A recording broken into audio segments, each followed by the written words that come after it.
comfortable cause any minute now. We go MIA, we're gonna go down. We go MIA, can't catch us now. We go MIA, say where she go down. Nobody knows. Don't get comfortable cause any minute now.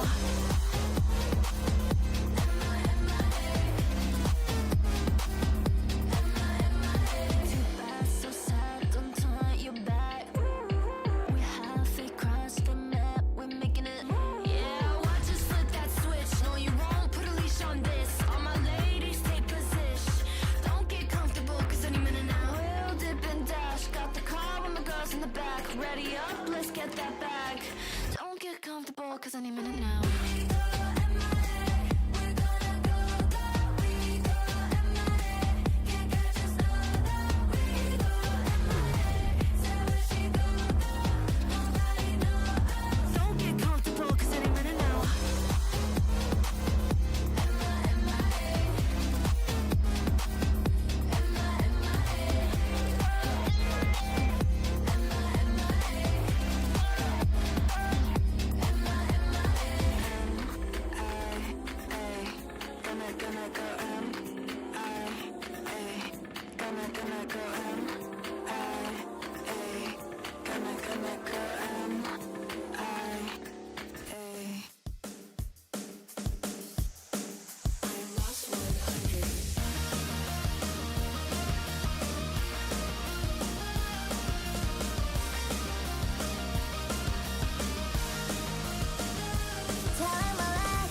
세상은 왜 이틀에 한 번 미치겠어 저기가 볼 때마다 빨라지는 심장 잠도 못 자 빨개져는 맘 너네보다 부족한 점 다 알아 목표를 숨기게 많이 그 같아 머리안 내려놓고 싶어 사실 근데 무겁기에 버티려 했지 난 매 순간 진심으로 와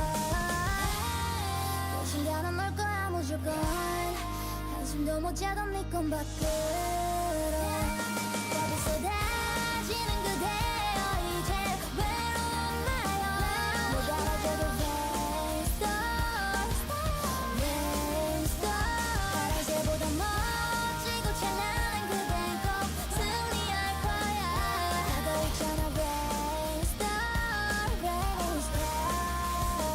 yeah yeah yeah whoa yeah yeah yeah yeah yeah yeah rain star oh rain star yeah yeah yeah whoa yeah yeah yeah yeah yeah yeah rain star raining star 절감을까지 노력해도 그럼에도 해왔으니까 그걸로 됐어 계속되는 어려운 선택과에서만 갖던 못된 내 기분들도 당신의 작은 일은 누구도 쉬어 혼자를 지울 수 없어 그 소리 모아 my feeling 아무도 모르는 과정을 지금 끝은 영화가 될 거야 누구나 펴고 없이 내가 져도 돼 불안한 맘에 속아나면 안돼 내게는 충분히 넓어 날 수 있어 그대로 믿어 간절한 미래에서 난 말해 지금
That's me falling in and out so fast, holding you back, back, back.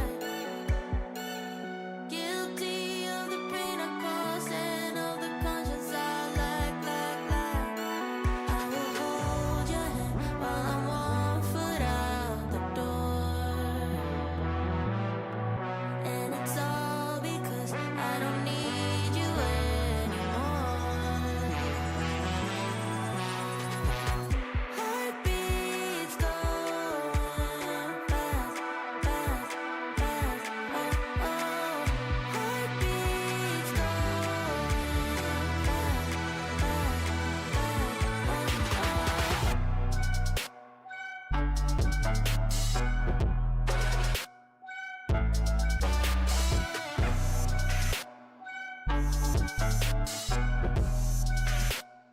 Oh, oh.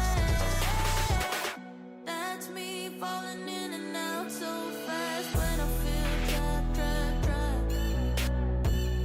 Hungry for another one, anyone. I don't look back, back, back. I will hold your hand while I'm 1 foot out the door. And it's all because I don't need you anymore. Heartbeats going fast, fast, fast. Oh, oh. Heartbeats going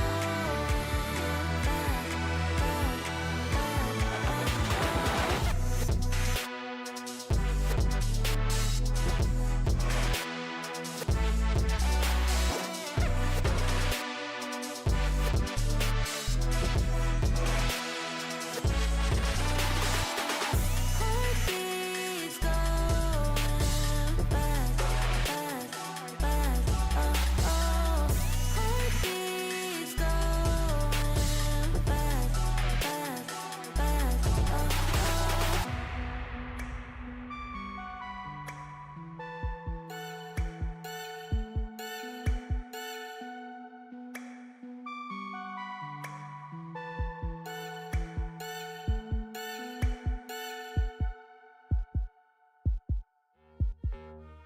Nah, mate.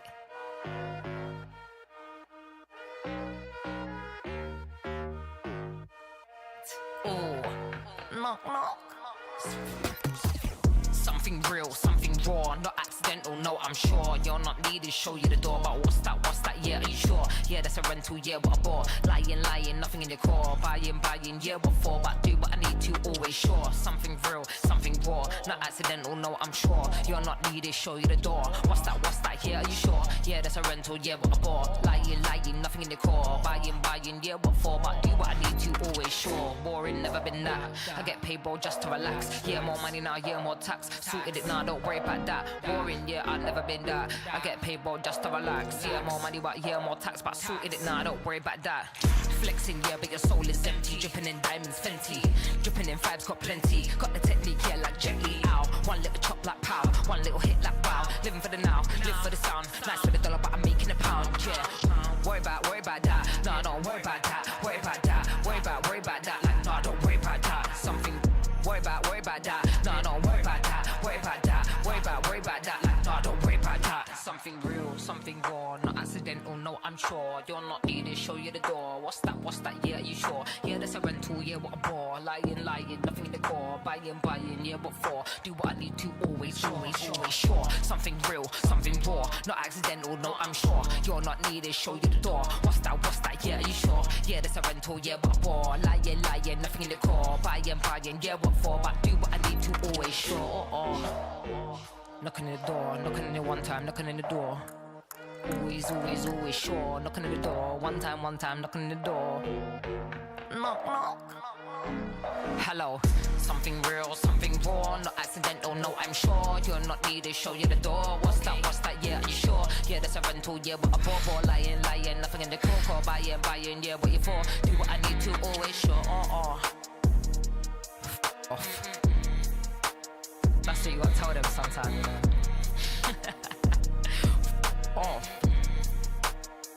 See you later, mate. All the best. Something real, something raw, not accidental, no, I'm I'm sure. Something real, something more. Not accidental, no, I'm sure. Nah, I'm sorry. 1, 2, 3, I don't know who else to be. 4, 5, 6, like they say I can't be fixed. 1, 2, 3, your attention's all I need. 4, 5, 6, don't let it slip. 1, 2, 3, I don't know who else to be. 4, 5, 6, like they say I can't be fixed. 1, 2, 3, your attention's all I need. 4, 5, 6, don't let it slip. I don't have any favorite, just give me any kind. Even if it hurts a bit, I think I will be fine. 24/7, all I do is procrastinate, procrastinate. My lesson. 24/7, all I do is procrastinate, procrastinate. Perfection.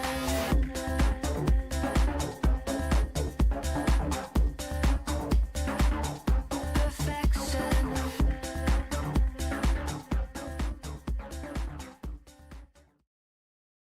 This stream contains fast flashing images that may affect viewers who are susceptible to photosensitive epilepsy and other photosensitivities. Viewer discretion is advised.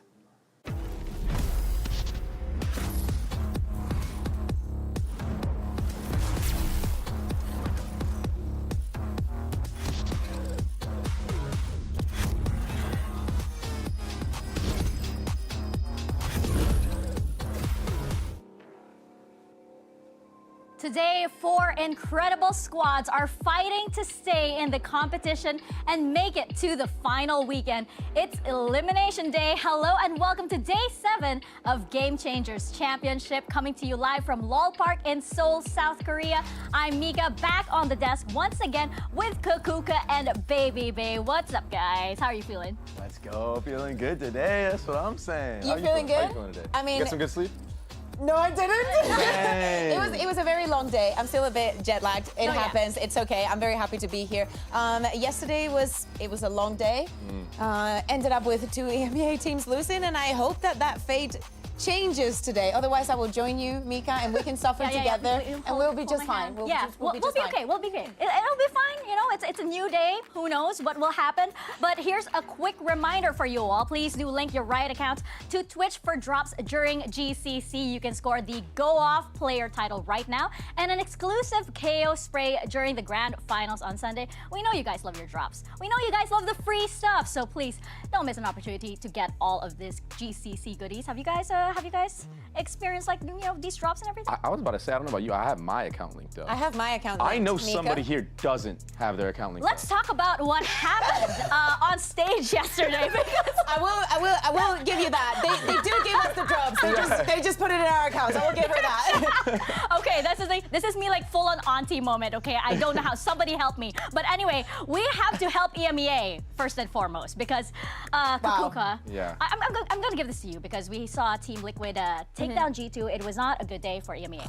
Amazing this round. I think that this is probably one of the reasons why I couldn't sleep. And I think that probably G2 also had nightmares about that last round on Split. Oh, yeah. I think that the first match delivered so much, and so did the second one. I think that after the first map, we thought that, SR had this in the bag, that it was going to be very quick, and Haven was absolutely amazing. Also loved the new comps that we got to see the teams play in. We got some adaptations on the side of Haven and also on Sunset coming in from SR. And I think that Mel put it very perfectly. You cannot take anything, you cannot underestimate anyone. Everybody's coming with new stuff, and it's super exciting and interesting to be paying attention to these games. Yeah, absolutely. And today we've got back-to-back elimination matches as well. It's G2 Gozen versus MIBR, and then later we have Visa Crew Blaze taking on Carmine Core. This is going to be really exciting because elimination matches, there's something else when teams' backs are against the wall, when there's no more safety net, when you know that elimination is just a few minutes minutes away. Yeah, and also MIBR and crew got a chance to watch their opposition, right, all day yesterday. So they kind of got a day to like chill out, and now they're kind of like maybe they could do some anteing here, you know. So it's gonna be kind of scary for I think G2 and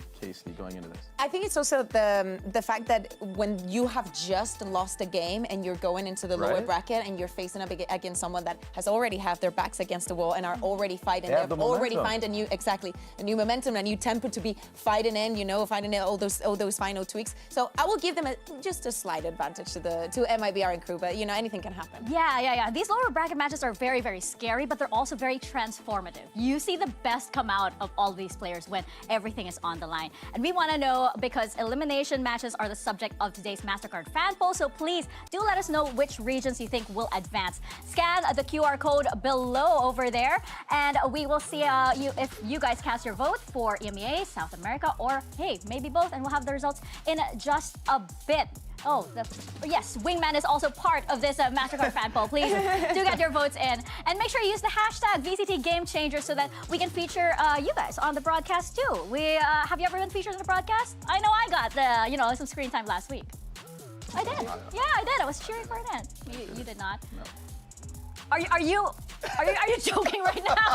Are you joking? I need to take very seriously. G2 That is baby, such a big G2 mistake baby, baby. Come on, yo. I don't want too much coffee today, all right? Well, ahead of GCC, we're gonna bring it back here. Ahead of GCC, we had Ender sit down with Cruz, Biazik, and Dodds for a quick chat to see how well they know each other. How well do you guys know each other, by the way? Too well. I think, Way too well. Way too well. No. We're gonna see how Dodds and Biazik know each other. So check out this video. Crew Blaze's Dodds and Biazik have been teammates for a few years, so let's see how well they know each other in a game of duo queues. The game is pretty simple. I've got some questions here I'm going to read, and you have to answer them. Either Biazik or Dodds, write down those names, and if you get the same answer, that means you got great synergy. If you don't, then you two are in trouble. So you ready to do this? Okay. All right. The first question is, who rages more in game?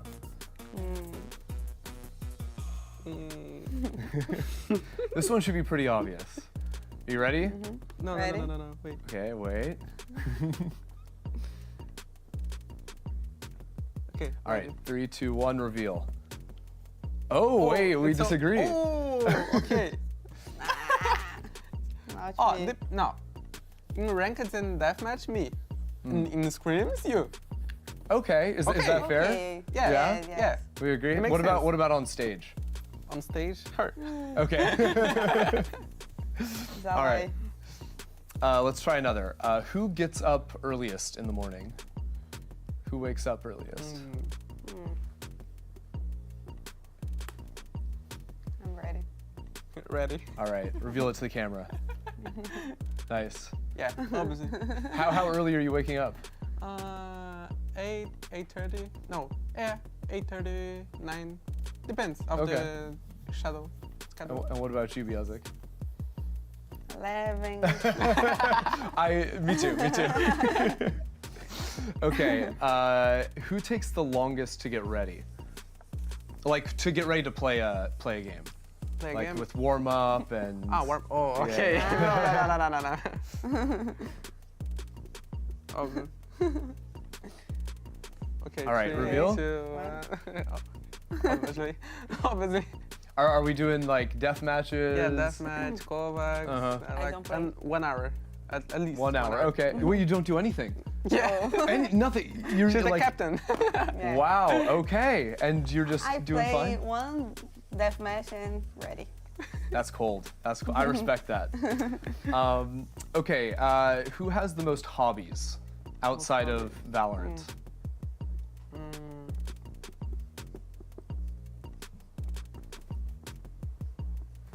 Okay, ready. Ready. All right, let's reveal.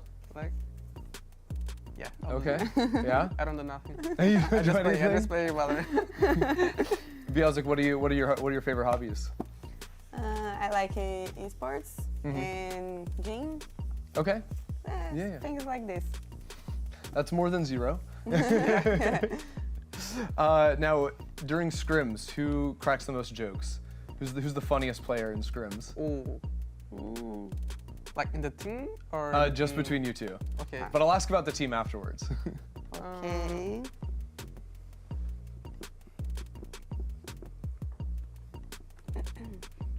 Ready. Okay, ready. All right, reveal. Oh wait. Nice, very good, very good. Same answer. What about the team? Is there someone funnier than you? Michaela. Michaela? Okay. Yeah. So funny. She's funny. Now, who's more likely to talk to someone that they don't know? Like, Obvious. yeah.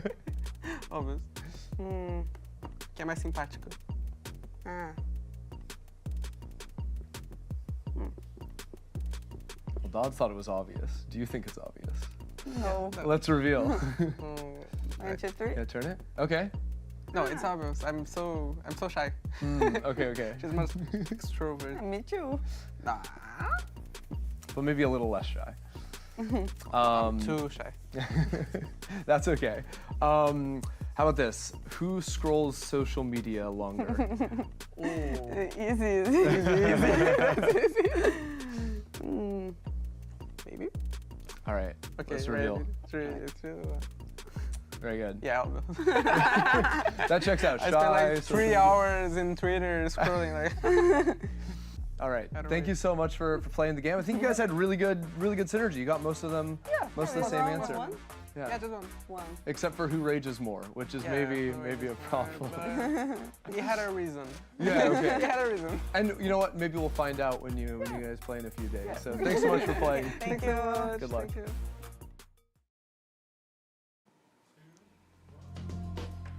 I feel like it's also because who rages more is a very subjective question, right? It's like, oh, I don't rage, you rage. But before we get into today's first matchup, we are going to play a quick game. Hey, Bea, guess what? Tell me. I've got a blank space for you. Oh, and I'll you write your You name. write my name? Okay. I like where this is going. We are playing blank space, and here's how it's gonna work. We're going to have a statement about GCC. There's a blank space, and we're gonna have to fill it in with a word or maybe a phrase that is appropriate, okay? So it's pretty easy, and I'm gonna join Okay, you chat, guys. you for gotta this one. play with us. Okay. You gotta play with us too. Yeah. So, for example, we have this. We will see blank come out of the lower bracket as our first question. Ooh, this is... I got that on. All right, ready? Boards up. Wait, Momento. wait. One moment, sorry. God, so just impatient. leaked. Okay, I all just right. leaked. All right, boards up. I Please went show your MIBR. answers. Oh, same. Yes. Same MIBR for me, and crew for Baby Baby. No one's gonna ask me why. Okay, why? Why? Dods. Dods. Okay. I went MIBR. I think that I got severely influenced by what Daiki said yesterday about they want to face them in the final. And I'm kind of like very down for that storyline. I really, Yeah. really like it. I love the firepower. I love the double duelist, and I agree with you. Yeah. And for me, it's SRN. Yours, Dodds. I'm like SRN. Yeah. Fair enough. Yeah. I can see fair. that. I go with my Okay. girl Bastarda. Yep. Yep. Okay. All Okay, right. Let's okay, have okay. the next statement. We have, I think, Dodds has potential too.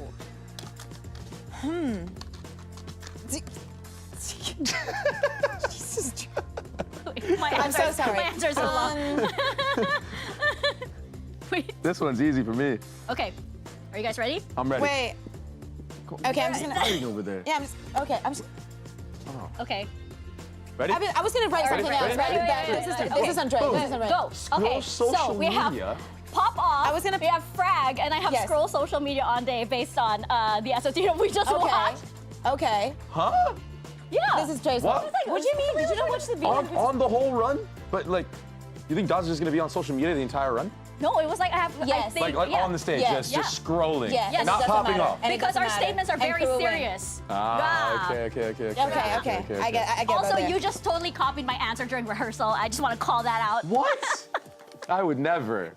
No, it was It go doesn't- off. No. It was, I'll give you I that. was on Brad. I was on Brad. Sometimes Next I love statement. going against Ray, but Next this one. statement. What? Okay. Something his fans would be surprised to know is that Baby Babe is actually Stop. very. Stop. Wait, chat. Do Yeah. not answer this one. Don't answer this question, chat.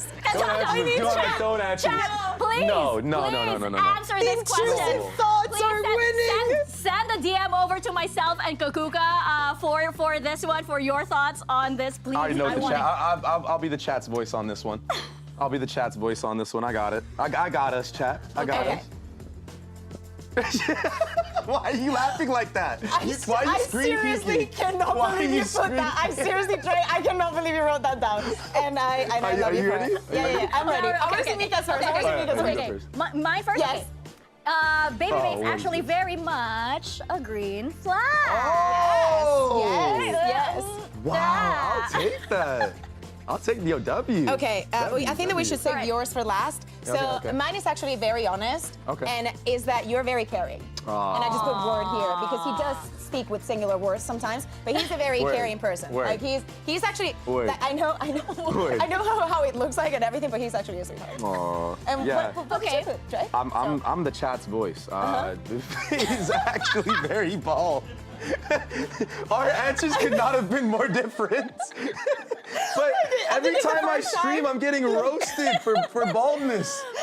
Like, yo, Not from us. 30-year-old, come on, yo. From us. Man, Well, I think your hairline's fine. appreciate that. I've I seen appreciate worse. That. You know I what? love that. That was a green flag. I love that came from you. Thank you. Yeah. Thank you. I mean, Yeah. I just know what Twitch already said. Yeah, but yeah, chat, we are going to be waiting for your answers. I still want to see those. Yeah, In I'll the meantime, definitely though, go and check those. We're going to put our boards back down. We are done with blank space for today, and we're going to get into our first elimination match of the day. And this one is quite spicy. It's a rematch of our 2024 lower bracket final. MRBR, of course, scored a 3-0 in that one against G2. And I think that was the one where they really cemented themselves as a roster that were, heavyweights and powerhouses in the GCC scene. Yeah, I think that especially the way that they went into the grand final after this with the 3-0 against G2 Gosen, such a stable name from our GCC scene, really made us think that they had an amazing shot at winning that grand final, and it actually delivered, at least in my books. Yeah, then you had Sayuri and SRN just dropping absolute killers in the server. I mean, plus 22 on Sayuri and SRN plus 27. And I feel like when you're a team that has played against these players that are popping off like that against you, that plays a factor in your mind. Like, yo, these two players dominated us last year, and you're kind of gonna feel that fear in the server too, because you're like, are they gonna do it again? Especially if you have a bad start. Yeah, for sure. There are players where they have this aura when you know that they're playing against them, even when you know that, okay, they kind of hover on B here. And when you go into B, you're kind of like, you're a little hesitant. And SRN, I feel like, is one of those players. Yeah, this is their number from last year and in that lower final. But it's crazy to see that keeping up that performance with all the changes that we've been seeing, with all the metas, they play in the double duelist and whatnot, the numbers are still there. Like, their performance is always up through the roof. Yeah, absolutely. I want to hear a lot more from this team, and I want to hear more from Sayuri as well. So we're going to send it over to Jen Lee, who spoke with Sayuri ahead of today's match. Yeah, Sayuri, hello. So lower bracket run could be very nerve-wracking. What is your conversation with the team around it? Because belief from the outside, from the fans, seems to be really strong.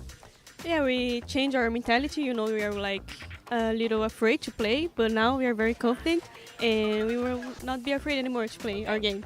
New mentality, stronger MIBR. Thank you. 네, 사유리 선수에게 She's so cute.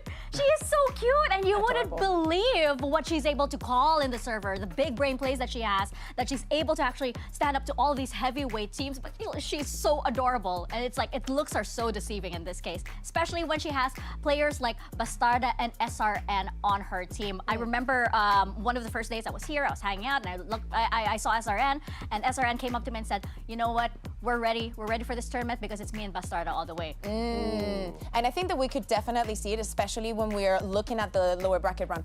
Do not get me wrong, when in their opening in their game against Shopify, thank you, Dre. I was very scared after that Pearl. But then, as the game has been progressing and as these days have been going by, you can definitely tell that they're an absolute menace when they're in this double duelist. That duo between Bastarda and SRN is causing really, really big damage. And actually, most of the of the maps that they've won, and they have done it very dominantly, have been off the bat of this double duo. There's something that has been working, especially regionally for G2 as well. So this clash that we're going to see today, Baby Bay, I think it has to do with that. Yeah, and there's nothing scarier than playing against a team that has no fear, when the players that have no fear are the duelist players. Like, when they're unleashed like that, you're able to just pop off and pull off these ridiculous moments. And I mean, it's just so overwhelming to play against that. For sure, for sure. It's that aura as well, right? Because MIBR, they have this fearlessness about them, even when they are down. And I feel like, you know, the loss against Shopify Rebellion earlier might have been good for them early on in the tournament, because then they get that out of the way, and then they are able to go full force here. I think that something that has been spoken a lot about this year is the fact that you want to keep the vibes, you want to keep the momentum. That is very good, like, to keep a strong mental. And having this kind of rounds, having your gameplay decided to be like very explosive, very on this crazy plays, and people having some crazy rounds and getting some crazy numbers, end up in that kind of atmosphere that you really feel you can beat any team in front of you. Yeah, you have to have that. And we talk a lot about SRN, but we actually spoke with SRN about MIBR's run and facing off against G2 once again in this OMEN player moment. Hi, I'm SRN from MIBRGC, and I'm here to talk some things. We beat Ninetales, and I think my team is pretty confident. We had a lot of conversations on the backstage, talking about our posture, about our game. I think the most important thing that we changed was that we trust ourselves. Against SR, we lost Pro, we lost Corrode, because we actually was not trusting ourselves. And I think now we end. As I said to my team, the thing that last 2 years teach me was that we need to have conversations, we need to trust ourselves, and it's actually what we are doing. So I think we got a pretty good run. Info, looking for Alt Spam. SRN's tucked. Beautiful timing. Beautiful timing from SRN! We have this game against G2 now. Last year, we played against them 2 times. The first time we lost. The second time, it was a 3-0. I don't think that anyone in G2 are dangerous, so I'm pretty confident against them. I think that we are prepared.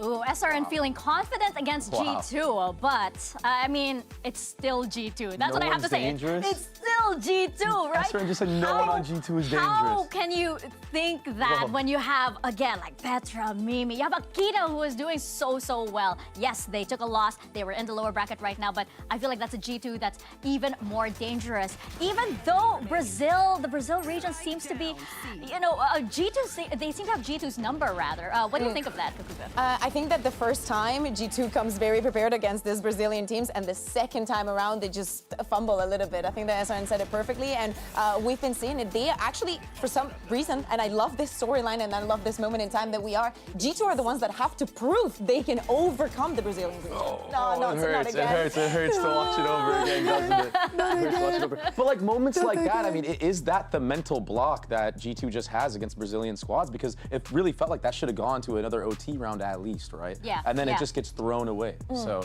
I think that G2 are going to have to really dig deep in this series and get over whatever that mental hurdle is that they have. Yeah, especially we look at that last round and we talk about it and we cry about it over and over again, because it was just how telling how much, I guess, G2 got in their own heads in that moment. Absolutely. Words out of my mouth, because in so many cases we see a G2 that has the round, that the initial plan is so good, and it's in these late moments that they get very nervous, and you can see it in the decision making of something that we do not expect to see from them. Sometimes happens that we're like, oh, that hurts, because you can think about them thinking about what just happened in the round, being like, that should have not happened. This was not a mistake where they just out-frag you, they just swung and kill you. No, that should have not happened. Yeah. And it happens to everybody, right? Yeah. You can get in your own heads. But I would say on G2, the one player that is least likely to happen to is actually Vanya.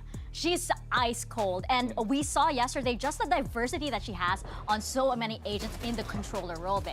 Yeah, I think that for such a long time, like, we know she's a very good controller, but to me, it is very difficult to see a player that is not just a good Omen or a good Astra or a good Brimstone. Vanya has absolutely everything. We saw so many plays yesterday, for example, from the Astra using the pool right behind this so they don't have time to get the defuse. In this round, we see her baiting with the classic and then getting the Bucky out, then thinking, oh, she has nothing. No, she does. And she is good for 2.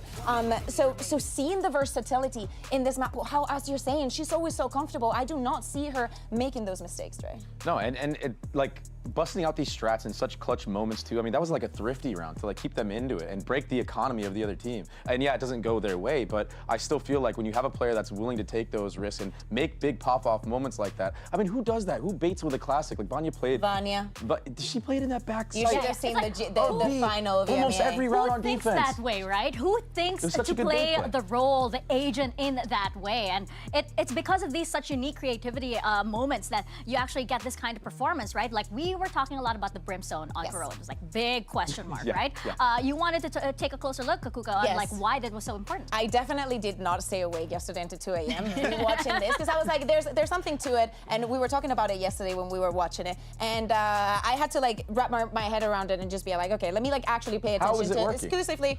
exclusively to what is Vanya doing, how can we justify the Brimstone happening. So I wanted to take a look at a round and just explain to people why Brimstone and why this is working, what is like the theory behind what they're doing. So I'm just going to a full screen on the map right now, and I'm going to show really quickly. This is just round number 9. I want you to pay attention. So right at the beginning of the round, we see a Brimstone smoke used bottom mid. Please, Dre, feel free to jump in anytime you want. So bear in mind, the Brimstone smoke lasts for 20 seconds. First of all, they're playing against the Viper. They've decided to not use the Viper wall towards mid, and I think that is a good thing, especially against this kind of smokes, because the timing of the wall is always going to be surpassed by that Brimstone smoke. Bear in mind, Vanya has 3 of those. You also can't see over it from the top mid box either because of how big the Brimstone smoke is. So. Exactly. So then you have to deal with that. Do you guys remember how Mimi and Ender were losing their minds yesterday, being No. That was good. Exactly. That was good. Thank you very much. She's very good with impressions, guys. That was really We'll good. get to there. But basically, they had to use a lot of time learning how to deal with this. So, for example, in this round that I'm going to play real quickly, we see that the G2 also uses the hunt. And we're going to see Team Liquid just using the knife top mid. So the problem with this smoke and what it faces is that Team Liquid in most of the situations has to use something. In this case, it's the knife. We've seen them also use the drone. I don't want to show you 3,000 rounds here, so I'll just tell you. Using the drone, which is a very important piece of utility for the side of Team Liquid to even get onto side. But they're using it to gain control over mid. Why is it important to have this? At the end of the day, G2 is playing a double duelist composition. We know how Akita plays, how she might even try to find... Yeah, exactly. She can find an insert either here or here. This is something that you have to go over, because if you are to completely ignore it and you go on to execute any of the sides, you are at risk of getting pushed from behind very, very quickly, and there's nothing that you can do about it. So very quickly, I'm going to show what happens. Oh, sorry. What happens in this round more specifically. And it's the fact that after that smoke is used and after that knife is also used, look at where Vanya is playing. She's an absolute menace. She's just laying contact on B, right? With so what thorns. happens with thorns? Exactly. So I was going to say efectivamente. Exactly. So so if someone is to die first, if the waylay is to die first, she's going to be protected thanks to those thorns. Why is she playing contact? Because the moment that she sees someone, just going to clear the full screen, and you can see it here, she's just going to drop a smoke onto B. There it is. Another one.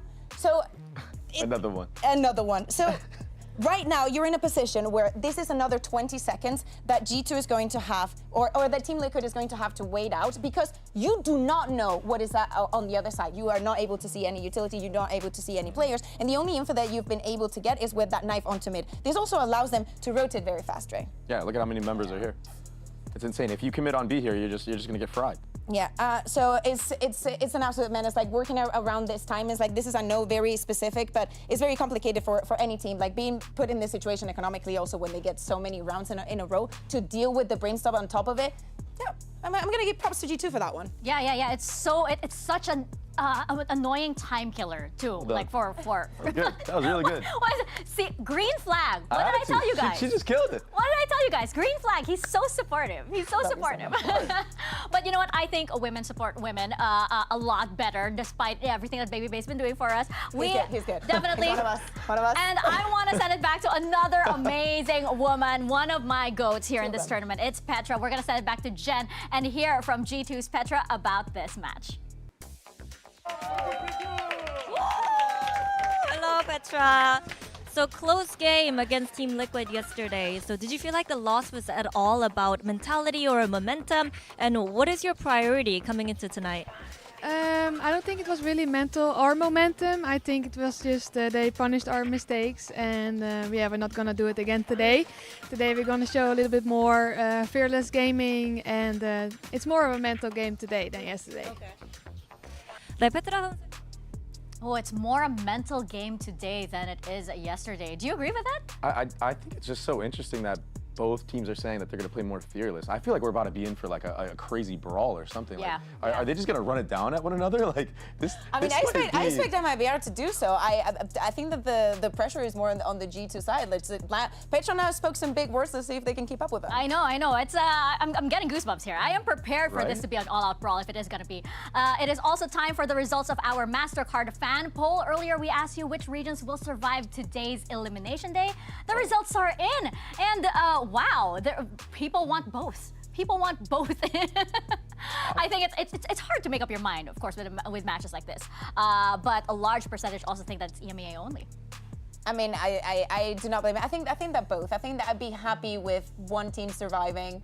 And can see it. I'm very down for the MIBR. Yeah. Yeah, Half and half. I can see it both. Yeah.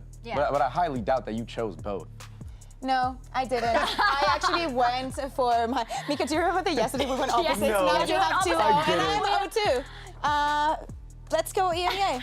All right, but when I'm looking at this, Go dog! All I see is that me, Ender, and Potter know ball. We know ball. And I'm talking about Cree right there. While you are probably right, let's talk about like all of the possibilities that could happen in this match. As we mentioned, you know, we have two teams that are ready for an absolute bloodbath. It is going to be a revenge match as well, a very, very heavy one. Final thoughts before this match begins. Very exciting day. I actually expect that it's going to be just as long as yesterday. I want to see very high quality and good preparation from both. I think this is going to be whoever starts off hot is going to take the win, honestly. For sure. MIBR and G2 are ready to take the stage. Day 7 of Game Changers Championship starts right now.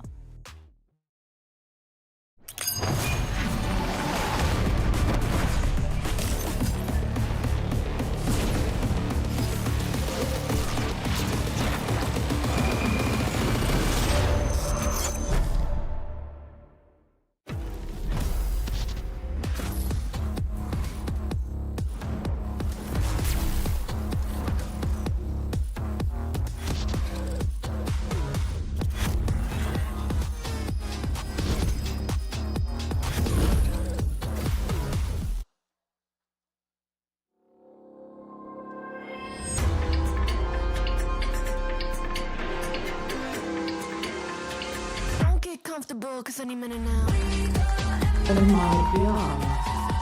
It's a rematch that was bound to happen here on the GCC stage. G2 versus MIBR. Lisa working up the crowd already, and G2, they are determined to get out of this lower bracket, but MIBR stands in their way. MIBR have proven themselves against this team before in such dominant fashion, but the question is, who is hungrier for that trophy? We are about to find out. Yeah, and I already know we're about to see a bunch of double duelists. It's going to be absolutely insane. I just don't know who's going to come out on top on this one, or is it just going to be a battle of the mid-rounding, honestly? It has to do, I think that mid-rounding is going to be very important. Yes, we heard what Petra said, but at the end of the day, we are watching the game from the outside. We are seeing when those mistakes are happening. Let's hope that to see if they can fix them. You speak about the double duelists. Let's take a look at the map beta right here. And MIBR has decided they do not want to steal it from me. I understand. Completely understandable. Enough of that. Nope. But at the same time, you're mentioning the double duelists. That is is a menace. That is something that we expect from that first map, from that bind. And very interestingly so, G2 has decided to go to Sunset. Do you guys remember when we were speaking about the last time these two teams went up against each other? That ended up on a Sunset, and it was a 13-1 for the side of MIBR. But right now, it is a map where they do not play the double duo. That's probably one of the reasons why they decided to go onto that Sunset. We said also that all bangers end on split, and I was kind of expecting also MIBR to maybe go for that split. So love to see that is the third map. Yeah, there's a lot of ghosts or unfinished business here for the side of G2, and I love where this is going. Even the maps like alone, storylines are just firing, and for MIBR, I feel like this is them on that run, ready to prove that they are ready for that trophy. The finals has always slipped away from them every single time. G2, of course, former champions, they want to get back there, but for MIBR, it's like, this is our moment, this is our chance. Yeah, and it's still so insane that one of these teams is going to get eliminated right here, right now, right? We got to talk about the stakes again. I mean, these are teams that got second and third last year, and now you're going to go out 5th, 6th, right? Yeah. I mean, this is such a crazy matchup, and just to nerd out about Bind, it's going to be double duelist for sure. I think G2 ran Wele Yoru, I believe, last time they played this map, and MIBR played Raze Yoru. So it's like, it's double duelist, but different concepts. I don't think those comps are going to change. I think we're going to see that here again. But is there any that you favor or that you like more? I actually really like the Wele Yoru that DRX was kind of running and making popular at Champs. I feel like it's more explosive. I feel like Raze kind of loses its value. But then again, when you have SRN on that Raze, we've seen some really nice off kills, and wow. I'm actually going to bite my words right here. Am I seeing a G2 KO? My eyes twitching. My eyes twitching. Is that? What is this? Are we seeing Sky? Because of course we still have not seen G2 play in this map here in GCC. We saw some changes, some small adaptations from most of the teams. Maybe it is the time. I really like how Tehu is looking right now after the changes, especially like how we can combo with all that. Petra being on the Sky, oh my god, the feels. Yeah, I mean, for the side of G2, if you do run this comp, you do have a lot of stall for like the spike getting planted and whatnot on this defensive side with which they're starting on. But I'm gonna be honest, the double duelist can bypass a lot of this utility. Oh my god, they're locked, so we're not going to see the double duelist versus double duelist. Really interesting, really interesting. I think something that's really unique about running Teo on this map, dealing with Raze specifically, is that little stealth bot that's able to negate the Raze ultimate entirely. So, I mean, I think that's something to really look out for, like those micro plays of shutting down the duelist with that. Well, we're gonna see how effective it truly is, because two of our best squads are fighting for their lives. Let's get into map 1 and send it over to your casters. It's Mimi and Ender. Thank you very much, Mika. Well, yesterday, G2 fell victim to Team Liquid in a ridiculously close series. The finish there going into overtime. Now they've got to face off against the #2 Brazilian squad in MIBR. It's a rematch from the lower bracket finals in 2024, but one of these teams is going home today. And for either of them, it would be bitter disappointment. It would be the worst ever performance for G2 at a GCC, and well, it's only MIBR's second time here. It would go off being a finalist in their first ever year to now exiting in top 6. So much writing on the result of this match. G2 needing a bounce back. MIBR looking to go on this lower bracket run. We're going to be kicking things off on Bind. G2 even have ideas to maybe get a little aggressive outside of Hookah, while MIBR setting up over A with a very aggressive wall, cutting down straight to the middle of the site. It's a quick teleport forward. SRN to find the first kill, and the site belongs to MIBR. Yeah, Amy completely caught off guard there, and now this is troubling for G2. Their round rests on a triple flank, but it is being policed by Lisa. Lisa here. Oh, nice shots! She's insane! Petra just ignores her completely, doesn't want anything to do with her, while G2 get completely eviscerated by her. Petra thinking if you don't look at Lisa, she's not a problem. Not quite true. Cuts down that entire flank, and this pistol round is cooked. Mimi will try and isolate a kill, and gets her one. It's a nice little play down short A to begin with. A very shallow teleport, not something you see all the time. But it was awkward. I'm not entirely sure how Amy got caught off the way that she did. It was not a crazy timing for the Raze to be up on, but it looked like she just wasn't ready. So Amy gets traded out. It is MIBR to close out this pistol. Yeah, MIBR just doing a little toying with Mimi in the 3-on-1, but really Lisa getting that reposition, and 2 perfect shots is great. There's that opener where Amy gets caught. And then this is just stunning from Lisa. Perfect 1-2. As this player swings just ahead of Petra's Sky Flash. I do want to talk a little about the comps because it is an interesting change regionally. G2, nice pitch. Yeah, that's good stuff. They were playing the Waylay Yoru comp, which I quite like. You have great combos for the Waylay to bait and set up for the Yoru, but they've chosen to exchange that for a double initiator, and I'm kind of waiting to see why they wanted this double drone, why they wanted the Sky in that slot instead. Because I think they could have just 1-for-1 to the fade out for the Teo, and it could have worked as well. Well, Bastarda into the site now as, well, G2 are gone, to say the very least. Even after a headshot, it's not going to mean much of anything for G2. You talk a little bit about the composition and how you've got both the Skydog and the Tejo drone here to spot out where MIBR are. I think maybe that's a little bit more relevant on the attacking side of things to scout out the early postings. And sure. And yeah. I mean, if MIBR ever plays slower rounds, it is nice to have a ton of tools to re-clear on your defense. But with MIBR also playing a double duelist, you expect the pace to be not the slowest in the world from them. Is there ever a world where they're just terrified of what SRN did to them in the lower finals and want to be able to scout out wherever that player is? Certainly I'd be remembering that, but I don't think that would necessarily single-handedly trigger a comp change. For context, last year I believe SRN went plus 27 in that best of 5. Yeah, it was kind of disgusting what she did to G2. 2 years in a row where G2 has been eliminated by a Brazilian team. Trying to avoid that fate today as they have their guns up. Yeah, especially after yesterday, just 2 rounds were the difference between G2 being in that upper bracket final for the match against Shopify Rebellion. Now Petra eyeing up B long, an orb in her face, so decides to fall back into the site. And well, drone number 1 was sent towards A short, so there'll be a pretty quick rotate from this Teo. Ooh, that nade goes a bit wonky. MIBR just in front of all the utility. Vanya in the middle of the site will end up falling. Petra deserted back into elbow, but at the same time there's a teleport from A. Amy here, but being guarded by Lisa on the other side. Good awareness from Amy, now creates some pressure on this flank. But into the site, MIBR is playing close towards this choke point. It's still very hard for G2 to get out, even with Amy's flank. How much can these players out of elbow do for G2? A snake bite for backside, forcing players out from 2. Melissa gets the first, and now Petra and Akita getting into the site for one-on-one. Akita will take it, just barely here to shut down MIBR's bonus. Very nice from G2. I love the timings that they took, swinging out on that retake. Put enough pressure with that Viper Molly. And then as they come through spawn, Crosshair's already pulled looking the other direction, so the elbow players get a pretty easy entry into that site. That's a kind of classic G2 round. They're a team that is very good, especially in that game yesterday, at being coordinated and on point at these very high pressure late round fights. It was coming down to it constantly on that split game that they played against the other Brazilian squad in this tournament.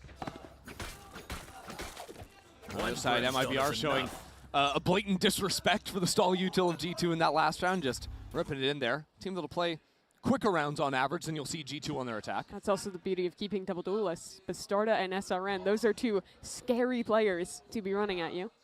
Me though, personally, I'm scared of Amy. With the judge. With the judge in hookah. And now with the lurk pressure going down, this is going to encourage MIBR to move in. No scouting. So it's just a contact step forward. That judge gets the 1. Before leaning onto the A side from G2, MIBR should be able to plant. One nice thing about this comp, they used the drone for that clear onto Lisa. Now they have another for this retake as well. Smoke's already in, but Bastarda posted on elbow. She can play spoiler now with a very quick wraparound onto site. The rest of MIBR playing off site. They've got a Brimstone ult to stall. The first kill goes Bastarda's way. Now actually, oh, it's a Seize combo! It's beautiful! Sayuri for 2! Off of Melissa's utility. Has been so locked in this tournament. Now Petra, 2 players in front of her, 1 from behind. MIBR take their 3rd. That is such a stunning utility combo from MIBR. Just want to watch it again. The C's connecting perfectly onto 2 as that ultimate comes in. And, well, she didn't end up being the most important part of the round. The timing that Bastarda picked to swing from spawn, I think even if only 1 or no players died to that ult, they would have been scattering directly into her crosshair.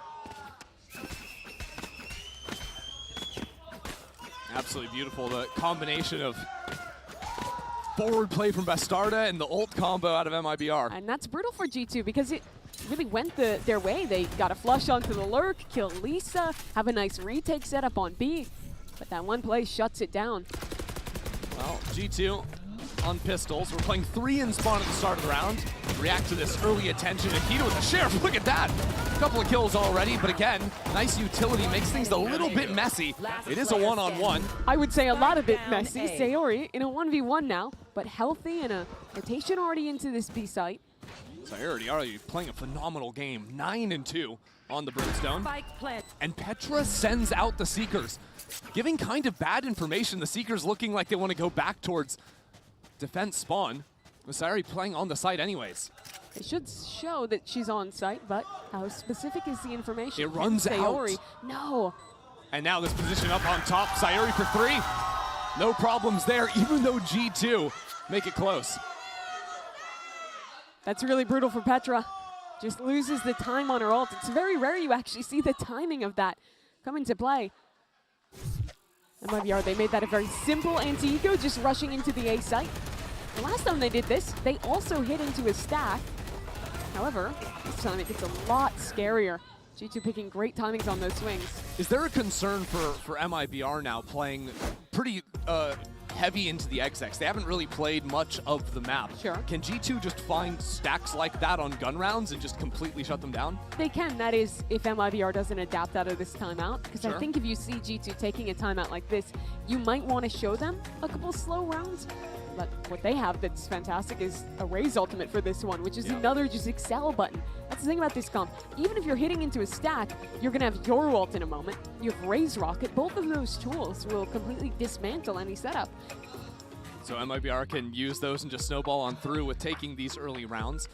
Now G2 trying to make some adjustments. One thing I liked earlier that G2 did was that they stacked heavier 4-1. When they didn't see early info there, they went for that drone reclaim, killed Lisa. I think that's a theme that I want to see continue with how heavily MIBR play into executes. If you are very quickly hearing noise on one side, droning out the other, and getting these very fast rotations, I think there will be rounds where they can beat MIBR into these sites. Now this is a little bit odd. G2, look at the money they spent on this round. Last round was Sheriffs and Classics. This round, a little bit of a half buy. Maybe Amy can get that long orb for a pit and the judge isn't necessarily punished. G2 choosing to save a lot of money here. Yeah, it is interesting. My ult's ready.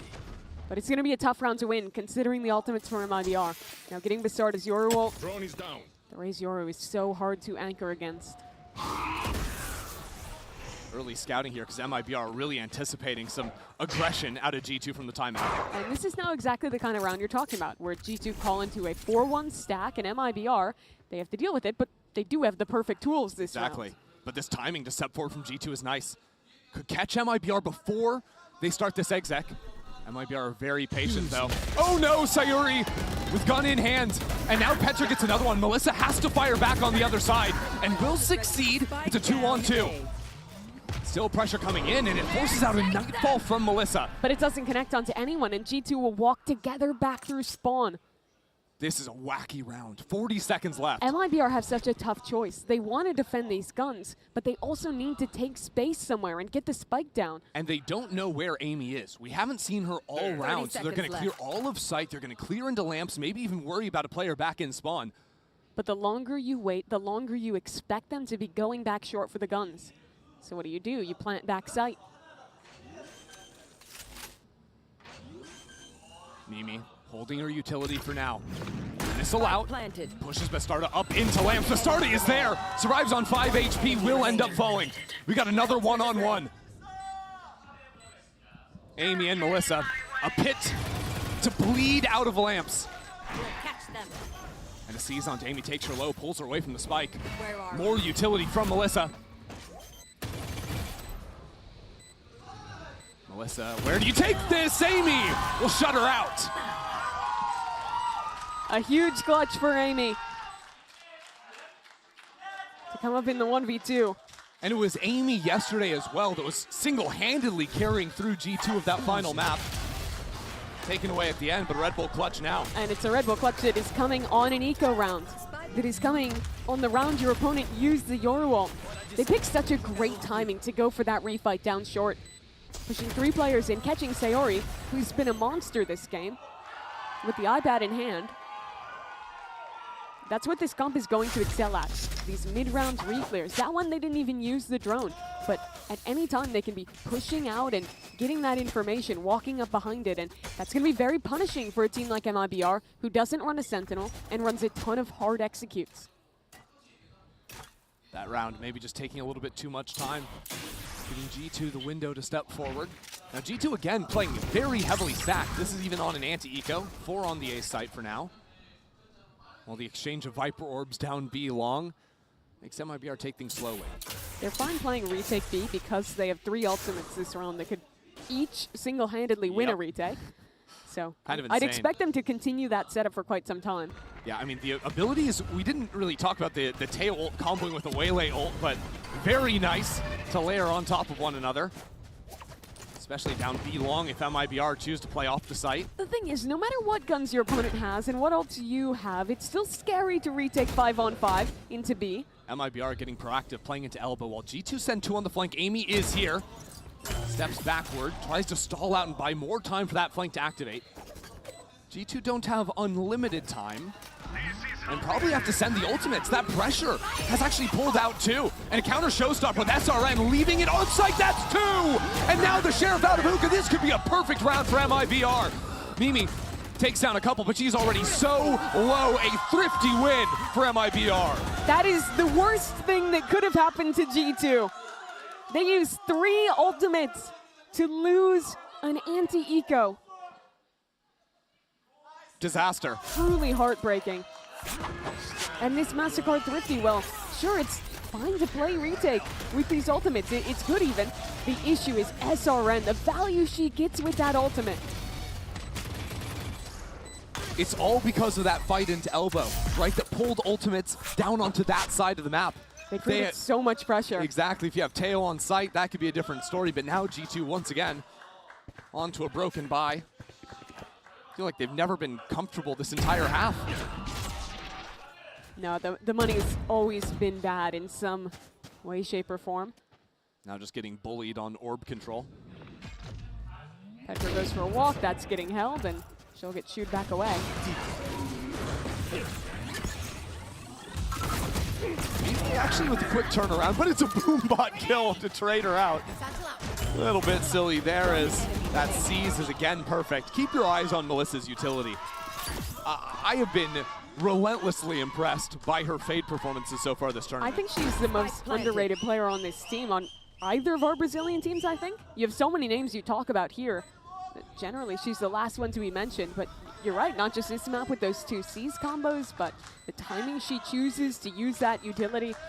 Despite Big Nurse coming into her role, she has been a monster this tournament. Okay. Vanya has been excellent as well. No one ever said Vanya wasn't a shooter, okay?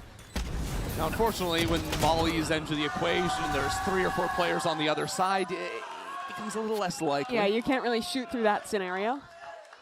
So 6-2 up go MIBR, and really it doesn't get any easier for G2 because they blew all their ults on an anti-eco that they lost. So for the rest of this half, MIBR will be a step ahead in that game, and that Bind is a map that is defined by power ults, where Absolutely. one ultimate can single-handedly take a site, single-handedly win a round. And that has me real worried for G2's prospects here. I also just think MIBR have been doing a great job of dominating orb control. Even here, the snakebite lineup. Okay. G2 dive on down, lay short. 2 more players behind this one. Mimi in the lead, and that's a nice shot out of her. The follow-up from Vanya is true.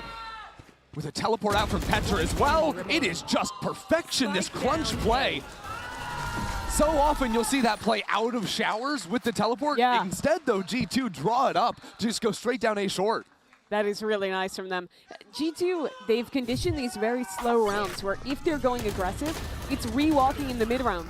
So they lose a big round, they get guns back online, and this is similar to the eco round that they won earlier. I think that their read is when MIBR have ultimates, they want to be fighting up. They don't want to take that risk of sitting back and getting executed onto.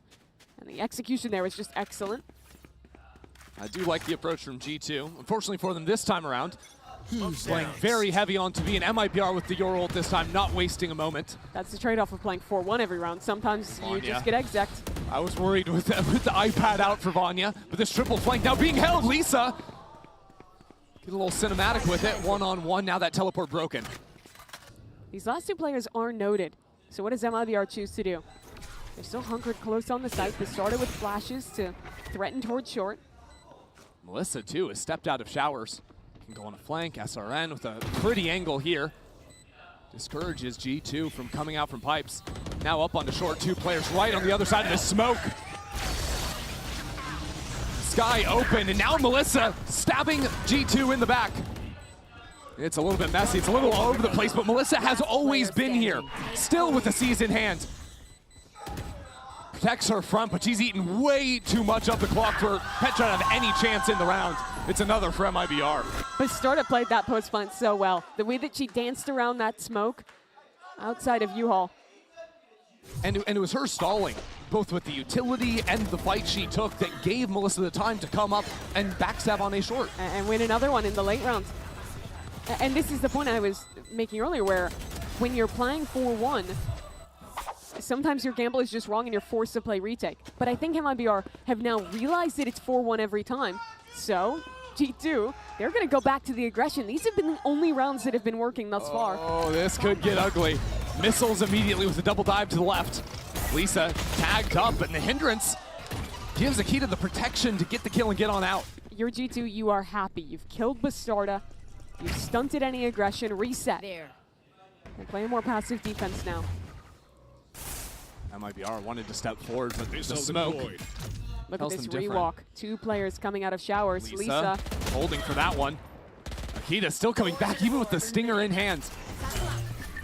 And as SRN comes into the site, showers will be the problem MIBR have to solve. It could even be just going into backside. It's a kill from Vanya. It's a couple more through the smoke. Down A. And the fire on the floor. Lisa with a spam shot through the wall. Oh, look where that spike is hanging out. But what a difficult crossfire to break for Lisa. She does have her wall, so can cycle that up and down, try and walk her way out. But no matter how she slices it, at some point, she'll have to face a 2-on-1. They're kind of on top of each other. Lisa, are you ready? 30 seconds left. Are you ready, Lisa? No. Akita not going to leave a chance. So if everything else fails, you just run aggro looks every round for G2. Yep. I mean, it makes sense. Akita, you think of yesterday's series, getting every single first kill it seems like. Yeah, she was outrageous there. The coordination on these fast plays has been really good. I think Akita looks very comfortable on the waylay. She's been hitting a lot of huge hinders in these plays. And that's to even discount the follow-up zone like Vanya had that round. So now, looking towards the end of this half, again, conversation goes to the ult, as MIBR will look to exec fast towards B. Mimi quick to rotate over. 3 players here, and SRN way on through. Opens up everything. Now G2 trying to fight back into the site. Amy on the flank. And Mimi as well. Yet to be dealt with. Take a moment, MIBR. There's a wild opening of the round. Yeah, they'll reset now, though. They're super happy to be up in a 3-on-2. G2 have shown a lot of rounds where they're going for heavy lurks on these flanks. So MIBR punish and make sure that's not happening. The thing is, though, Mimi has perfectly read this walk back into A. She could have hung around on B. Instead, regroups with her teammate. It's still tough. Akita has an outlaw. All of these players have full shield. Okay, Akita right out into the open. Putting Mimi in a 1-on-3, but they're never going to be ready for her in showers. Mimi, 2 kills waiting for her! And now the 1-on-1. Out to the side, Lisa will take the round. Lisa's been so thorough this game. The one to ensure it doesn't slip away yet again. So what started as a rough half for G2, they found some solutions. The fast plays, the aggression, it was working, but it was never consistent. And MIBR up 8-4, and this half happy. Mimi almost had a moment there, but couldn't quite see it through. Now G2 looking at a deficit. But before we get into the second half, we've got Jen Lee on the floor, standing by with G2's rescue. Hey guys, it's Jen here, and I'm with the perfect person to ask about what's been going on behind the closed doors. G2's Rescue now. Rescue, how's the vibe of the group over the 24 hours or so? Good? Determined? Last year we also got eliminated to MIBR, so they were pretty determined to beat them today. Like, Bind is their pick, but we still pretty feel like confident on it. And yeah, they were feeling good. So, you know, you faced MIBR too. So when it comes to coming out on top today, what is the key? Well, MIBR is a pretty strong team, I would say. Like, they 3-0 last year. I think against them you need a good mental, because you know, they're one of those teams like they will stand up and they have a really strong crowd too. And yeah, they're also like really good aimers, and I think they have a better roster than last year, even this year. So yeah, I think you need to be confident, just play your game and, you know, beat them. 네, 먼저 G2의 식스맨인 레스큐 선수에게 오늘 팀의 전반적인 멘탈은 어떠냐고 물어봤더니 굉장히 작년에 MIBR의 손에 탈락했던 G2이기 때문에 오늘 그런 부분을 확실히 복수해주기 위해서 지금 의지가 넘친다고 얘기를 해줬고요. 그리고 작년에 MIBR에 비해서 올해 MIBR을 만났을 때 꼭 승리를 거두기 위해서 어떤 점이 중요하냐고 물어봤더니 일단 MIBR 너무 트래시통도 잘하고 분위기나 흐름을 이어갈 수도 있고 작년보다 훨씬 더 강해 보이는 로스터이기 때문에 G2 입장에서는 자신감을 잃지 않고 정말 이 멘탈 관리 단단히 잡아서 좋은 모습을 보여주는 게 중요할 것 같다고 얘기를 했습니다. 이렇게 해서 레스큐 선수 만나봤습니다. Harkening back to. Well, MIBR currently leading 8-4 at the half, and it's less than promising news to hear ResQ say that MIBR's roster is even better than the roster last year, that 3-0 G2. I actually agree, though. I think what's crazy is that despite just doing a trade and one other move, both Brazilian teams ended up with a better roster this year than they had last year. I mean, both of them looking incredibly strong. You can check out the Coinbase econ report, SRN, who both dominant today, as well as leading the scoreboard in that lower final in 2024. Oh yeah, she is a beast to contend with. Had a very good start to this half, that attack side. I think this is her map. The way that she plays on that raise, her movement is so good, her mechanics are on point. I think also just the combos that she had with Melissa, with the C's nades, it was all very, very good. Think about the one round where she used one showstopper and it defeated 3 ultimates out from G2. But G2 need to come in with the pistol round here. Negative on pistols in the tournament, and they played a lot of slow rounds just yesterday. Trying to go a little bit quicker this time around, but they're going to meet so much stall util. I don't think he'll have a choice on the speed. That Molly should full cancel this hit. Although Akita can always go up and over it with some missiles. Akita will go ahead for the slide down in the smoke, though. Lisa and Sayuri set up this crossfire. Now 2 teleports into showers. Amy in the corner brings into a 3-on-3, and she gets out of it. Not for long, with Bastarda following on through. But these players are separated. Mimi has the TP, and Akita is stuck backside. The minimap is absolutely insane. With Akita between 3 players now. But MIBR know they're holding, they're waiting. Does Bastarda realize? No. Unprepared, not at all. A 1-on-2 for Mimi. It's gonna be the best shot she'll have. Melissa was taken low. And if Mimi needs, she has a missile, the stun. But first she needs a shot. I'll find you. Now some reveal. Mimi still wants this line. Stepping forward. Now the missile's under pressure as 2 players come her way. Nice shot! And Mimi's still holding down the fort. Sayuri around the corner. We'll take another pistol. Sayuri has closed out so many of these rounds for MIBR. She keeps it in control yet again. That one got so weird for G2. They choose to force this round through the utility. And I want to contrast what you watch now, where 2 players die coming through that molly, to what may have happened if they were running their old comp. With this composition, they only have 1 player who can actually dive past stall util. Before they had a Yoru. On other maps, you'll see teams have an Omen or something else. No, this is 100% reliant on Akita. And when you choose to force those types of rounds, she has to get the opener. And you're essentially gambling on that happening. The gamble didn't go G2's way on that pistol. Yeah. And yet, the hope is that it has so many times gone their way. Akita has been looking solid, I think, this tournament, stepping onto the global stage for the first time.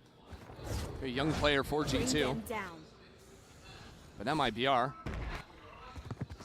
no strangers to the stage, no strangers to taking these pistols. Bastarda plucks Akita right out of the sky. And the rest of MIBR can show up to this site, take things slow as G2 really try to fight forward. They're throwing absolutely everything in, and Melissa is farming. 2 players in this lobby haven't played at GCC before, but it does feel a little different. In Brazil, they play LAN for pretty much every event, more than really any other region. So despite it being Lisa's first event, she has so much experience on stages just like this. For Akita, though, it does feel a bit newer. Only had that opportunity for the finals in EMEA in stage 3, and then got to show up here. But what a performance she's had since arriving on this stage. G2 stealing away that #1 spot at the very end of the year. After been a little bit more of a struggle. Now MIBR step 2 players up A short. Of course, Bastarda away, and SRN's making noise. Bastarda, first shot goes wide, wants to challenge again, but there Akita is. Stepping up for the first time in the second half. Things still awkward outside of market. Vanya holding for this. Sayuri will drop. Still, G2 didn't choose to take a site, instead sort of coming back, seeing if the aggression was still going to be there. But with that dog, they're now going to realize that this is a light site. They can get in. The worry is SRN. SRN. Petra waiting for her. Now with MIBR divided on opposite sides of the map. They should be stabilized now. These 2 players, they only have a bulldog each. And for G2, you know that 1 more player is on the flank. You see Amy being very thorough in watching that angle. And they'll lock up this 5th round. Yeah, you think so? Yeah. I want to take a chance to talk about the comp change outside of just what they're losing, but what they're gaining with this double drone composition, because it is very interesting. The Sky and the Tejo? Yeah. No one really plays that kind of double initiator, especially not now after all the initiator nerfs. But I think what the greatest strengths of it is on... Okay, Melissa, get your... Drop a little highlight for us. Yeah. Get your ultimate, maybe? If she can die? Yeah, she'll do that. But what this is going to give G2 is kind of 2 things. 1, on your executes. You can be pathing a drone one side and the other at the same time and have like crazy info. The other, when you play your slow rounds, it's very good for just taking extremities. Getting players up onto the ult orbs.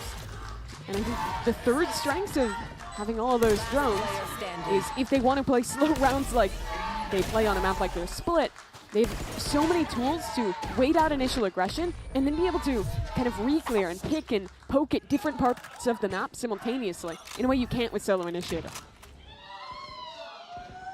See how that information gain comes to effect in these rounds, especially now that Bastarda has picked up the operator.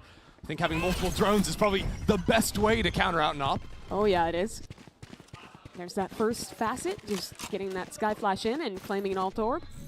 But MIBR very quickly reclaim that space. Huh. The Teo drone goes all the way down A short, sees nothing. And that's pulled a rotate from Lisa. And Mimi is suspicious. Very aware that the shower's walk could be coming. And SRN will shy away from the fight. Bastarda now with the operator in hand. There is a drone for her, though. Here comes that dog, tries to swing in front of it. Good patience out of G2, and Bastarda will be forced to teleport back into the site. Sees Akita on the cross. Akita saw her as well. And now the utility coming down. She's trying to run away, but the molly's on the floor. Chew her up. MIBR, I think they're calling to save. It's done. That's a great example of how the drones come into play. G2 start towards A showers. MIBR re-clears that space. But as G2's rotating, they send the Teo drone into A. That pulls Lisa off B and opens up this free site to execute with the waylay. And then the layers on top of that is our util combos, because so nice. I think a lot of the time G2 are going to throw either a Viper Molly or Brimstone Molly on the CT flood into backside of B. That wasn't even necessarily intended to combo on the retreating player. That's just part of their default exec onto B. The fact that Akita just lights up the floor and makes it impossible for Bastarda to run out of there, who had already used the teleport, being pushed back by the drone, as you mentioned. And that's an even bigger win for G2, because the round that MIBR had the operator, it's already done. It'll stay lying on the floor. Now MIBR do survive with 3 guns in their hands, so we'll have something of a buy heading in here. That was so thorough from Mimi to consider that repush out of showers. Brutal. So what do G2 do now? Showed us a slower round in the last one. Feigning a little towards A here. They'll open 4 on the B side of the map, but MIBR's here as well. They're duelists ready to rock on B. High chance SRN just goes walking out of sand, but after putting down the boom bot, instead choosing to come back into long. This is where MIBR want to take the fight. Breaking the drone, only showing a pistol here. Could be a seasonade. Here we go. It's going to be a high flash off of the Haunt.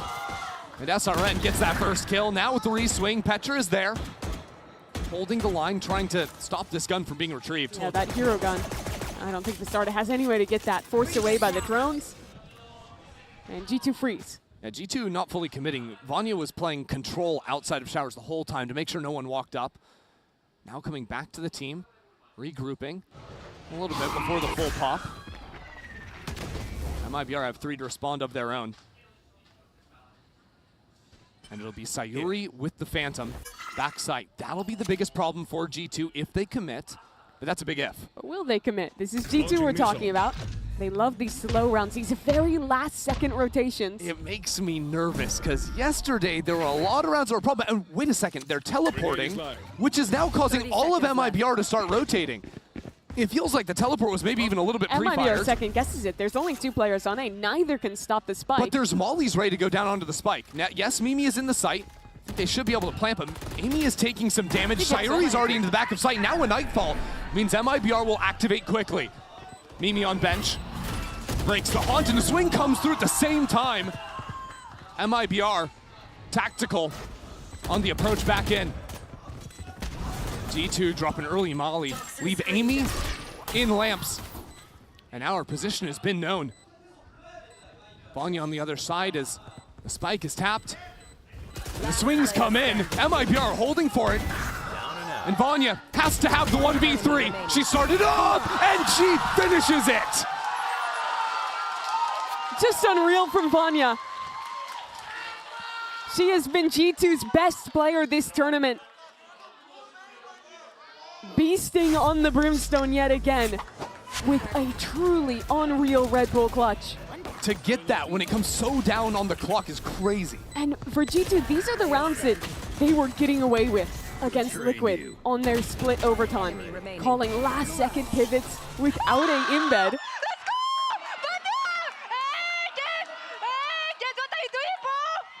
But somehow they keep making it work. And Akita, I mean, she can't believe it. They can't believe it. I feel like I just witnessed like 3 different things that Akita just did there. Like completely separate trains of thought. Oh. Okay. Timeout. Timeout. Yeah. I would Collect need it too yourself. if I was MIBR. Brutal round to lose. And suddenly, Chrissy, G2 is back in this. 3 rounds, 1 in a row. A couple with some nice util, 1 with a crazy clutch. And now they're cooking with gas.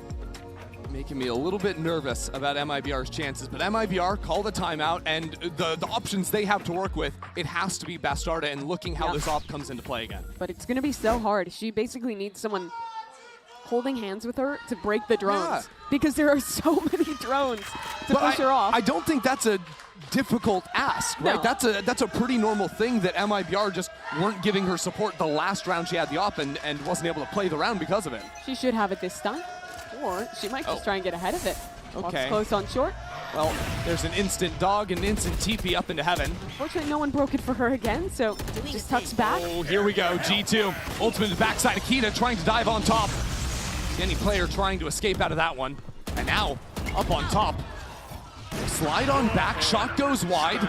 Ultimates in backside, G2 are just blowing up the floor. But MIBR got out with 5, and now a Yoru ult to fight back in. MIBR gonna be quick on the reapproach. Already out. Mimi keeping these players at bay. Some missiles to help guide as Bastarda seeks an opening. Has come all the way around on the flank, and now the rest of MIBR show up. Vanya again is a monster! And Bastarda into a 1-on-3. Only sees fire and despair. Vanya back to back. 8 kills in the last 2 rounds from the Turkish controller. It's gotta feel so good for her. Last year it was her debut with G2.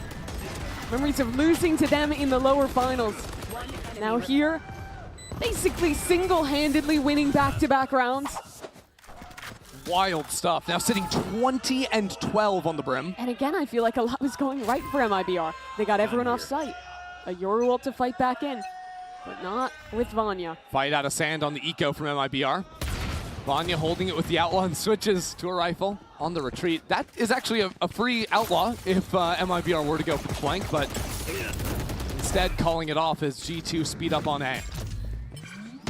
MIBR have gotten rotates in. The spike is still back in spawn. Petra has to go for that one while her team execs onto the site. Yeah, that's a Bucky in Sayori's hands, so danger in U-Haul. Good thing is you just don't have to take U-Haul if you just hold the exits out of it. If Akita wants to go up onto heaven, what a silly little exec here. Now just peering into spawn. It's bullying time against MIBR on the light guns. At least it stands up to bullies. Won't let that one get away. The rest of MIBR is bystanders. Yeah, she has a very weird exclave in U-Haul. They know she's here. They're not going in.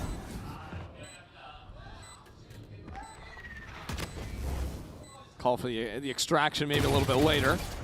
Mimi still trying to farm up a few kills here.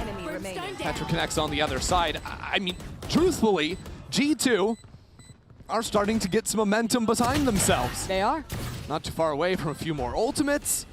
Only 1 round trailing now after refusing to lose a single rifle round in the second half. Remember, this started off with an 8-4 half from MIBR. MIBR winning the pistol, but it has now been 5 rounds in a row for G2. If I was MIBR, I think I would not go back to this operator because it has not found success. Every time, the Sorta is just getting droned off the line. I think this is a comp that is great at bunkering one side with double smokes and being like proactive in fighting with the double duelist and the Fade on the other. But they disagree. Basarda wants another try. But the thing is, if you're going to play the op, you have ways to break those drones and give her pockets to re-swing into the line. We haven't seen that yet. The issue, though, is if it ever comes down to a retake, it becomes so much harder with the op. Sure. What's going on here? Akita not even dashing in. Sort of TP'd in for a moment. Then back Akita out. is in lamps, while G2 are regrouping to exec on B. Currently being held by Sayuri. And Seeker's out of Puka, ready for G2 to pile up into the site. That lurk now dealt with, but Bastarda again fails to find impact. So it's a straight up 4-on-4 retake, but Amy has the pick. Ooh, that's nasty. MIBR not gonna have an easy time cutting back through that one, just facing up into it. And Amy is just gonna mow them all down.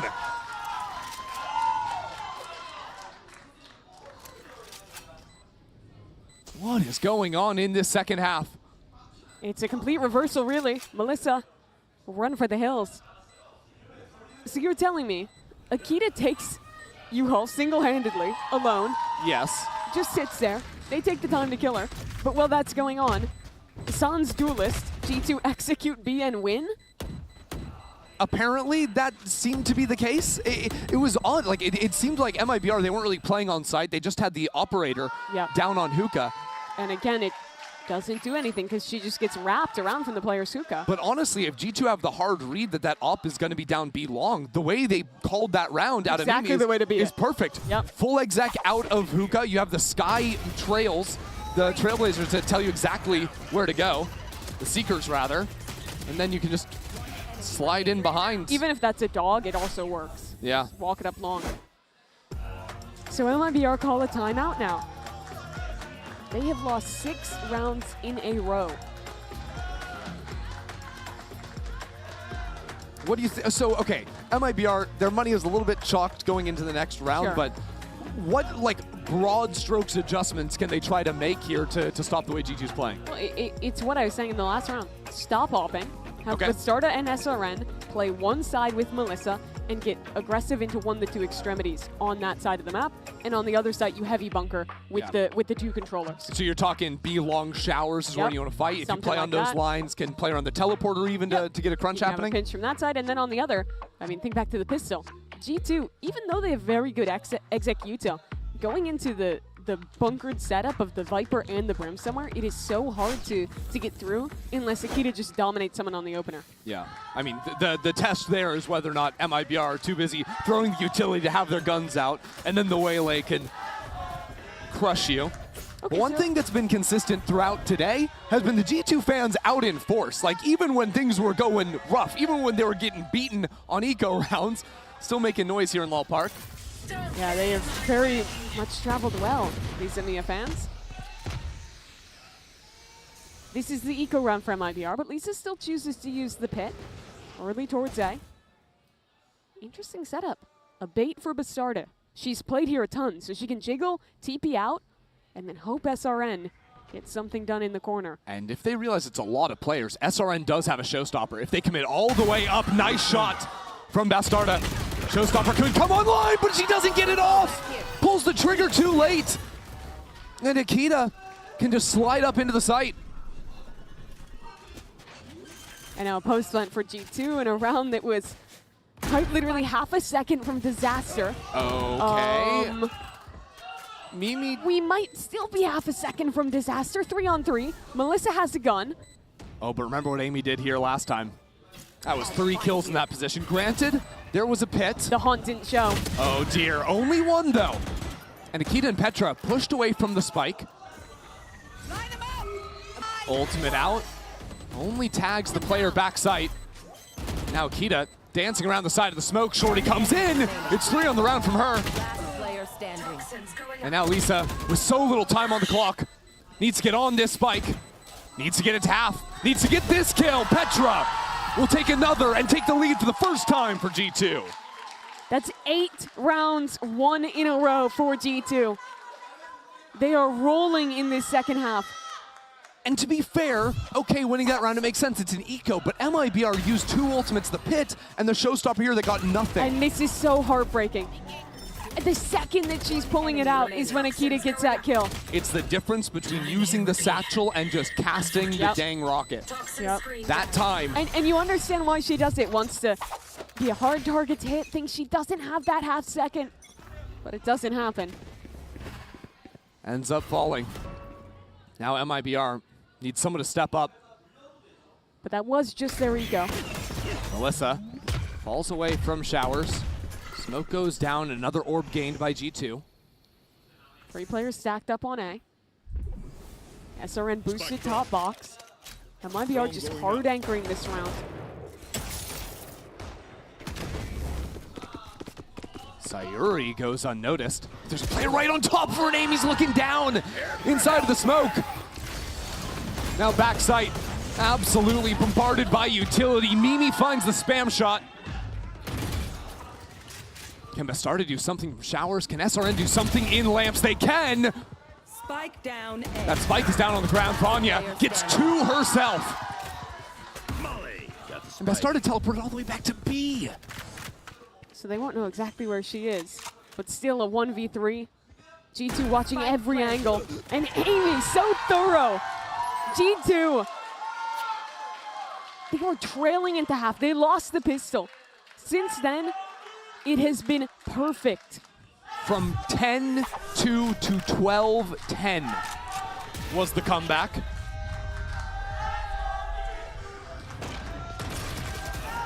Just straight up dominance. And Vanya continues to impress. And she was the one who started this, right? Yep. Remember the back-to-back 4Ks.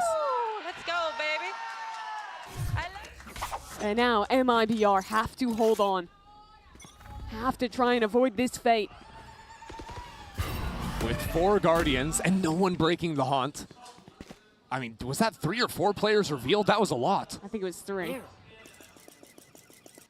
Drone goes short. G2 a bit reserved, but anticipating the heavy fight out of showers. Already sneaking some players into short.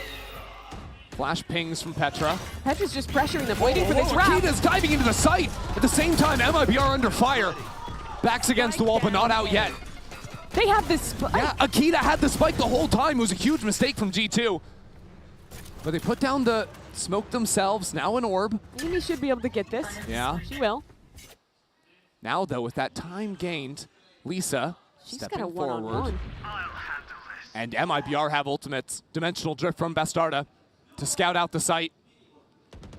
G2 haven't planted yet. And Lisa is shot out by Vanya again. The dimensional drift means nothing. G2 keep winning their fights. They can teleport over to B. Mimi is in their spawn. G2 left. running circles on MIBR. Bastarda tried to hop out of the ult and shorty someone. She gets punished. And now G2, they might just flawlessly close this run out. The ultimate is ready. But it's not so simple. Vanya on 20 HP, Amy on 39. Sayuri and SRN, the best players for MIBR in this opening match. But Amy has caught a timing. Go ahead. Stand. Amy, Sayuri gets the first kill, that's major. But Amy is still unchecked. Amy inside of this smoke and popping out. Wait a second, SRN has the read after clearing down long. Sayuri gets another kill. Sayuri finds 4! But is there time? It's down to the wire, and with 1 second left, MIBR stay alive. Where did Sayuri pull that out of? I need to see those kills again. With a Guardian, no less. The IGL. And this is how it started. Akita dives in for the opener. Sure, she gives up the spike, but G2 turn it around. Get this kill on the lurker. You thought it was gonna be another masterclass from Vanya. Bastarda makes a big mistake, but it's the IGL. That shot is stunning. But is it enough? One more round to decide if it ends here or if we head to OT. Heavy fight over showers to start it off. G2 do not want to go back to another overtime. I remember how that series ended last night. So they play it slow. Spike dropped. Put some pressure towards showers. Call back to see if anyone's walked on B.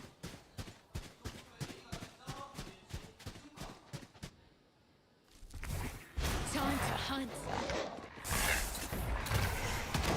Goes down A short, just putting some pressure down as the wall goes up and the rest of the team regroups on B. MIBR have seen a lot of these setups with the drone on one side to pull a fake. They don't bite on it this time. Ammunition. That spike's gonna head back over to A, isn't it? Akita gives it up, gives it over to the Brimstone, maybe a little better on that front. Toxins going up. Still, time is dwindling. 35 seconds, so much will be asked of Sayuri again. She's the player to take the first fight.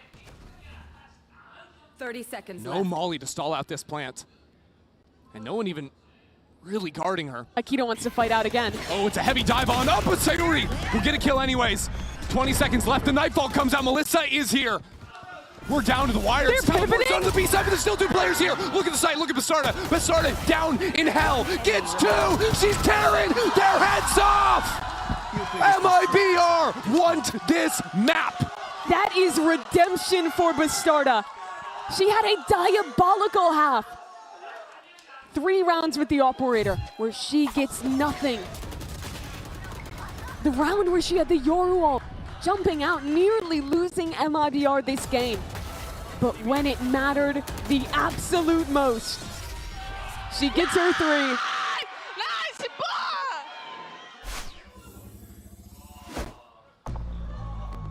And as we take a moment to breathe before another overtime for G2, they will sit with another map they could have had.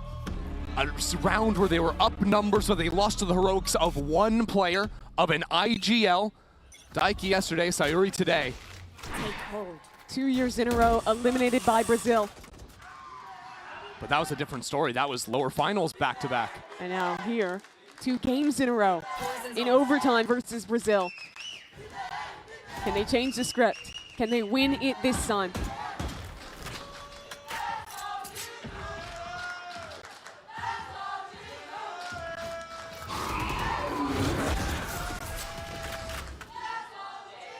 Prowler is unsuccessful at pushing the players off of B long. And he was on the aggro line, falls back to play high-low with Akita. This is abnormally slow from MIBR. They were doing so many grouped hits in the first half. That is how this round will end as well.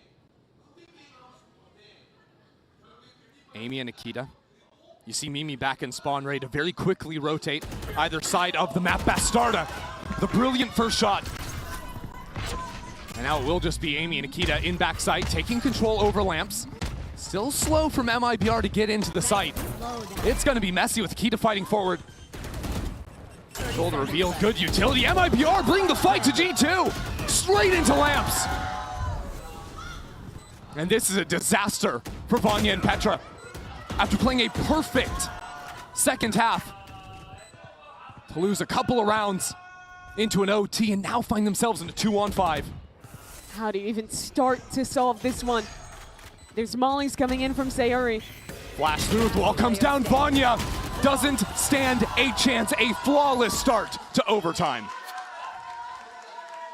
MIBR have so swiftly switched this momentum back into their control.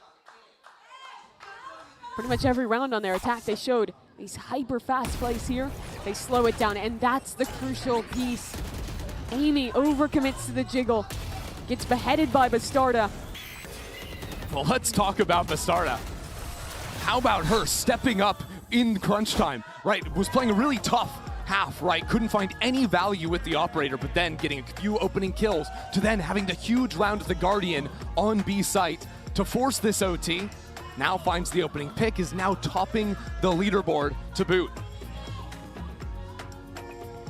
G2 have to wrestle some control back. This game was all elation for them. You see the change on the face of Akita. For Vanya, who had so many rounds she won alone, now having to try and summon one more on attack.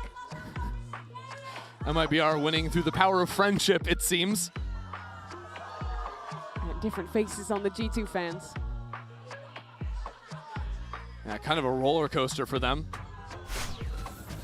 G2, they have pretty much always shown us these very slow rounds. Mimi has loved calling these drone pressure one side, drone pressure the other, fake back in. Is this the round where she simplifies?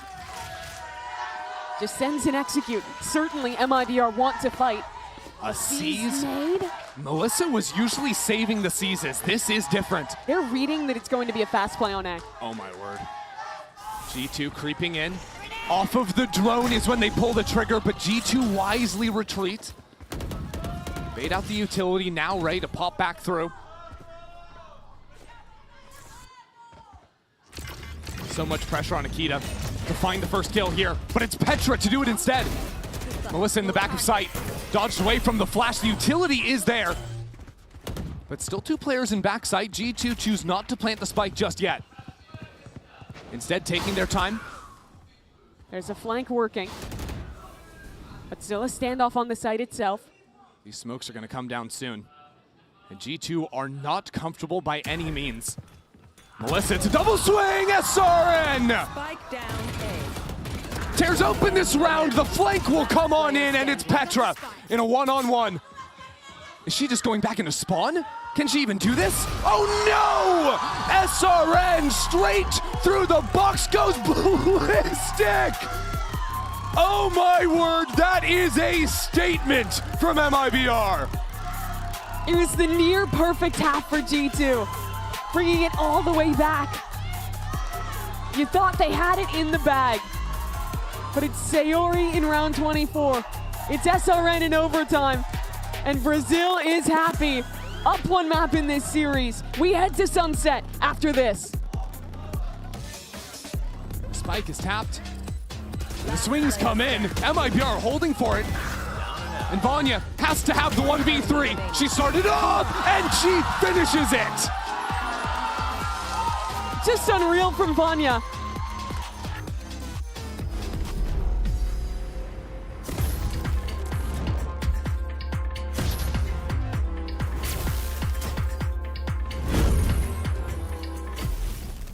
An update is required. Financial system updating.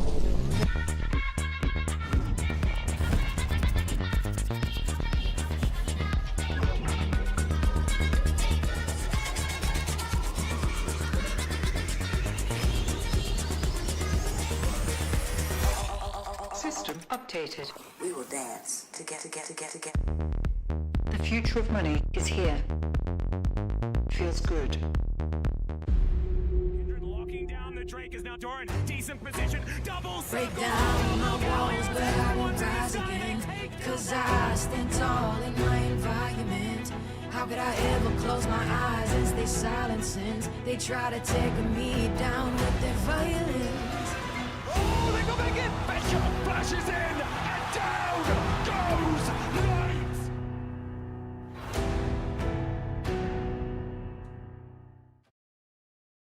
I'm 1 foot out the door, and it's all because I don't need you anymore. Heartbeats going fast, fast, fast. Oh, oh. Heartbeats going fast, fast, fast.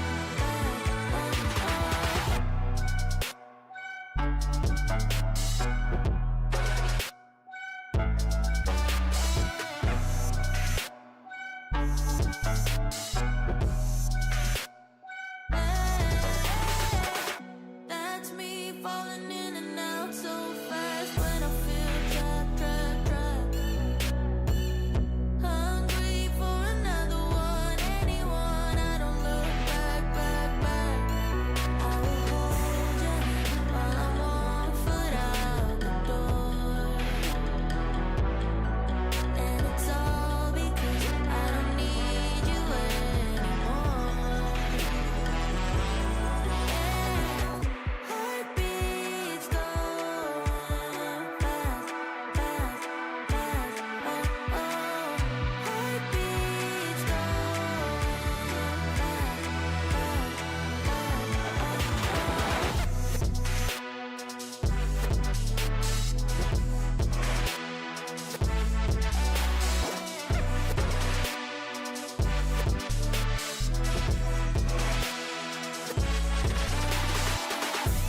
Heartbeats going fast, fast, fast. Oh, oh. Heartbeats going fast, fast, fast. Oh, oh.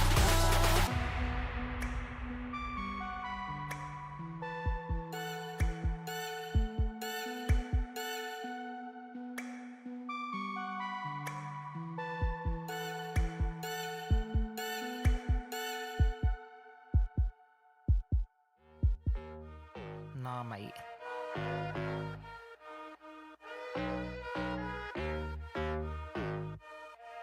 Oh, knock knock.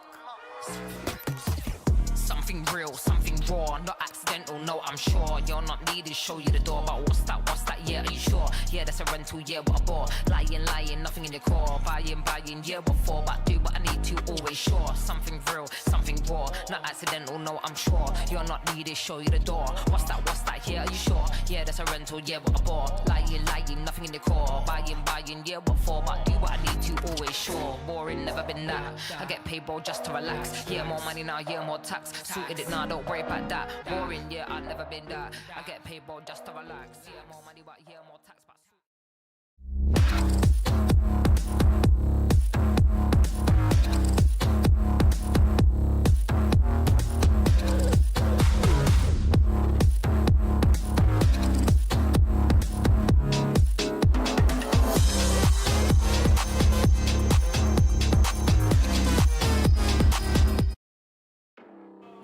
Hi guys, it's Bella. I'm standing with MIBR's Blitz and Arthur here today. One more win to continue your run here at GCC. How confident are you guys going into Sunset now? Agora vocês estão a uma partida de continuar a sua jornada aqui. Quão confiante vocês estão agora entrando na Sunset? A gente entrou muito confiante nessa série, mesmo faltando um mapinha só, a gente vai tratar como tá 0 a 0. Teve um apagão agora nessa bind, mas a gente vai conversar aqui, vai voltar muito forte para Sunset para fechar o mapa e continuar no campeonato. We're pretty much like confident since the beginning. Yes, we had like a blank just here by that bind, but we're just gonna sit down, talk a little bit more, and then come back even stronger for the next. Even Sunset. stronger? Okay, all right. Vamos. Obrigada. Obrigado. Goodbye. Good job, Bella. I know she was very proud of that. But yeah, even stronger MIBR. I mean, after that map, that was 14-12, by the way, the final scoreline, a very, very, very close matchup. It came down to the 1v1s, the 1v2s, or the 2v1s, right? However you want to put it, this was a very, very tight matchup. I know that in this graphic it only says 2 clutches and going for the side of G2, but the amount of, as you're saying, 1v1s, 2v2s, that all down to the last bit, the players getting 4Ks here and there, like so many super impressive individual plays that we've been seeing. So many mistakes that were so hardly punished by MIBR coming from G2. An amazing bind, honestly. That was genuinely enjoyable to watch. Yeah. But Bastard is a player who was kind of getting like, kind of quiet throughout the entire series. The operator wasn't getting much value, and then all of a sudden, out of nowhere, you get the 3K to bring it into OT, and you ride that momentum. And I honestly think that she'd carry the entire overtime. Yeah. Sometimes all you need is just that one round, right? Just one round, and that brings us to a Verizon high-speed moment from round 4. We have this moment, which we thought that this was just magic to watch. I think this set the tone a lot for what we saw on the attack. Number 1, the very quick executes that we were seeing for the side of MIBR. G2 that tries to flood on the side very quickly, and the moment, of course, is just using that seize with the Brimstone ultimate. Sayuri absolutely amazing and unstoppable during this map. You just can't do anything about it. It's just a lose-lose. And it was a fast flood attempt too from G2, but yeah, I mean that tether and Brim ultimate, it's just you just get cooked. Yeah. And literally, actually, with that Brimhawk, right? It's so amazing how MIBR would just had so many of these set plays, but the comeback from G2 was also very respectable. And we were talking about how it only takes 1 round sometimes. Vanya had 2 back-to-back. Yeah, 2 back-to-back. I think that also when we were looking at the first half and looking at when G2 was trying to get more aggressive to try and shut down MIBR or trying to get a little bit of control over the map, we also saw some very key plays. So then we have to look at both of the Brimstones of this map. Sayuri also leading the team. What an amazing performance time after time. I love the explosiveness, how they were able, again, to punish every single thing, every small thing that G2 could do wrong. The awareness also of like clearing everything and knowing what weapons could be where. Amazing play for the side of MIBR. And I say this a lot, but it is so true. When your IGL is having pop-off moments like this, everyone else on the team just gets fired up, and it makes them feel like, okay, if they're doing it, we can do it too. Yeah. You know, and that's the deadly team that you're going to play against at that. Yeah, especially when she was the one setting the tone for the first few rounds, right? She was the one early on actually dictating like what they had to do. I think at some point like 10-2 or 10-4 or something like that. I mean, that's ridiculous numbers. Yeah, we talk a lot about SRN, but Sayuri, she's right up there next to SRN usually, especially when we look at the stats of the last rematch, right? But with that comeback from G2, actually, that mini comeback from G2, I want to hear what Drew Spark has to say ahead of map 2 as we send it to the stage with Bella and the coach. Well, yesterday came so close and first bind as well. What was the talk? What was the prep like last night coming into today to wipe the slate clean for you guys? Yeah, I think it was just recognizing that, I mean, speaking honestly, it felt like we lost the game, you know, like kind of left to ourselves. I think a lot of it was just a lot of micro things. And I feel the same about bind as well. Like there was a lot of clutches we won, a lot of clutches we lost. And I think ultimately it just kind of comes down to those late rounds playing together properly and closing out rounds properly. 좀 어제 You know what's painful about such a close map like this? We talk a lot about this on the Pacific desk, how when it gets to overtime, as the score is closer, the loss is more painful. And so I really want to see how G2 is able to make this mental comeback. Petra said it herself in the arrival, it's more about the mental game, and I think they feel that especially in this moment. I think you hit the money, like hit the nail in the head there, Mika, because there's a couple of rounds that G2 should have won. We were speaking about the Bastarda getting the 3K. Again, it's an amazing individual moments coming in from MIBR. You should always be aware that the players, the individuals on the other side have this strength and they're not going to be shaky. They're, as I said, going to be looking to punish those mistakes. And for G2 at the end of the day is 2 back-to-back 14-12s. That is so harsh to come back mentally from. But if it happens and if they do not want to go home, it has to happen on Sunset. Dre, do you like this map? I mean, I'm a big fan of Sunset. I don't know what G2 are going to run on this map, though, and I was already kind of seeing from the MIBR side a Viper, maybe. So already some comp changes that are going to be made here. Look at this. This is the G2 comp. We got it. The Chamber Sage. I'm a huge fan of this. What I'm surprised at here from the side of MIBR though is the Cypher. I feel like Cypher is a character that's just kind of fallen out of the meta. Like those nerfs, it's just not good. Those trips don't do as much damage as they used to do, right? But this Sage Chamber comp, I think Amy started heating up towards the later end of that bind, which I think is a good sign. Now, I will say, I don't know how much of the operator play we've seen from the side of Amy, but I mean, I just think that the stopping power that you have with the Sage combined with the Chamber threat is a force to be reckoned with on this map of Sunset. I want to see also how this changes the way that G2 goes in place on this map, because I remember, like, of course, moving away from having that double duelist, and maybe Amy that now is going to be in the Chamber, being more in the position of playing the Sage and controlling one side of the map, just leaving it all that space. I wonder how that matches up and how MIBR is going to be playing without Viper now. Massive stakes here. This could be it for G2, as this is an elimination match, or will this make it to a map 3? We're gonna send it back to your casters. Here's Ender and Mimi. As Mika said, G2 facing their earliest ever elimination in a GCC, and MIBR ready to send them home 2 years in a row in this lower bracket. But G2, no strangers to dropping that first map and firing back in map 2. Yeah, and for G2, if they did lose, it would not just be back-to-back against MIBR, but 3 years in a row to a Brazilian team. They gotta lock in, but I think this is a great map to do it on. I love their approach. I think this Sage Chamber is the best comp on the map right now, and it especially excels here on defense. Big challenge for G2 is proving they can close the map. Last 2 maps they played versus MIBR and Team Liquid, both maps they very easily could have won.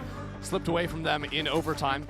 Definitely gonna be that weight hanging over them. They'll show something aggro on the pistol rounds here. Walk the Chamber down mid with the Neon to help. But MIBR, you know them. They like their faster plays. They're going to keep it simple towards A to start. High haunt broken by Bastarda. G2 have taken so much control on the map. Amy has already stepped into tiles.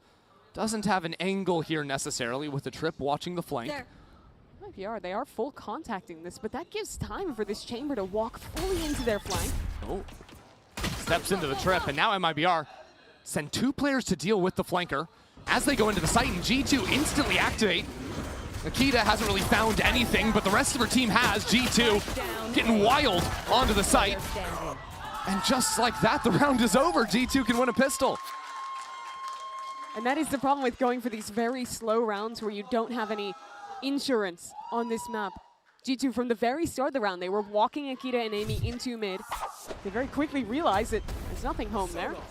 And before MIBR can even try to commit to this execute, they're completely enveloped and just get decimated by Akita on the site. Big too that G2 can just win a pistol round. It's been somewhat of a struggle in this tournament. It was certainly a struggle in that last match they just played. Can start off on a good foot here. And I think playing this Chamber comp is great for a few reasons. One, Chamber is awesome because initiators are so much worse. Yeah. But well, Melissa just got a kill, so yeah. Checkmate. Point refuted. That is checkmate, indeed. They're walled off now. That's the beauty of the Sage. They only wanted an orb, but they're happy to get a kill as well. But look, there's not going to be many tools to push Amy off this line, so she can play very proactive, continue to pressure over there. And on the other side, we have Sage util. And 8 seconds again with the slow. Now here comes Amy. So well, she doesn't get the kill. Does have to retreat and does it safely. I'm a little nervous right now about G2. Yeah. Getting forced off the angle, taken low on the Chamber. How does G2 reply now? They still have B main control, but they're worried that there was a lurk going on through mid. There isn't really, at least not an active one yet. Right now, Amy is all alone on the A site. 2 players are getting called back, rotating through spawn to assist. Yeah. They are going to be here in time. There will be a lurk coming through as well. I agree with you. I'm a little scared. Viper Wall not really doing MIBR too many favors. They have to come on through here with just the dark cover to protect. And now Vanya jumps through the smoke after the Seas falls down. And no more dreams. With some bodies and with some guns, G2 can pick up the kills they need. MIBR might get a plant. They're going to run towards B. Yeah. Nothing can stop them, really. I mean, take those little wins, yeah. Melissa already with 4 ult orbs as well. We'll have a 5th off the plant. See if Bastarda can get anything done with this classic. I like the way G2 have just ignored Boba completely. Work in all together through market now. That classic, hard to deal damage with it. The range Bastard is playing from. Melissa, the hope for MIBR with this Spectre. Last player standing. A good swing and maybe a shock dart for some extra damage, but as Amy posts up with the Bulldog, G2 will take their second round. So no need to fear in the end, even if it got a bit close. That round was a great example of how this comp dominates the respective mains. The Sage full slowing one side, the Chamber posturing up on the other. MIBR, they don't have a huge amount of tools to clear off with only that Sova in the mix. So I think all this first half is going to be about how they can bait out the Chamber to TP and how they can bait out the Sage to use her two slows in the wall. And I think seeing things like the slide double swing to clear mains is really important when there could be a Chamber there. So you can always have the quick trade or even just contact walking forward. Find windows to punish the Sage. Look at this play. There'll be an OMEN TP down mid fast as the Neon fights into A main, masking an operator behind it. Yeah, it's crazy. G2 going for the up, saved up for that one. And now looking to run this idea, as you said. There's the teleport. Vanya in front of the dart, but already some return fire. And look, that whole A main fight was just to get the op posted. Now they're going to call back into a B stack, and there's the op in play. And that could have been the lurk with Lisa playing on her Viper wall. Now MIBR have to work into mid, where a Prowler doesn't see anything. That smoke on the right side makes it very hard for G2 to get information back in that mid space. MIBR found the right gap in this one. Working into market. Oh, there could be a brutal timing caught right here. This fight into market. I believe Vanya figured it out and is now swinging on the other side of this wall. Posts up right on top of screen. SRN will secure the shot. And now comes straight into the site. Mimi has nowhere really to go, but SRN is stunning herself. Slows down this take of the site. Means Mimi has a chance here. With the pistol in hand, MIBR have nice spacing. Very few opportunities to G2.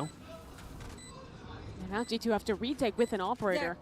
Well, we'll see. Might just be playing for the pick and waiting to get numbers before committing on in. Good swing from Petra. And the trade from Melissa too. You see how conflicted Amy is.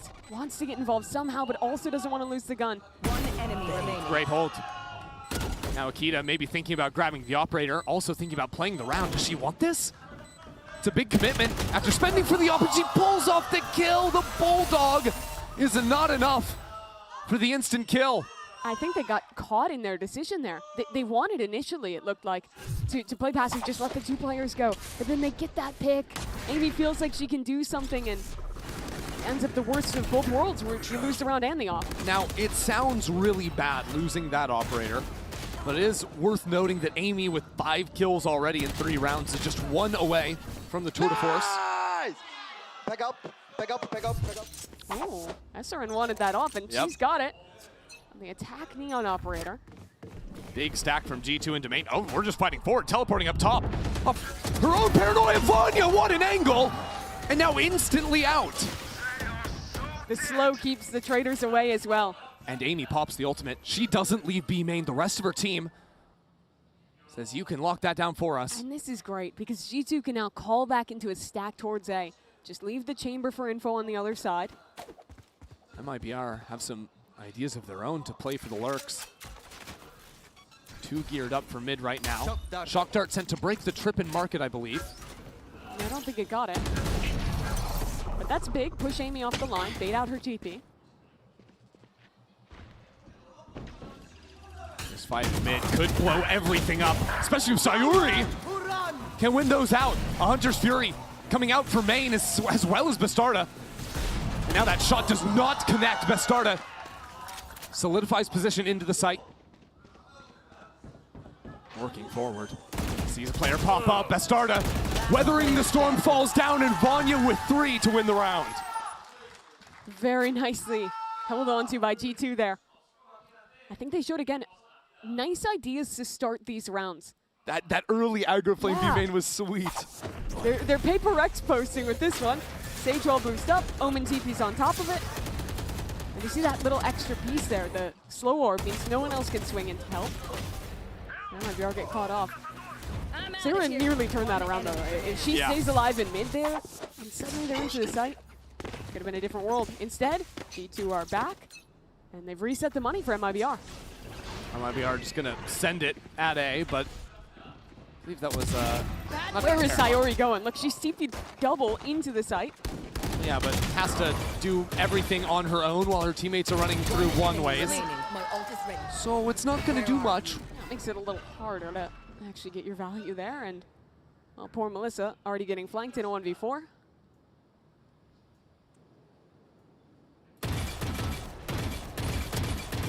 Okay, somebody shoot her. One day. This is getting ridiculous. Mimi will get it. There we go. All right. And a few extra. So G2 not only win that round, but I think should have money to get another up for Amy here. MIBR are going to call a timeout. I think the number one thing to solve is what I was talking about before with how you play into these two centers on the extremity. But what G2 is doing so well is spicing that up by showing these early round set plays. So if you're MIBR, you not only have to think, are they going for one of their aggro looks, but also how do we actually deal with the Sage and the Chamber util that is basically a requirement to do anything else? Honestly, I'm not even sure if it has to be so complicated for MIBR to like match those main fights. Sure. You know, you absolutely can do that if SRN is feeling it and wants to punish the Chamber, but just as easily you can give that forward space, fight for mid, try to threaten blowing up the map, and then moving back in with your scouting utility later in the round, as opposed to falling into these traps. That's back-to-back rounds where G2 have just had 3 players ready for the fight in mains. Absolutely, but G2 have also had solid solutions into mid. I think their market anchors have done a really great job of locking that area down, because MIBR have shown rounds where they're taking that mid control. But that doesn't mean it's not the solution. I do agree with you that that is the best solve to not get caught out into these ideas on either extremity. Think about it, G2 is wildly effective when they're running some of the aggro looks on bind on defense too. Well, G2 has expected this. They have 2 fighters ready in mid. Highly likely, Amy's just gonna jump over onto the ledge with the teleport ready. As she does, dart up, broken for her. Now Amy can look at tiles. She's protected from the swing top mid because of the pillar right in the middle of the yard. Also from Akita, jiggling on the angle. This is quiet from MIBR. Pretty early wall from G2 thrown up. That'll go down at about 50 seconds. Probably because they're playing so much forward mid, they don't have the forward info they would usually have on the A side of the map. And so... Oh, this timing. Oh, this drone is going to be punished. Here goes Akita. Nothing Melissa can do about that. No one even protecting it, because MIBR was walking 3 players over to A to push a player off this line. With her death, though, they realize something's up in mid, find the weaker side on A. But still, G2 were always set up to retake. They have Petra's ult to do it. And Bastarda is positioned potentially to cut off the rotate. Now a scouting ultimate from Vanya spots 3 players. G2 can react to this one. Oh my god, Vanya up on top of the box. Can peer straight over the smoke. Forces a safer plant out of MIBR. And now the fight coming up into Link from SRN. No one's here.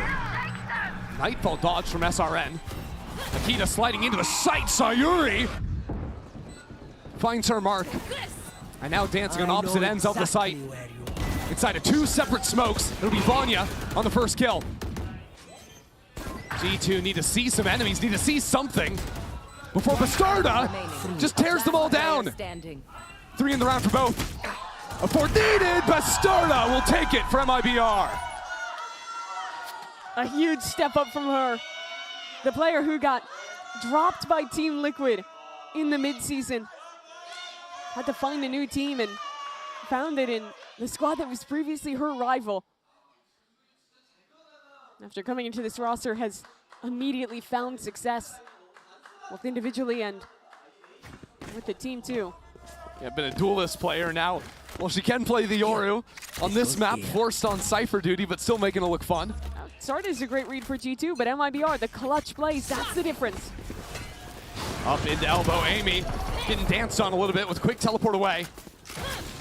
SRN ready to go into this site, not worried about smokes, has the assistance of her team behind her, now sliding back into elbow. Amy has this crossfire with Petra.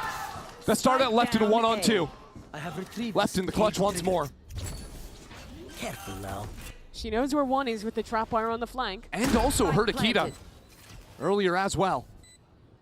They're really gonna make her do it again. But I like this. G2 would have heard the trip go down. Won't expect Bastarda to be playing right on top of it. Bastarda chips away at Akita. Now swings back in for it. Mimi will send her packing. And G2 hold on. After winning a clutch, MIVR try a very fast round. But you can see the G2 anchors were ready. Look at how Amy plays this, dealing with SRN on the dive. And then the crossfire with Petra. Really snappy there between the two angles. Yeah, she still got it. Let's go! Nice! We have a... She's looking at the camera. Oh yeah, playing up for it a little bit. So MIBR, they're going to be broke after losing that round, and G2 again shift their setup, now putting the chamber over towards B. MIBR have really favored these A hits. So G2 want to show a new look of how to dominate that main control. Oh, Amy saw a shoulder.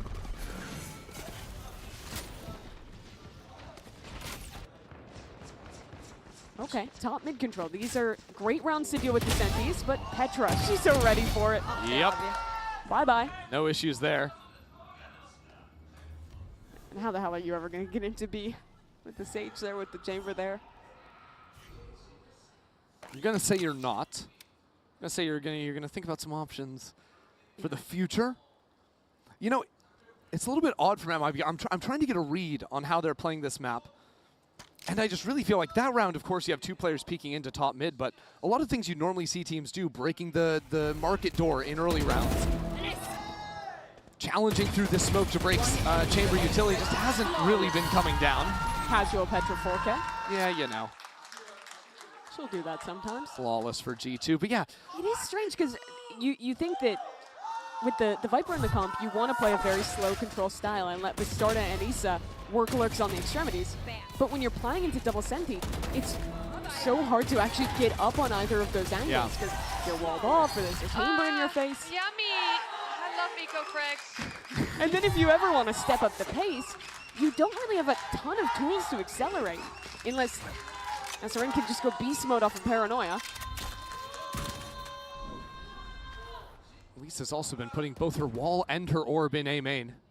It's always been about these A fights for them, truthfully. And at least that's meant that a chamber up has never been a risk. Here's another boost. A different one this time. At the same time, Amy is all the way through B main. Ready for any players to step up. Yeah, and she can still TP back from here. This is a safe position to play.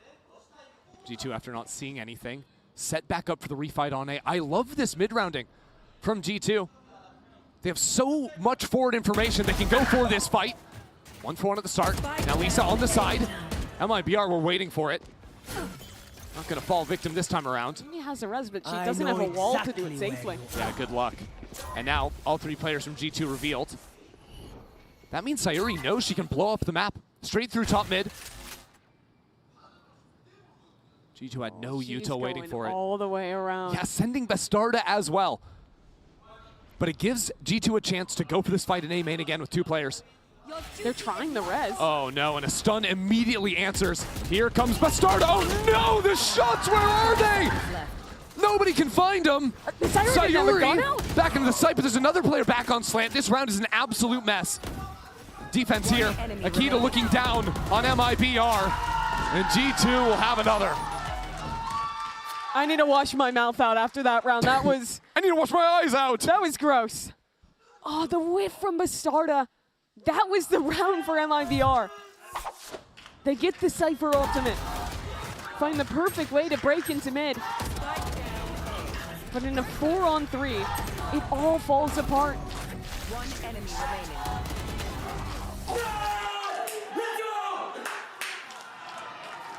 They sound hyped. Yeah, I'd be too. And MIBR have nothing now. On to another eco. This is G2 running away with the half. And I really think that G2 is just out calling them right now. The Sentinels are shutting down the extremities. when MIBR tries something else into mid or to re-clear into one, G2 are still so proactive. They're showing us these wall boost looks, the re-clear that they tried that round. They constantly have that next step. So Sayori and the team at MIBR, they just can't get a read on what this defense ever actually is. I think the concerning thing is a few rounds ago I would say, oh, MIBR just need to solve the start of their rounds. Sure. But it almost feels like because G2 are getting so much information round after round after round, because MIBR are playing so back, you know, and not containing the space, it means that G2 can call these great mid rounds. And that's because of the conditioning early with those set plays off the rip you're talking about. Exactly. MIBR a little bit spooked, it seems like, waiting for players of G2 to step forward. But really, I think EMEA has just been leaning over towards the B site so consistently. Finally, now the read from MIBR is to play into mid. Sayuri is just ulting back into spawn. Inside of dark cover. It's answered on the other side of things as Vanya pivots back over to B. And now two players from MIBR in spawn. Akita pinching down at the back of MIBR. This time Bastarda wins the fight. A nightfall into Bova. The Hunter's Fury to boot. Amy with 2 kills through the wall. Switches over to the Sheriff. And it's still all right as Mimi sees another body. remaining. This round could have gotten a little bit more wild for MIBR. But now it's all but over. There's a wall up in the face of Melissa. The spike is down elsewhere. And G2 have held firm. I like the idea of this eco round of trying to blow up mid control, get a deep TP. I think it's something to explore more, but again, G2, they turn, they figure out the fight, and it's another proactive refight from Akita, sliding out into mid with that stun. G2 responding really well, whether it's the quick opening rounds or the slower ones. He does have a gun now. Standing ahead. Dart out, she's gonna swing with it, but Vanya not baited at all by that dart. All good. 8-2 now for G2. They are rolling this defense. What have MIBR figured out? Well, my concern is because they ran the mid aggro look, either that's the read out of the timeout and they're gonna play the next 2 rounds like that, in which case G2 have a perfect preview of it, or that was just a throwaway and they're gonna go back to old habits and fight for a main again. Yeah. I mean, to their credit, they're always getting a main. It's just, the problem is when the reclears come in, when G2 dominates mid. It's a Sage wall boost, I believe a double boost for these two players. As soon as the smoke comes in, boost on over it. MIBR didn't see this last time. And some fire down on Sayuri takes her to 30. That is a big investment to use your Sage wall at the beginning of the round, but here comes the next layer, Chris. And look at A. Reclear. Exactly, but it's a different Viper wall this time. It helps them out on site instead of just fighting over from main, but this time, G2 blow them up and Mimi just holds her own. It's the same script round after round. MIBR play a slow start of round, they try and get into an extremity, G2 re-clear, and dominate them. And I love that G2 don't spend forever on top of that Sage wall. A lot of teams, when they run something like this, they invest 400 creds to get the wall sunk boost. cost fallacy. That player never leaves. But instead, G2 show that and then instantly rotate away because they know that MIBR is not going to re-swing and challenge that ridiculous angle. That is never favoring the player down on bot mid. But if you're in rank, they'll always re-swing. Stay up there. 99% get off the wall right before they swing. You know, this was G2's map pick, but I really do feel like, even compared to their bind, it is a very different level of just like set protocols and understanding of how to dominate defense on this map. On bind, it was a lot of just running aggro plays that were put together, and they either worked or they didn't. This one is a little bit less all in, a little bit less committed, so you get to see some of the mid-rounding prowess of Mimi. Yeah, it wasn't always her on this 10 role. seconds Switched left. into it, I believe, last year. It was right before GCC last year because Petra had been IGLing all year long, and then even while she was playing the Duelist, and had to switch on to that. we were all surprised because we were calling Petra the Duelist heading into GCC last year, and then she was like, "Wait, no, that's not what I do anymore." Mimi took that job from me. This is the new me, and I'm not the IGL anymore. And after not showing the operator since, I think, round 3 whatsoever, this is the time where G2 go back to normal and Amy buys it. I kind of forgot the operator was an option. And it's normally like the reason you pick the chamber. No, it's still here. And, Okay. And after seeing so many A lurks, she'll now solo hold that aggro and have a Sage to back up if needed. Well, better late than never. MIBR ready to take some mid space. Wahoo. I tell a lie. I've never been more disappointed. I've been waiting for this all half. And they're stepping into the B main trap. How has Mimi just read every single thing MIBR have literally ever tried? I'll tell you why. It's because Chamber always has forward information. And MIBR are always dodging her. Akita's going to get in the close corner. This is going to cook. I think B main is where the fight is coming. Vanya spots it. Akita, calm, not swinging off the paranoia. And she still has a stun. Best art has been left inside of this smoke. But she just steps through and spins on a dime. That's a way to steal around. If you want to talk about a comeback, you need at least 9-3. That's a good start. And Amy had fallen off of the forward line. Plays it on the other side of this wall. Jumping Neon. Taken out of the round. Mimi's already rotated over with a wall down on the left approach. Now it's easy for G2 to just look at elbow, except for the pit. But MIBR are leaving. The spike is actually heading back towards B. Finally, some late round ideas from MIBR, but they're a little bit slow. Petra has come into Boba, and his kill comes down from Mimi. Cuts away at the lurk opportunity. Petra chooses to play for numbers. Give the spike plant over to MIBR. How do they set up? Spike On a planted. retake, they'll bide their time. Petra has the Fade Haunt to go. It all comes down to the crossfire. Sayori and Bastarda on the site. But MIBR do not have backside control. There's not a lot of space for them to play with, especially with the pressure coming through from that smoke. Melissa has to support back from main. Melissa and the team have to light it up. It's not enough just yet. Sayori in a 1-on-2. Coming out from both sides. G2 will take 10 rounds in this opening half. Just an incredible showing from them. A masterclass in the calling from Mimi, showing aggressive refights in the mid-round, constantly reading into the exact setup from MIBR. And all things considered, this is what the second half of Bind also looked like. If G2 just didn't slip in those last couple of rounds. G2 in the last two halves have been the better team. Yes, come on. But it's still them with their backs against the wall. They still have to prove that they can close out, that they can be the ones to fight back. But for this halftime, a special guest, we have Bastarda's best friend, Belina, standing by with Bella. 안녕하세요, 벨라입니다. 오늘은 니콜님과 함께 MIBR 응원가를 무슨 뜻인지 좀 한번 불러볼 수 있는지 들어보려고 하는데요. Hi guys, I'm standing with Nicole. The song you guys were chanting, I have to ask, what are you guys saying? And can you teach me a verse? Yes, we were actually praying, and apparently it went really, really well in that first map, so we're probably gonna do it again. And we were actually chanting Nossa Senhora me dê a mão.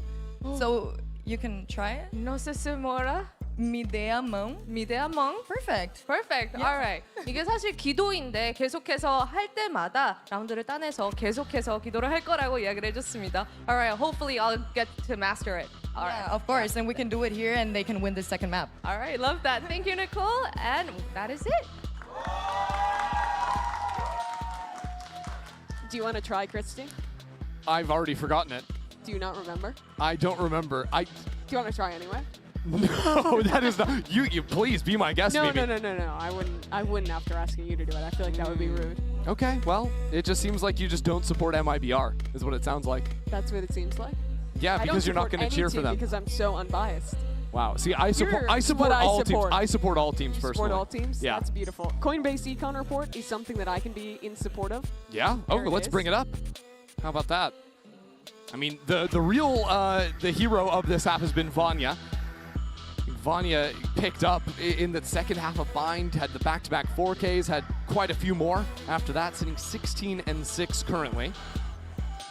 Yeah, she had a monster game. And it's true of map 1 as well. It's also true of this tournament as a whole. I have been so impressed with Vanya. It's not the first time for her. You think when she showed up with previous events with BBL Queens and in her first year last year with G2 as well, was always excellent. Is it just objectively funny that Vanya has like done way more damage to like literally the Omen than all 5 players combined, essentially? It's an Omen diff, I suppose. That's actually crazy. Sayori's not even having a bad game. It just, when it comes to that head-to-head, Vanya absolutely clearing. And the crazy thing about this map too is that G2 literally did this yesterday. Yes. Like, map 2 was a 13-2 on Haven. Wait, Chrissy, what if we're just running the inverse of yesterday's series? Oh my god, and it's a an stomp overtime for into a MIBR. Stomp. Oh, please But it's don't. split. The rule of all bangers end on split might It's supersede. True. Yes, and okay, maybe spectating the wrong player here. MIBR setting up for a fight in top mid. Here we go, As the wall fast break, comes into down. elbow. What are you laughing about? I'm not laughing about anything. G2, 5 players here. No misdirection. Not going to be stun locked. SRN comes down. There might be R. It's not going to be a 13-2. No way. No way. Surely not. Vanya is alive, but now walled off by their own teammate Sagewell as MIBR regroup towards spawn. Wait, are they just going to leave? Is that an option? It is an option, certainly. I mean, after putting down the Sage Wall, you would have thought that might have been good enough to get the plants. They're going on a long, long walk. Wait, the Omen smoke is interesting because it really discourages MIBR stepping through. Means that G2 could be anywhere on the site, so it's actually giving them a lot of time to go for this rotate. Here's the problem, though. Cypher Cam, you're going to be tapping that. There's also a trip they have to get through. They won't beat them there, sure, but it's very nice tools to make this retake happen. Now in the post plant, do G2 play in front of that Viper wall? And honestly, Bastarda could save the camera for the post plant to see if anyone's in front of that wall. I mean, Chrissy, Akita is just going on her own. I mean, this is very far forward. Classic, though, and 2 players ready for the double swing. Akita resets the aim and stuns herself on the way out. All right. It's Vanya. 1v3, but she is a beast. And there is no smoke to block her off. Has the armor, has a ghost. And that spike out in the open. It's a little bit awkward as SRN's just jumping around. No one's watching main. They hadn't dealt with backside. Vanya, ready for another 1v4. The shock dart won't give her the chance.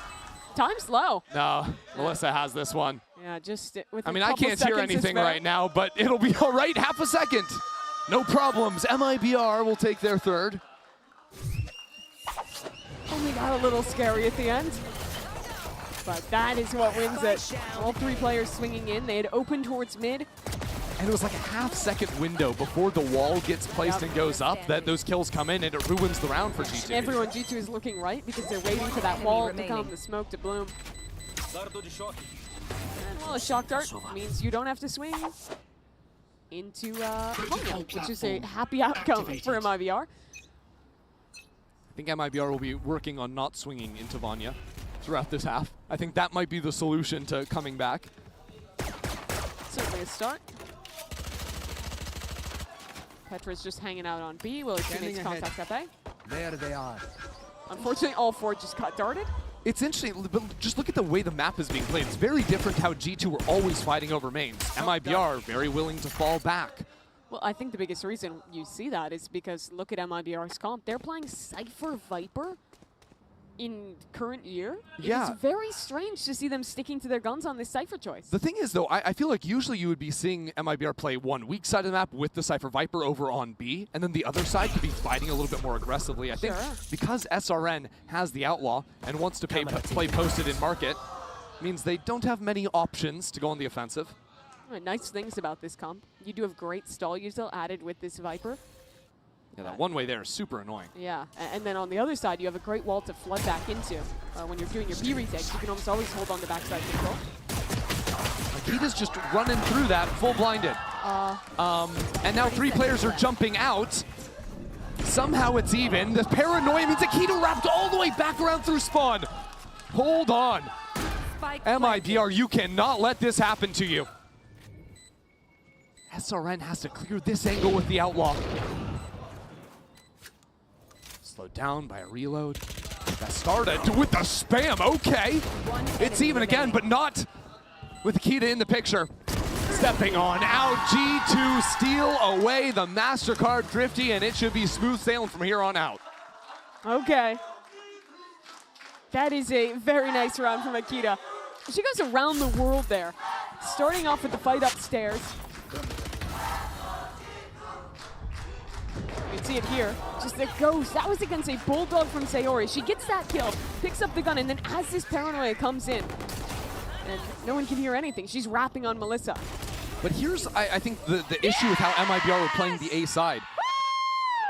It's way easier to play and play for trades, play for good spacing when you're fighting over a small point on the map. It's much harder when you're right here. I think G2 sneak up on you, so MIBR sees the reins over this round. 2 players in tiles already. Every round that G2 has wanted it, they've had a main control because MIBR is not contesting at all like you're talking about.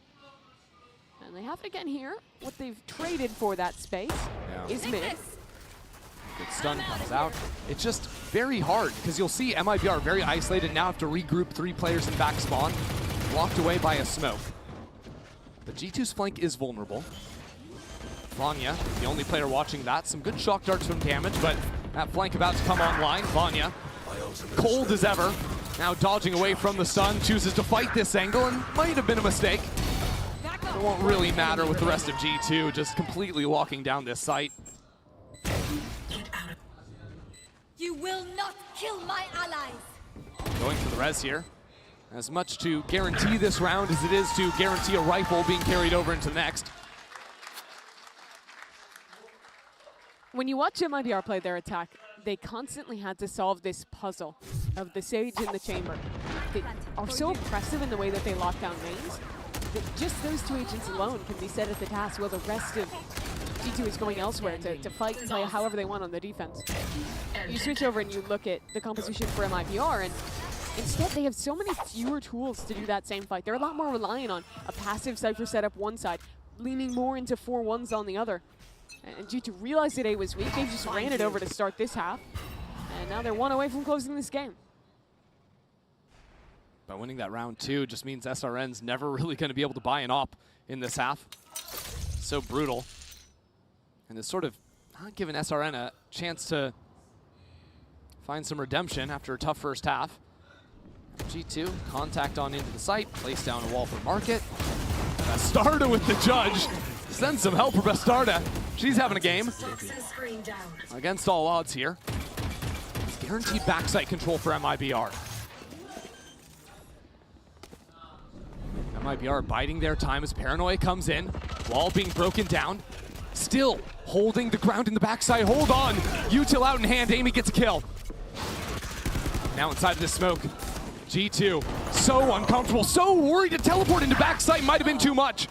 MIBR up numbers now, still in firm hold of backside. G2 can't plant this spike unless Amy wins every single fight, but it's Bastarda onto a third, and MIBR take this force round by. And that is what they want with this composition, to be able to always hold backside control. It makes it so hard for G2.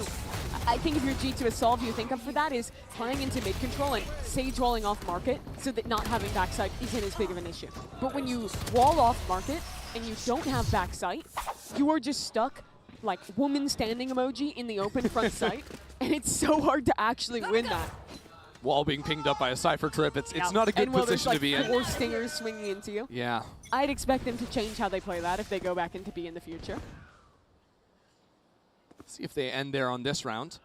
Right now, Amy with an Outlaw is just going to be working over onto B main. That's a good spot. Part of the reason I like this comp when we're talking about attack is how much agency it gives Amy.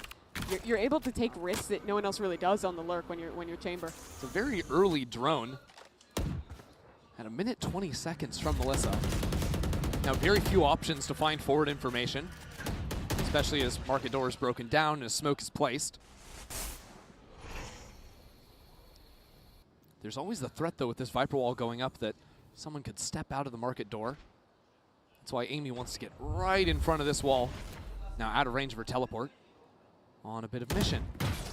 Sees a player, can step back into it. Now has that get out of jail free. But nowhere really to advance behind this. Still blocked off by that trip. Yeah, she's just trying to provide some pressure here. TP goes back towards spawn, so G2 want to pivot, Whoa. Amy... Melissa just steps right into it. Needed the headshot for the kill. And now with 25 seconds left, coming into 3 players on this B side with no B main control. Akita is going to need to deal with this Cypher right on the other side of this wall.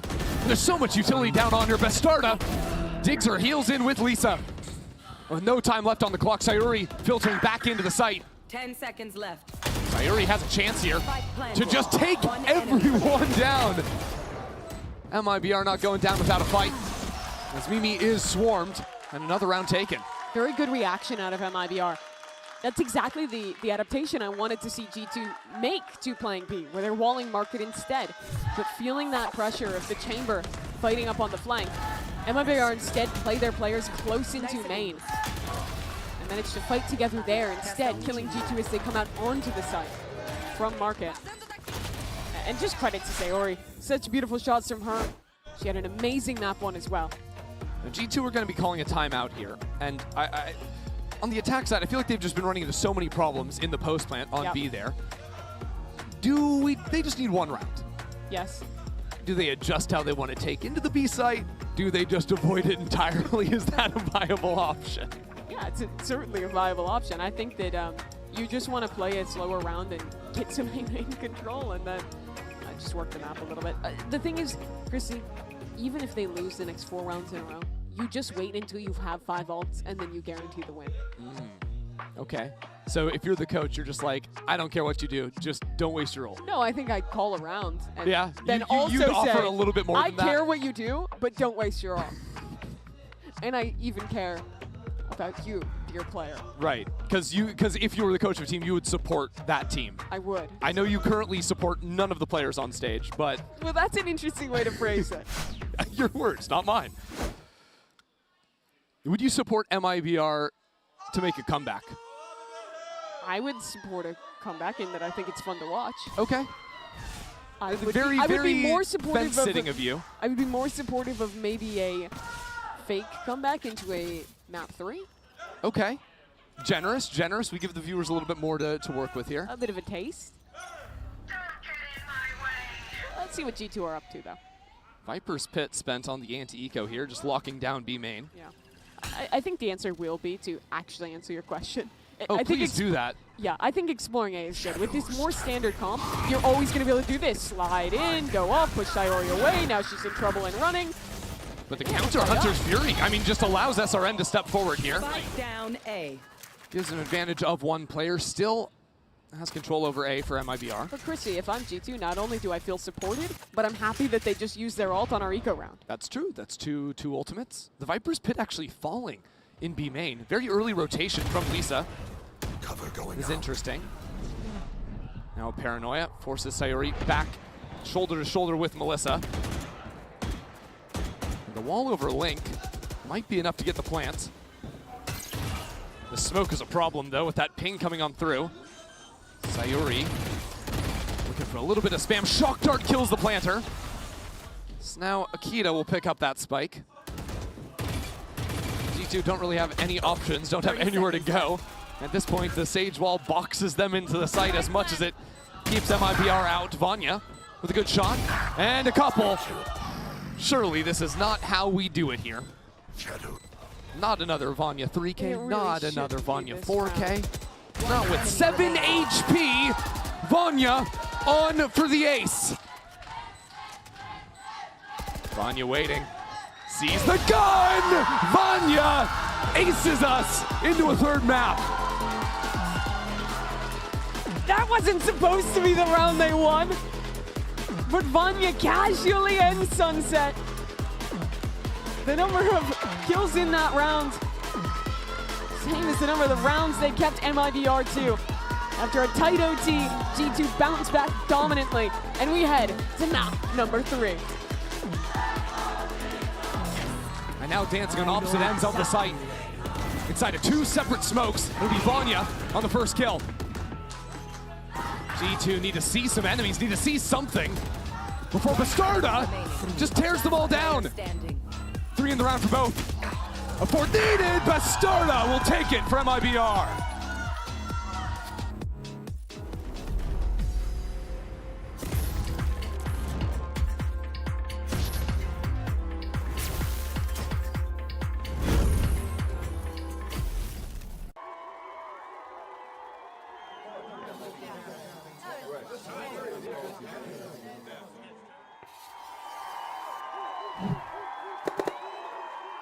Red Bull gives you wings. Something real, something raw, not accidental, no, I'm sure. Something real, something raw, not accidental, no, I'm sure. Nah, sorry. 1, 2, 3, I don't know who else to be. 4, 5, 6, like they say I can't be fixed. 1, 2, 3, your attention's all I need. 4, 5, 6, don't let it slip. 1, 2, 3, I don't know who else to be. 4, 5, 6, like they say I can't be fixed. 1, 2, 3, your attention's all I need. 4, 5, 6, don't let it slip. I don't have any favorite. Just give me any kind. Even if it hurts a bit, I think I will be fine. 24/7, all I do is procrastinate, procrastinate. My lesson. 24/7, all I do is procrastinate, procrastinate. Perfection.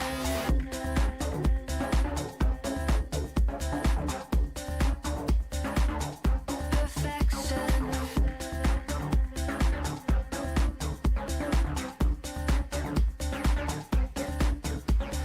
1, 2, 3, I don't know who else to be. 4, 5, 6, like they say I can't be fixed. 1, 2, 3, your attention's all I need. 4, 5, 6, don't let it slip. Some sort of an addiction. They all have a prediction. I think it's just some fiction. That I have an addiction, baby.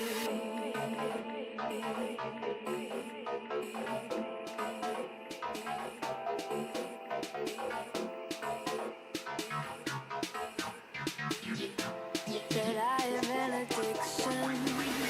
24/7, all I do is procrastinate, procrastinate. My lesson. 24/7, all I do is procrastinate, procrastinate. Perfection. 1, 2, 3, I don't know who else to be. 4, 5, 6, like they say I can't be fixed. 1, 2, 3, your attention's all I need. 4, 5, 6, don't let it slip.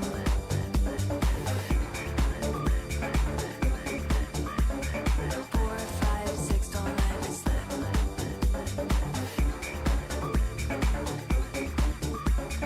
4, 5, 6, don't let it slip.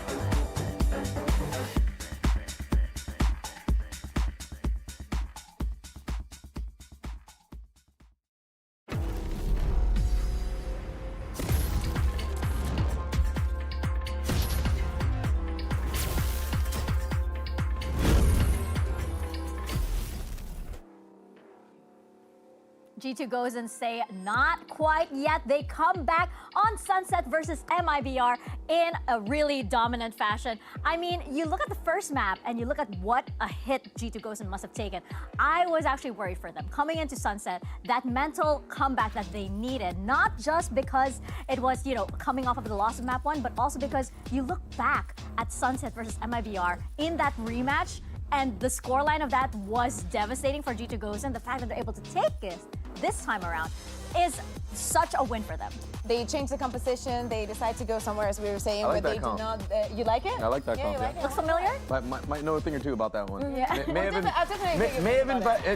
that comp, some would say. May have invented that comp. But Okay. they play it better, I'm not gonna lie. Somebody in Brazil, They actually played it way better though. Oh, you liked it more? No, yeah. I think that especially of course, the defense is more what we saw from them.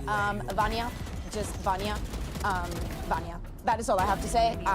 That's all that's needed. Extremely scared. Like the amount of times during just today and yesterday that we've seen her in 6, 7 HP, being good for 1, for 2, for 3, for 4, and for 5, like that last round, it does absolutely not make sense. Yeah, and by the way, throughout the whole series, plus 22. Remember, she was also popping off on behind.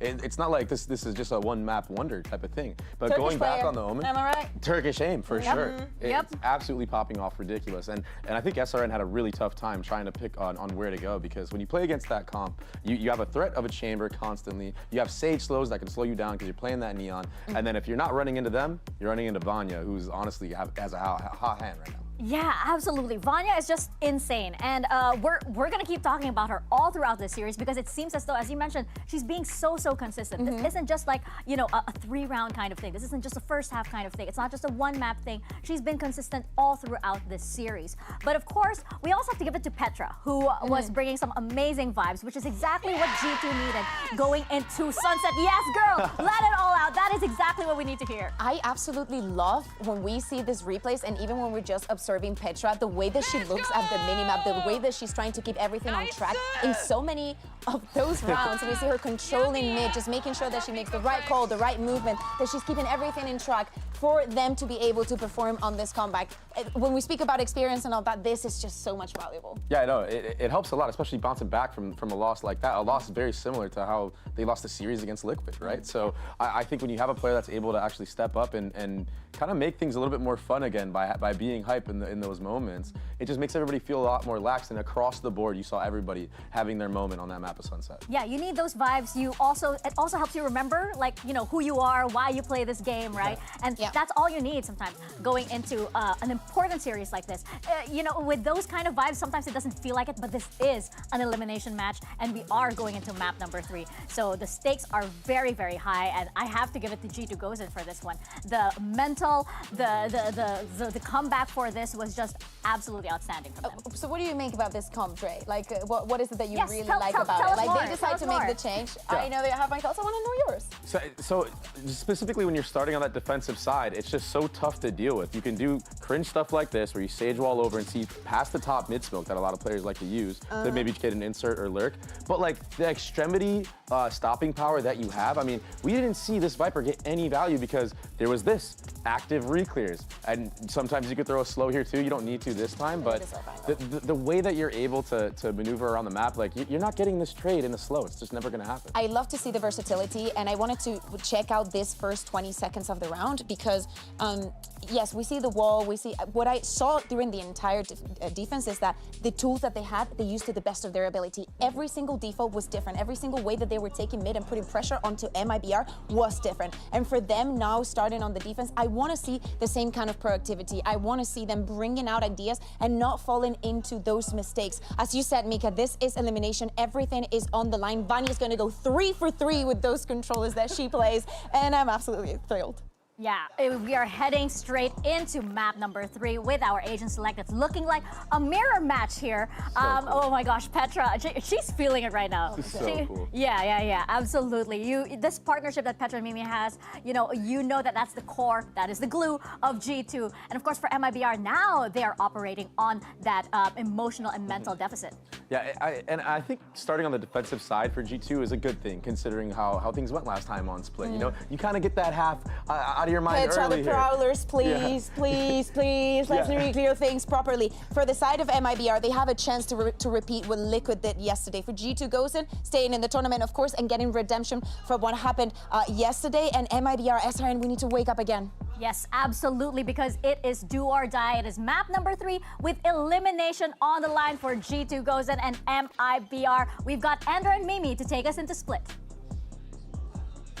10 players have stepped onto the stage for one more map today, and for 5 of them, it will be the last time they get to play under these lights in this tournament and for their year. So much riding on the result of this match between G2 and MIBR. Yeah, both teams that have found such success at GCC before would really be unthinkable for either of them to go home at this point in the tournament. But one of them has to. G2, they just played a mirror match like this, going up against Liquid's double duelist the night before. As I was talking about it, that ended in a heartbreaking loss. Now what is really their chance for redemption here with another Split game. KC fans in the waiting room right now. They've got one more to get through before they can see the blue crew back up there. But G2 and MIBR have packed the stadium in their own right. Split will be the final destination for this series, and MIBR start out on attack. MIBR likes quicker rounds, but this one they feign that it's going to be their fast A and instead walk back towards mid and B. Yeah, putting down that vertical attack A wall. Vanya, though, has been killer all day long. Both series currently alone on backside as MIBR coming quickly. She had some rounds anchoring B. This time she has to pull back. G2 will flood. Yeah, dropping out from heaven the same time Vanya looks for this swing. Smokes have divvied up these members of MIBR. G2 are finding their mark. No bullets, though, means Bastarda can secure 2 of their own and up they're through leaving mid. back into this lurk, but it's dead by Mimi. That's so big from her. And now she'll continue this push. She'll encircle them in the 2-on-2. MIBR taking their time. Vanya now around the side is perfect. Spike down B. Not looking the right direction, but you better kill her in one shot or she will make you suffer. Now Bastarda. Time to jump. Saw Mimi in mid. Has to pick up the spike, and Mimi has arrived to take another pistol for G2. Such a great flood there from G2. I love that they're throwing that same anchor smoke that Vanya throws backside, but the way that it ends up working is that SRN, who dove backside to try and punish if there was an Astra there, gets cut off on one side, while the rest of the team is cut on the other, and G2 do a great job of isolating those fights together. Even though it comes down to the clutch, you know that they're good for it. Yes! Let's go! And that they're excited for it. G2 hyped after Mimi and Vanya closed out that pistol. Oh, we're quick up with the Bucky, but Mimi is playing a little bit too far away. All-knowing, had the flank in the last round, has the read. Play a little deeper there. They've seen plays like that from MIBR. SRN loves the double satchel on the eco. All good. Bastarda got the orb over in B main. Do they have any positioning on the map? No. Do they have a chance maybe to come into heaven? There is a gap for the time being. But G2's very aware of this. They're jiggling up towards heaven. They have it well contained. They just don't want to play too close of angles into the anti-eco. MIBR have done 2 rounds in a row throwing this vertical A wall. Expect them to start changing that in the coming rounds, but they are a team that likes to run their execs. And I think in particular their A exec is very good on this map. I love what the OMEN brings to the mix, having that third dive agent. Sayori will almost always be diving into the smoke, A heaven. Well, SRN and Bastarda kind of change their pathing a little bit around it, making it very overwhelming for site anchors. That's actually one of the reasons why we're probably going to see the Viper Wall change, is so that we start throwing Omen smokes up there to give a little bit more protection for those aggro TPs out of Sayori. And good night, Mimi. Okay. That's what you were expecting, right? I mean, they could let Bastarda live. 10 seconds I left. will always support letting the player live and ruining their econ. G2 are running away. Bastarda does not have enough time to pick up the spike and get to the site and plant it, which is exactly what she needed to do. So now Bastarda is stuck with the Spectre going into the next round. And also is 2 away from ult instead of just 1 pip away. Yep. And if you don't know, it means she's getting the minimum money that you can. If you die, you get your proper loss bonus, everything is all good. Now, you live there and you're stuck with the Spectre, and you only have 1,900 credits in the bank because of it. Very nice from them. Enemy remaining. So it actually makes this bonus round from G2 a little bit more dangerous. Bastarda was actually given a rifle, and Sayori will have to be forced to hold on to that Spectre for now. Mimi pushed off the line. That might be our hold off on any faster hits for now. So that start strong towards mid as G2 have already asserted Akita up into A. They can just leave her embedded with the judge and stack heavier elsewhere on the map. Yeah, I mean, it's very easy to play in front of that Viper wall. There's no early fighting. Now Vanya baiting out for Mimi in the corner. Mimi set up a teleport. Sayori doesn't clear it all the way! It's a 1-for-1, it's okay. The issue is that's their smoke's dead, so if they want to go into B, they don't have anything, and instead they want to go into A, which is where the judge is! Judge, these shots connect. And now there's no lurk. Now you're forced to go in here with only 3 players. Bastarda doesn't have the ult because she didn't die in the last round. That could have helped out bigly. And now Vanya has a couple more to her name. It is insult to injury here. SRN in the 1-on-3. Paint shells flush her out into the open. heaps of utility being hurled at her. And there's nothing she can do about it. Another three-piece from Vanya. And that is one mistake cascading into a round loss. Your smoke's dying main because you don't clear a corner. That's this. Then your lurker feels the pressure to aggro up towards A because you have a Viper wall there to actually exec. She guides the judge, and at that point, 3v5, you will never win a B hit with no smokes 3v5.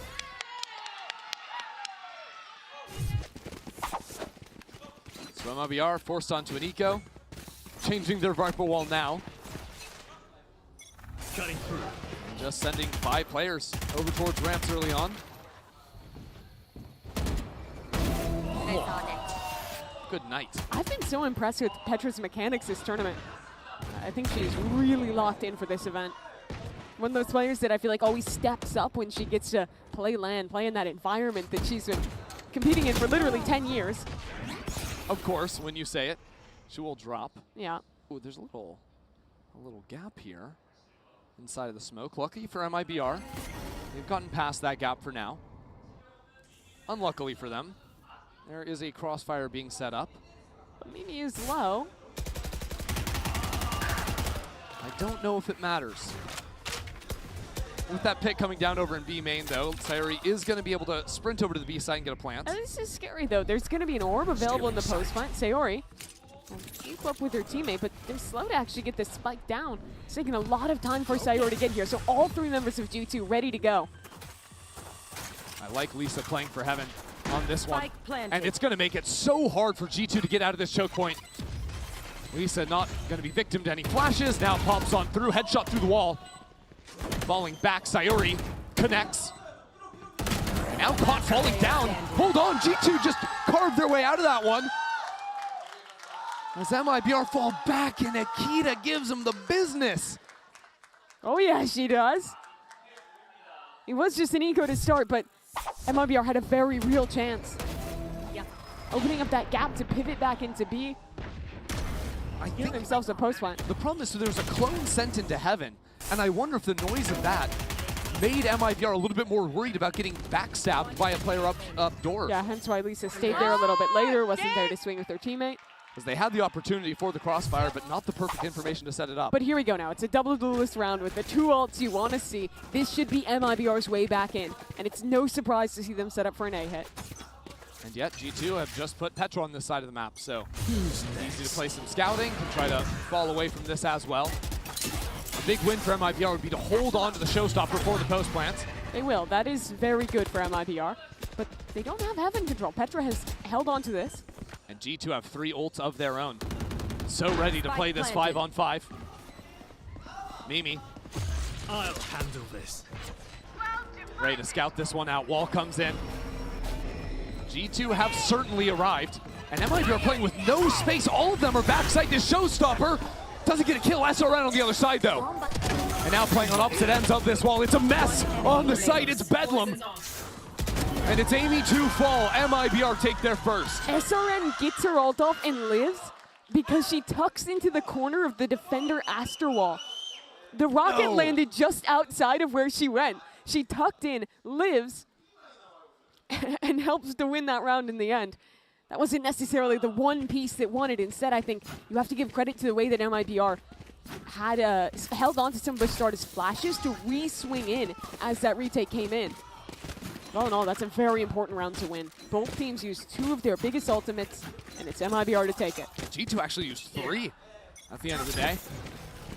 So MIBR runs something similar here. No ultimate to give the easy sight, but instead, creeping up to ramp.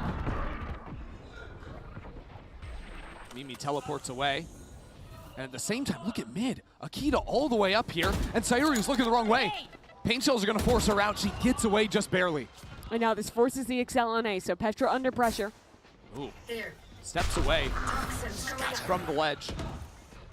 Sort of gives this sight, except for Mimi, that's a Spectre kill down. All the way from screens. Sayuri gonna clear away this space, realizes the teleport came in and she can play up here. Globant doesn't see her. The 2 players fighting up into screens. G2 pushing their way on in. Last player standing. Another one falls. G2 are just making it look simple on these retakes. That is a real nice one for G2. Immediately break MIBR's momentum before they even get any. And you watch, this is how it starts, a Spectre kill? And it's the spike too. Yeah, at that range. And then just some great shooting from Akita. Get back into screens. Hey. I don't know if that would instill fear in me if I was sitting on the other side of the stage necessarily. It put me into a trance. I was copying it. Would make me maybe run through a Viper wall and die to a Spectre. One of the keys to the ease of these retakes from G2 is that they've always held on to heaven control. Petra is always anchoring there, even when it's a light A setup. And she's done a great job playing behind that defender Viper wall to always have that space so that G2 is splitting in two directions when they go for these retakes. I mean, G2 have been playing it very nicely. I think that the responses throughout this series to whether it's the more aggro side execs MIBR have been throwing, whether it's G2 grouping together and playing retake, it's kind of all been guns blazing. And it's a weird series as well because the last time MIBR had a convincing half was quite literally the first half of the game on Bind. Yes. They ended up clutching up at the end, winning it, not letting that one slip away, but I mean, there's a world where they don't win that last round and don't push it to overtime, and this is just a 2-0 for G2. But that's why it's like, if they're starting to lose confidence, how do you then get it back? Because it does feel like G2 have been firmly in control for a long time now. This eco round won't necessarily be the telling one. They're just going to try and rip it on B, see what can happen. Nade in hand, C's not far behind it with Petra. Again, a great read from G2, stacking 3 here. Out of charges.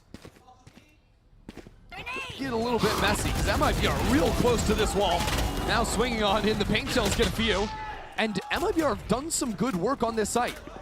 That's guns that can be recovered, and that's a B site vacated thanks to the TP. It's also a Nightfall if they want to use it, which they will. It's a Viper's Pit if they want to use it in the post plant. Yeah, this is very hard actually for G2 to make this retake happen now. The only thing G2 have to get back in is a clone and a snake bite. They don't have the utility. They're going to have to fight their way through. It just comes to 50-50ing when you push the pit. And hoping you can find that Viper. This round would be a breath of relief for MIBR. You can build off a round like this, off an eco win. Portal closed. Off a 2v3. Up to your strongest. Lisa will have to do it on her own.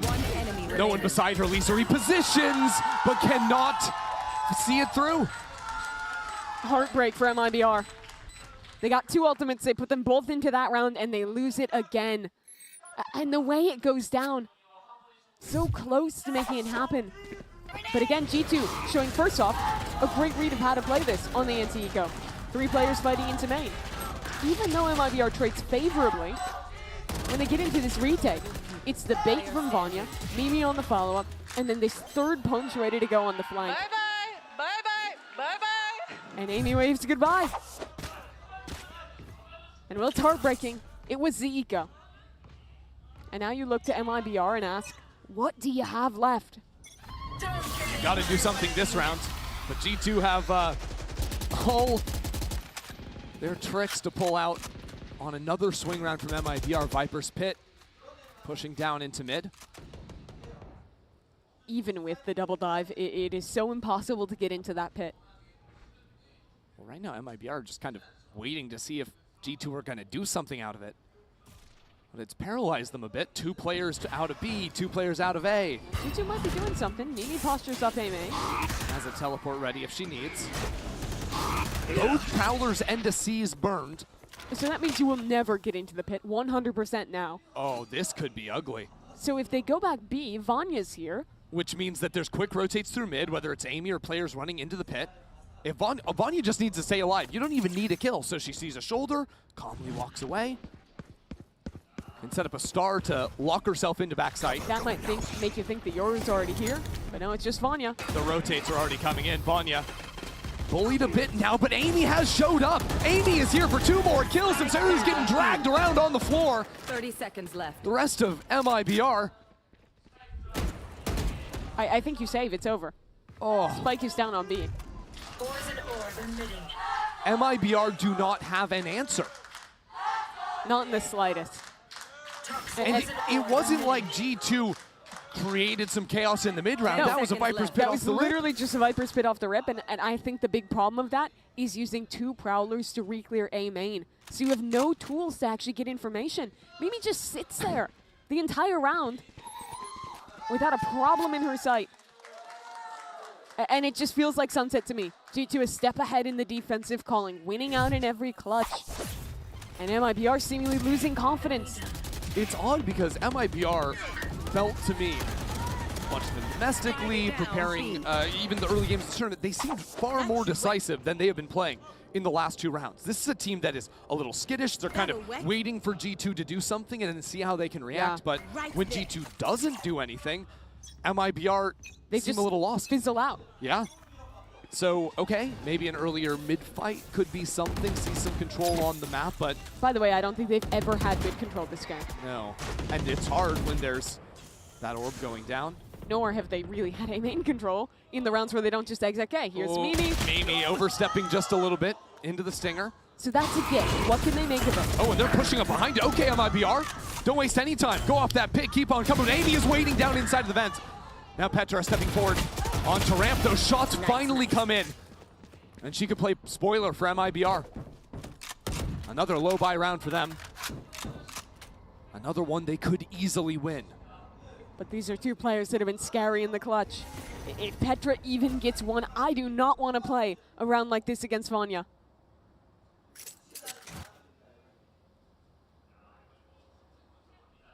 If Petra holds this site, this game could just be over. But she falls away instead. There. MIBR have struggled to close out rounds like this. It's a 3-on-2. It's a post fight with good positioning. They have to win this round.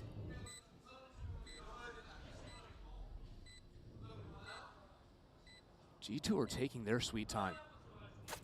And I think they realize they don't really have that much of the clock to deal with ramps. They're going to try and just fall out from heaven. Some utility on the left and right side. Sayuri goes to break it, and MIBR will be able to hold this one down and take a light by round. A little bit of pressure into mid, baits Mimi into a fight. MIBR shut her down, and that round show us something decisive. Get their pick. They're fast dropping into vents, fast splitting into this A site. And that's that opener I'm talking about. And to be fair, this is a round where, like MIBR, who have been playing a little bit slower, finally G2 overstep, Mimi falls down. They can play behind that a lot more quickly. The thing is, I think, having seen that round, G2 are not going to give those kind of opportunities again. Instead, they bunker mid with 3 in this one. Prowler fizzles away, Amy steps in. Double flash through from MIBR and a clone, and they're not going I think one of those was Mimi's flash. Okay. And there's the second from Mimi as well. That was a lot spent for both teams to just abandon mid entirely. G2 hold it for now, as MIBR walk back towards B main. Yeah, G2 also want to step up into A main. The critical piece this time is that Lisa is keeping at least some pressure A that G2 haven't managed to rotate yet. Get him. Showstopper. SRN coming into the site, guns blazing, no kills yet, but finally it follows on through. MIBR have showed up, but G2 quickly answering in turn. Mimi around the side, Mimi for 2, and now the dimensional drift for the 2-on-2. There's a lurk coming in through heaven though. Petra considers it. Oh no, Petra turns away at the wrong time. One of the oldest duos in Game Changers in Valorant, Petra and Mimi. Now, 30 seconds left. up 2-on-1 versus Lisa. Lisa has to cross to grab the spike. Cross this high-low out in the open. She can't do anything. Who else but them? Mimi and Petra. To secure another round for T2. And to secure a real heartbreaker. This was a 4-on-3 in a post fight on B. And it's these kills from Mimi. fighting back in practically alone for 2. And then she and Petra play that so well, group up together, isolate the fights against MIBR. And if you weren't confident before, if you were having a bad map before, losing a clutch like that, just another nail in the coffin. It's starting to look dire. It's time to pull out everything MIBR have left. 2 more rounds in this half to try and bring it back a little bit closer when their whole year is riding in the balance of this one map. It was this matchup that was elation for MIBR in Berlin. 3-0'd this team, went into a grand final in the first international they ever attended. But G2 might be about to break that streak after getting eliminated by Brazil twice in a row. At least the MIBR fan club doesn't seem too perturbed, too worried about it. To be fair, if MIBR can get 2 rounds, they give themselves some hope. Sure. But it has to start here. Okay, so what are we looking at? Bastarda has a dimensional drift to work on. MIBR playing relatively spread right now. Wait, Bastarda is just posting up and taking the fight. Doesn't even care. But they could have lost the ult there. Akita has a showstopper. Oh, showing that fight to then quickly pivot to the teleport on B. Vanya has been virtually unbreakable. And Amy too, always having a chance to come out from heaven. Bastarda vacates the site. They might be calling back into A. They still have 2 lurk players there. SRN is faking with the satchel, but G2 have re-cleared this. Look, they have 3 on A. And Sayuri has the ultimate to reposition with the spike. Lisa gets the opening pick. But there's a showstopper in turn, and that seize is major. Sayuri on site with this spike, has to stay alive, and she can't do it. It's now a 2-on-3, but really it's a 1-on-3. Bastarda now being patrolled by a boombot. Player standing. And look down on by Vanya. So attention turns to SRN. No question, the superstar for MIBR. Stepping forward, SRN! 30 seconds left. I have the spike. There is just no way. Toxins going up. 20 seconds, it's now or never. SRN sees that last player. 2 bullets. Paint shells down to secure the plant. Spike planted. Toxins go. SRN, you have to win this round. There is no alternative for MIBR. There is no other way but these 2 players dancing around one another. SRN switches to the Phantom. Smells blood in the water. SRN baits it out. SRN can't do it! Again, it's stolen away. Amy denies the clutch. It denies the chances for MIBR to build anything more from this half. MIBR have had close rounds, but they have never been able to finish them. Even here, in the 1-on-3, these shots are gorgeous. But in the moment where it matters, Bye-bye! it's G2 standing up confident instead. And now 9-3, the best on the cards for the Brazilians. SRN back into it again. Opens up this round. MIBR not playing the macro game this time. No, it's just trying to bully into this A side. G2 ready to fire back on ramp. Oh, we're going up high. Akita getting wild with it. And Sayuri is teleported up into heaven. Sayuri goes down. Vanya was ready for it. Looking the wrong direction. And now only 2 players on this side. G2, they have a great setup for the retake. Already spotting onto SRN. Last round was a 2-on-3. MIBR couldn't do it. It was a 1-on-3 as well. G2 are running away with this series. Every close round, G2 are so focused, so controlled in the way that they're playing. These 2vx, these 3vx scenarios, they are dominating 10-2 in this half. We'll head to the second after this.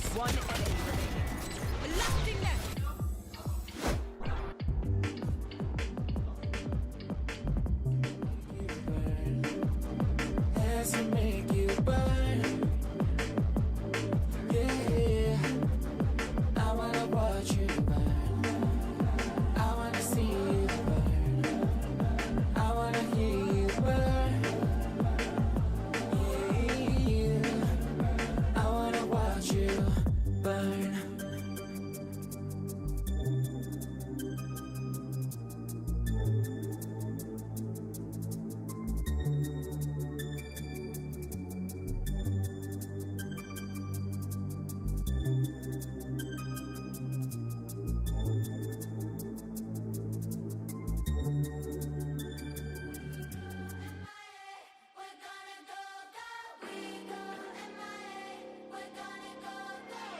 Feel the pressure, let's go get it running side by side. Yeah, pretty devils pushing levels, yeah, you heard that right. Kiss, kiss, goodnight. G2 are leading at the half 10-2. You can go ahead and check out the Coinbase econ report and see how devastating that first half has been, and especially devastating considering what's on the line for MIBR. Coming in for the first time into the GCC, we had a second seed out of Brazil for so long. Hype around these Brazilian teams having such talent at the top, TL and MIBR. Always thinking they could push in the second seed even in the top 4 into the top 3. They're back-to-back finals. MIBR now at risk of going out early in this tournament. And it's G2 the ones to do it. After getting eliminated by Brazil twice in a row, now dominating here on map number 3. They have won practically 4 halves in a row. Yep. They should have won the second half of Bind. Nearly lost out in overtime. Exactly. They decimated both halves of Sunset. Dominated the start of Split. But now this entire series gets really defined by one half of play. And really, for me, there's only one question left to ask G2. Playing such good Valorant all day long. Can you close? Can you close G2? There was a problem back on Bind. There was a problem last night on Split. This time, though, they have done so much work. 10-2 at the half. The job should be simple. For MIBR, all their hopes lie on this pistol. Wow. G2 fast into mid. Whoa, Akita boosting up. While Petra found to pick onto the Vents player. There was never too much behind that. Instead, G2 have been working up towards A, and this site is very light now. Just SRN jiggling. SRN does have a Sheriff. We know that can be deadly. Swinging out into the open. Big damage down. Bastarda actually dropping. And G2 set up to fight deep into screens in this post plant. Ooh, this wrap from Lisa blocked away by the dark cover. So G2 come back into the site, just leave Petra. Toying with screens.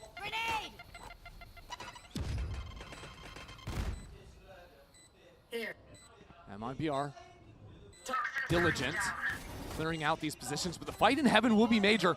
Sayuri takes that one, and now can look back down into the site. Good connections out of MIBR. Sayuri for another, and now Vanya ratting it out inside of the smoke. Sayuri will take 3 and this pistol.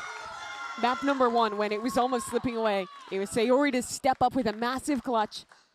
The IGL of this team does it again here on their pistol. So something, a chance to maybe build a half out of Split to show what they have on defense. Petra lined up that shot through the minimap. But Sayuri really taking out Petra. He was going so wrong, but sort of dies on the TP. They don't have any space, but single-handedly dealing with 3 different players on this retake. Sayuri keeps the hope alive for the Brazilian fans here. You can see how G2 ran away with the first 4 rounds of this game. MIBR need to channel some of that here. Clean round 2. Play into a strong bonus after this. We've seen too many eco rounds today. Some of them won by G2. They've been potent here. So there's always a threat.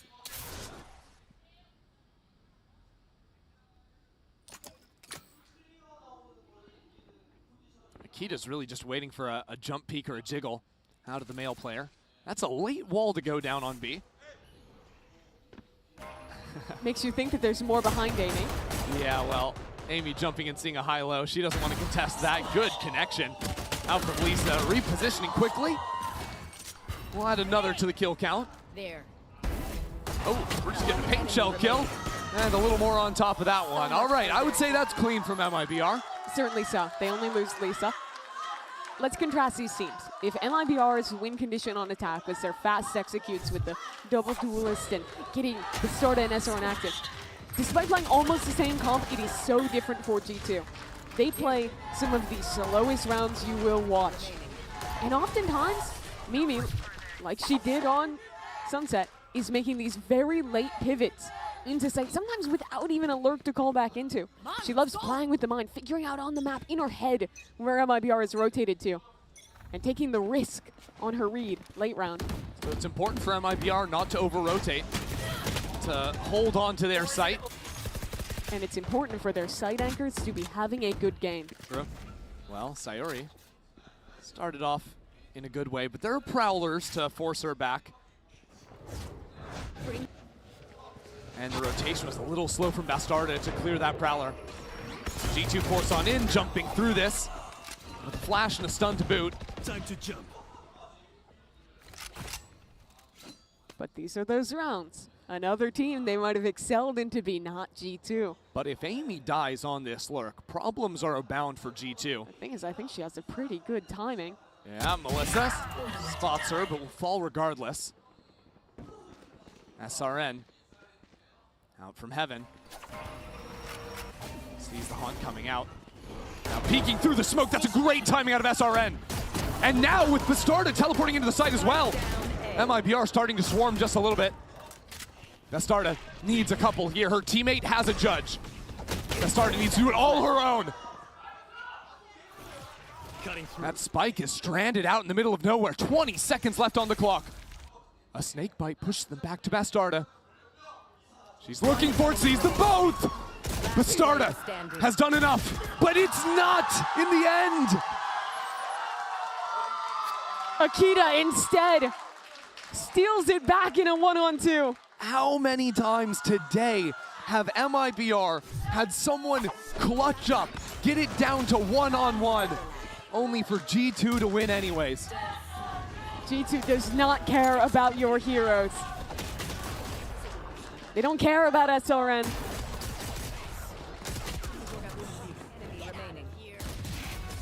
Such prowess from Akita.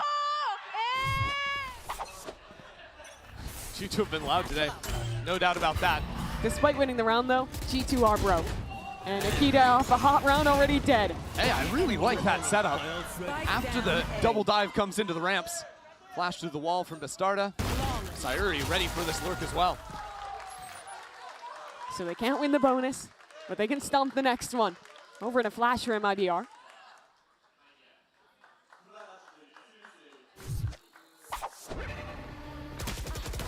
That play you're talking about is really cool. Expecting the ramps dive, there's the flash at the same time that SRN is fighting forward, and it cooks them. So MIBR, while they are aware that G2 have been playing slower rounds typically on split, I've now seen some quicker options from G2. Maybe trying to not make it so predictable. Well, despite playing very slow, they always play 4-1. So you can oftentimes find this lurker and really shoo them away, which I like from MIBR again. MIBR just sprinted up 3 players into A main, leave 1 on the forward line, but G2 don't accelerate. And this is typical of Mimi's calling. Certainly so. Amy's gonna retest this. Walks back up towards A main. Ball up.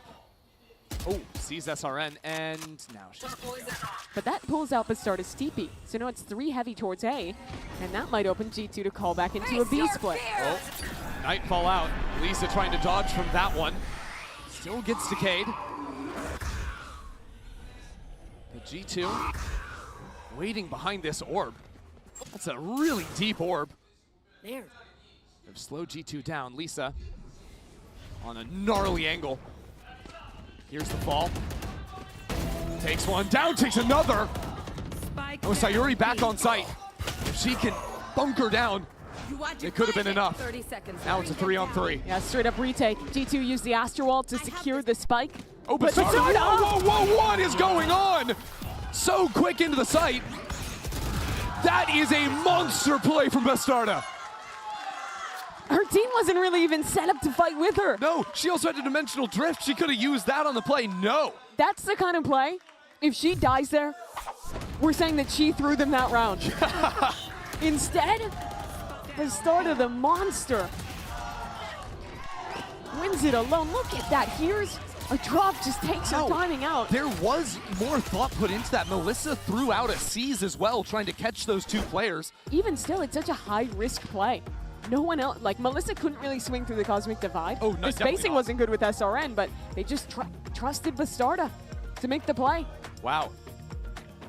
G2 are slamming the panic button after that one. A little bit. Think about it too. Had MIBR won that bonus, we're sitting 10-8 now. G2 still have a little bit of extra cushion because of the good work done on that round. 10-7, good math. Huh? Sorry. I can't do math, whatever. It's okay. Don't worry about it. But let's look ahead to this round. It's going to be an eco for G2. MIBR is starting to work up their ult economy. And what has this success really been? To me, I think it's the way that they've been very proactive in flushing lurkers early. Mimi calls slow rounds, but she's rarely calling like a 1-3-1. It's almost always lurker somewhere, rest the team doing something somewhere else, and then they either commit or call back in late. She doesn't really leave multiple embeds in the way that a lot of other teams do. So playing these kind of aggressive mid-rounds to flush, I think is a great read into that style. This round, though, it looks like it might be just a bit quicker for G2 on their eco. And MIBR setting up a trap play over in B main. Just leaving My ult's ready. Bastarda's outlaw. Does mean that the showstopper now online for SRN, if it's necessary on the anti-eco. The hope is Bastarda get a couple of kills here, and all of a sudden you don't need to waste any ults. That's one. And a flash. Bastarda is playing so aggressively. Wow! What a difference out of this player. Farming up on these ecos. Now getting right inside of the site. Take an ace, why not? Oh, the switch over, and the ace for Bastarda. That's a way to reinvigorate you. A beautiful 3K round into a Bastarda ace. It is worth saying that Bastarda was the sole light for Sunset for MIBR. That was on the Cypher where you can't really take matters into your own hands, but in the second half on the Yoru, she is not waiting for her team. So now this is the look at what G2 discussed in that timeout. The start of round looks similar. 4 towards B with MIBR set up to refight that space. Showstopper coming on through, SRN. Okay. Doesn't find the connection, but still playing inside of the smoke. That is risky, especially with the Prowler spotting her. But it's a quick excel up mid from G2. That'll shoo Lisa away down vent. Lisa's not leaving. Sticking around, down on the bottom of ropes now. Trying to escape, that's a good shot. Can now fall back, gets the player on ramp too. Hello, Lisa. And she says no to A. G2 have to look elsewhere, so they call back towards B, but this is where there's been players posted in main. Yeah, playing this without B main control means you kind of need to plant for backside. Means there's always going to be an extra player swinging from this very angle. Sayori will get the info early. Oh, just get ahead. Nicely done. It had been a while since we saw some life for MIBR. I love this too. They're pushing through instead of choosing to stay there. Might even get their fight bottom mid. 30 seconds left. How does the timing work? Oh no. Don't give Vanya an opportunity. Well, no, they just saw these two players towards B. They know that B is open, so it's a foot race into the site. Lisa's here early. Gonna use the pit. That causes some problems, and Lisa's flooding out with it too. 10 seconds left. Lisa has to stay alive. Lisa sees the planter. And Lisa, from start to finish this round, has been an absolute terror. MIBR will take 8.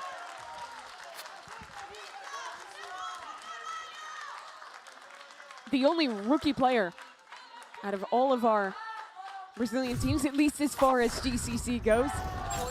She's waited so long for this opportunity. He's playing for years with Loud, who was oftentimes the third place team behind MIBR, behind Liquid. And that was when Brazil only had one slot. It's his opportunity. And MIBR refresh, they drop Jubes. There. And living up to it. C's primed for Melissa. G2 with a whole lot of nothing on this round. Unless they can get some picks and dip into their ults. MIBR taking some mid space right now. Crunching into G2. MIBR will give up Heaven. They know they have SRN playing on site. It's a little push and pull between the two duelists. And look at Sewers. We gotta look at Sewers right now. Oh, MIBR, are they looking the right way? They're worried about the lurk coming in through market. At the same time, Vanya's going into star form, but Vanya's still getting the shots down. Low HP from Sayuri. Players rotating in through spawn, and Vanya has pulled so much attention. But MIBR are reading into this being a B hit. Is it, though? Because look at the lurks that G2 have embedded. They can easily call back towards A. With the spike, no less. Switching that over into Mimi's hands. Oh, what a fake. But there's going to be a player ready to jiggle ahead of this. It doesn't really matter, though. No one can rotate over to SRN quickly enough. Unless they take their time. Oh, still not hitting A. It's starting to matter. Satchel's in and a showstopper in a 5-on-5. G2 want to win this round, but it's not good. Oh my God! Akita is unreal. 3 kills on a showstopper instantly. G2 in command. Sayuri is low. Lisa needs to step up again and will not be afforded the opportunity. Akita has just done God's work to bring G2 on a series point. She only saw one player in spawn. Is hoping for 1 kill, but somehow, someway, gets gifted with 3. You can see the little jump. She was surprised by it. And that means the world to G2. That was an unwinnable round. That cannot be happening. Now 2 rounds stolen away by G2. The 2 rounds they've won. MIBR had plenty of chances. Now shot goes wide from Bastarda. Nerve spotted. MIBR must take 4 in a row. Such a brutal task. SRN dead to Mimi. And now without your star, where do they go from here? Mimi on a scouting mission. Reveals the operator. The rest of G2 coming into A. And Mimi is going to see Melissa. Melissa's not looking in the right direction, but it'll be a teleport away. G2 grouping up. And an early nightfall. Finds a couple. The fight is heading into ramp. They know exactly where Lisa is. And the shot finds true from Bastarda. G2 don't really know where to go from here. Are they going to go back into spawn? They're going spawn. This is ridiculous. A smoke to try and guide their path up, but Sayuri is waiting. 30 HP of paranoia. And now trying to reposition quickly. Get out of there, Sayuri. Now into backside. Nowhere else to go. It is her Alamo. Bastarda trying to cause some chaos on the other side. G2 are surrounded in this pit. Sayuri, 20 seconds, 20 seconds! Will not find it. Who can be the hero? Who can keep MIBR in this tournament? Brazil's second for the first time ever. Stepping into a GCC, Bastarda will open the pathway. Here. Still a monumental task for MIBR. Amy's waiting for it. Bastarda has 3. Could Bastarda ace to win this? Could MIBR stay alive? Holding the line. They have to get back onto the spike. Petra knows it. And Bastarda keeps them in it. The second time this half. She has been the salvation. An impossible round. Yet again, that G2 almost win. Down 3v5, they pivot through spawn into a pit. But Bastarda delivers. She stepped into this roster midway through the year. Nice! Fumble! dropped from the #1 team in Brazil. Off of winning a regional tournament. Madness. Liquid didn't think she fit. Didn't think she was the right player. And MIBR believed. They didn't waste any time. As soon as they have the opening, Bastarda slots in. And now when their year is dependent on it, they are asking her to carry them through. G2 again, reset to an eco round. You can see the pressure for all these players. You don't get multiple chances to play international in GC. Nope. One opportunity a year. MIBR has only had that chance once before. G2, they've had their moments. They've had attendance at every GCC. They've only won it once. Only made it to the finals in the very first year.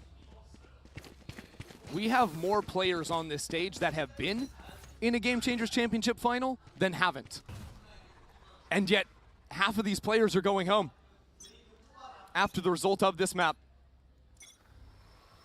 G2's economy has been broken.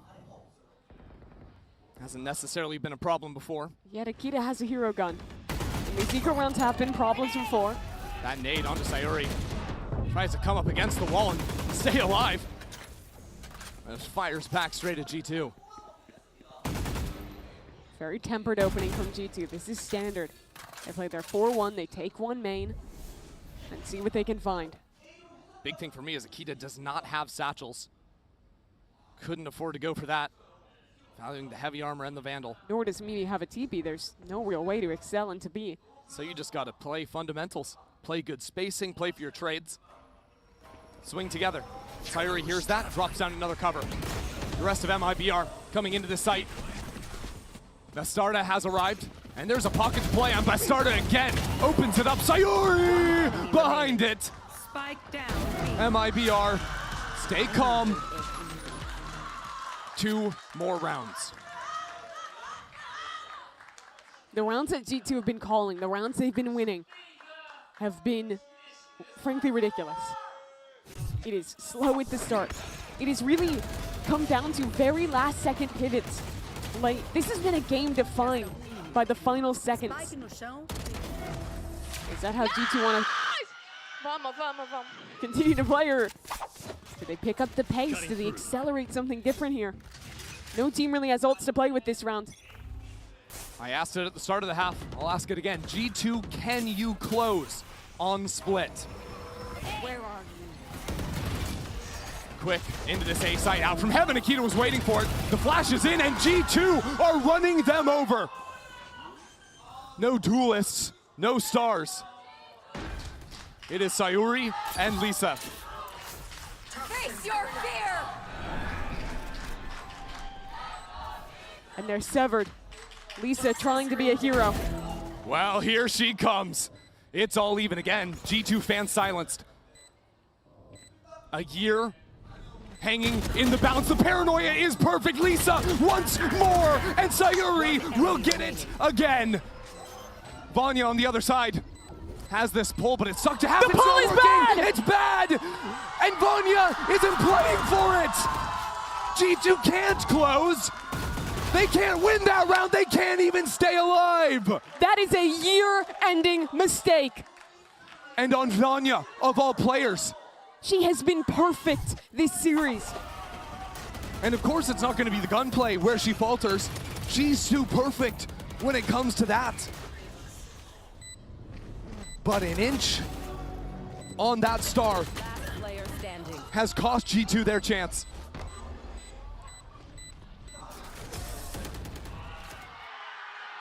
True heartbreak for G2, but we're already into the next round. This game is defined by one last chance for G2 to close in regulation. One last chance for MIBR to keep their year alive.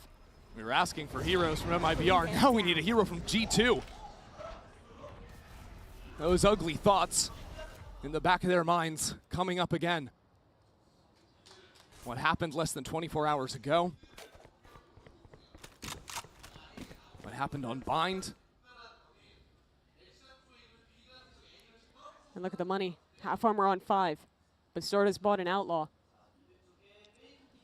Mimi is calling them to just reset and 5 exec A. Bastarda has the outlaw on screens. Portal closed. Melissa waiting backside.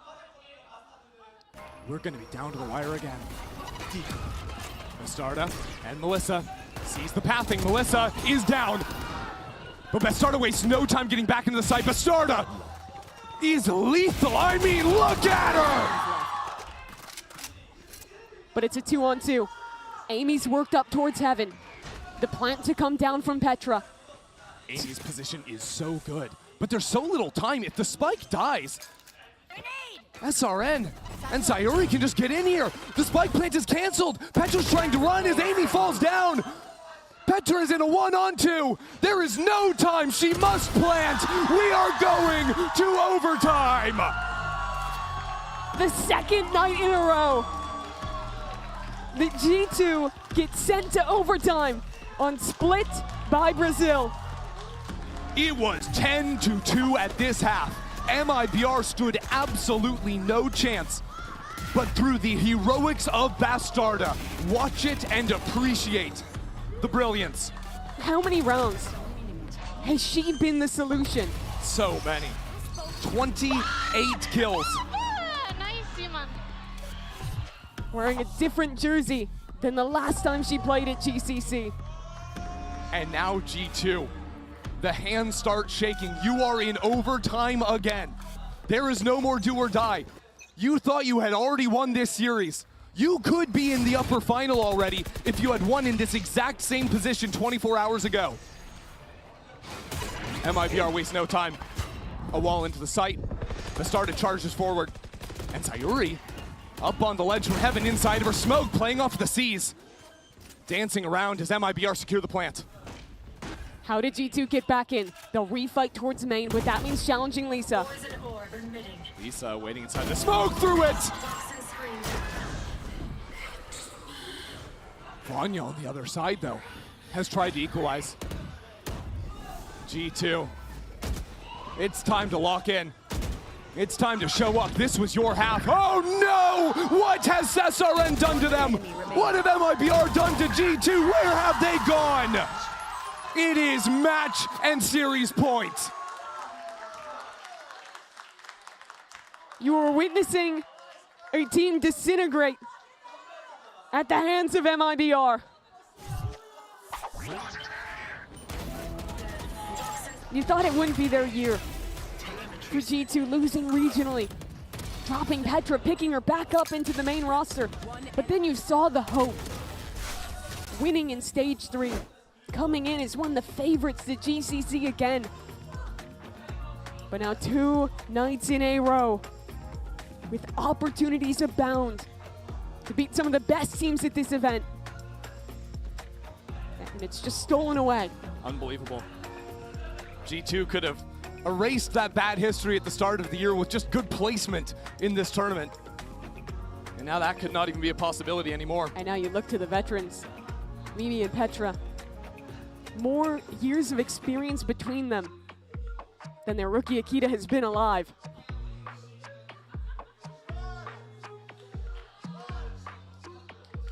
And to make matters even worse for G2, MIBR just won a round on attack. That was the side they only won 2 rounds on in regulation. G2 only won 2 of their own. Now they are asked to do what seemed impossible. Piece together a round. The only 2 rounds they won, they carved out from losing positions.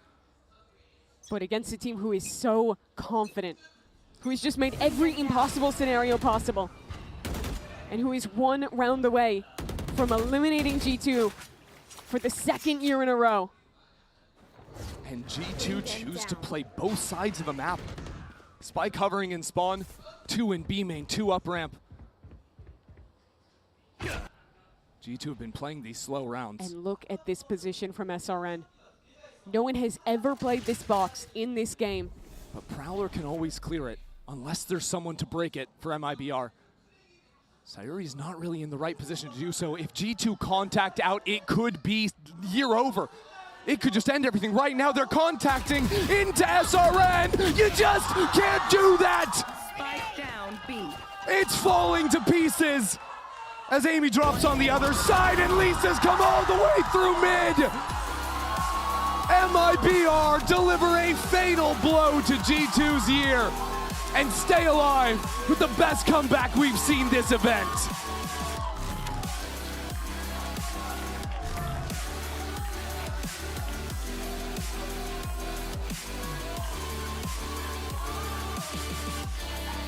It's a third year in a row the G2 have been sent packing by a Brazilian squad.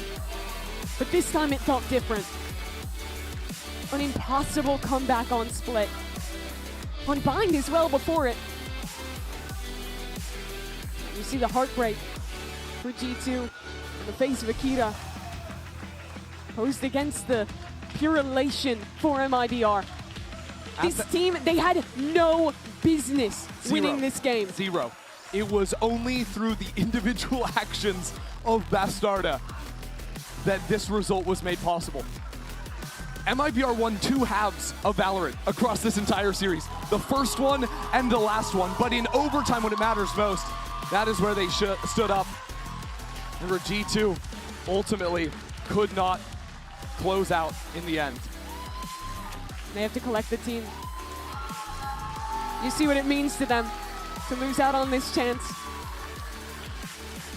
For Akita in her first event, to not get that opportunity to play on.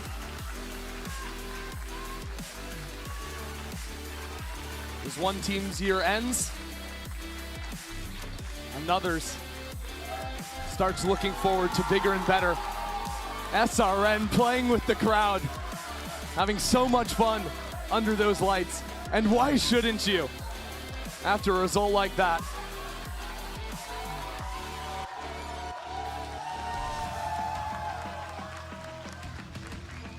What a year for this team. What an opportunity for them to take down a team like G2. It's an incredible performance for MIBR, and I want nothing more than to hear from Lisa in the Verizon post-match interview. One heck of a series. Congratulations, MIBR. Now, Lisa, please come join me. 네, MIBR의 유사 선수 만나보도록 하겠습니다. 승리 축하드립니다. 가장 먼저 10대 2에서 연장전까지 끌고 간 이후에 승리를 만들어냈습니다. 아니 도대체 어떻게 이걸 해냈는지 설명부터 부탁드리도록 할게요. Congratulations, Lisa, but what the heck? That was a 10-2 half. What the heck happened to you, and what the heck happened to Bastarda? What the heck happened to everyone? I just think that we trusted even if it was like 10-2, I don't care. Like nobody cared in our team. We know our potential, and we know we can win this championship. No matter, whatever. No matter, we can win. 정말 서로에 대한 믿음이 굉장히 강했다고 합니다. 무슨 일이 있어도 우리 우승할 수 있고 오늘 경기도 승리해낼 수 있다고 믿었기 때문에 이렇게 연장전 이후 승리를 만들어낼 수 있었다고 얘기를 하는데요. 사실 G2 상대로 정말 브라질 팀들이 엄청난 강세를 보여주고 있습니다. 이런 상성에 대해서는 어떤 부분이 주요하다고 생각하는지도 물어보고 싶네요. And this is why people call the Brazilian teams G2 Kryptonite. Do you have any other explanations? What makes the Brazilian team so strong against G2? I think it's just the mentality, the aim, the game notion, the potential comes. I can go on, but that's like everything. I'm sorry. You're just better at everything? Yeah. Let's go, Brazil.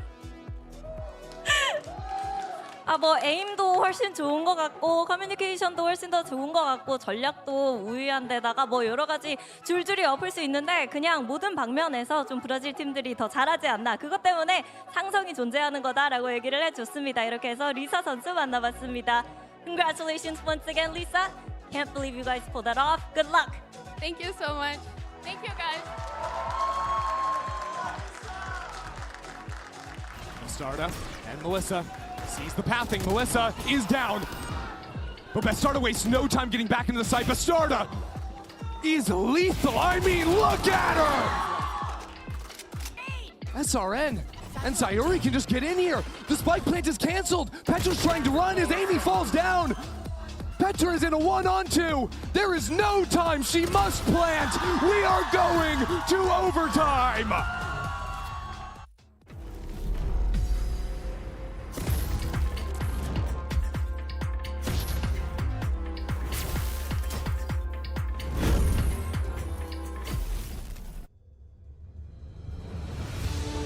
It's more than a game. It's a world shaped by you, the fans. And our mission is to elevate that world by building technology that creates moments that last forever. That's why we're joining forces with Valorant Game Changers to transform how fans experience live events on the global stage.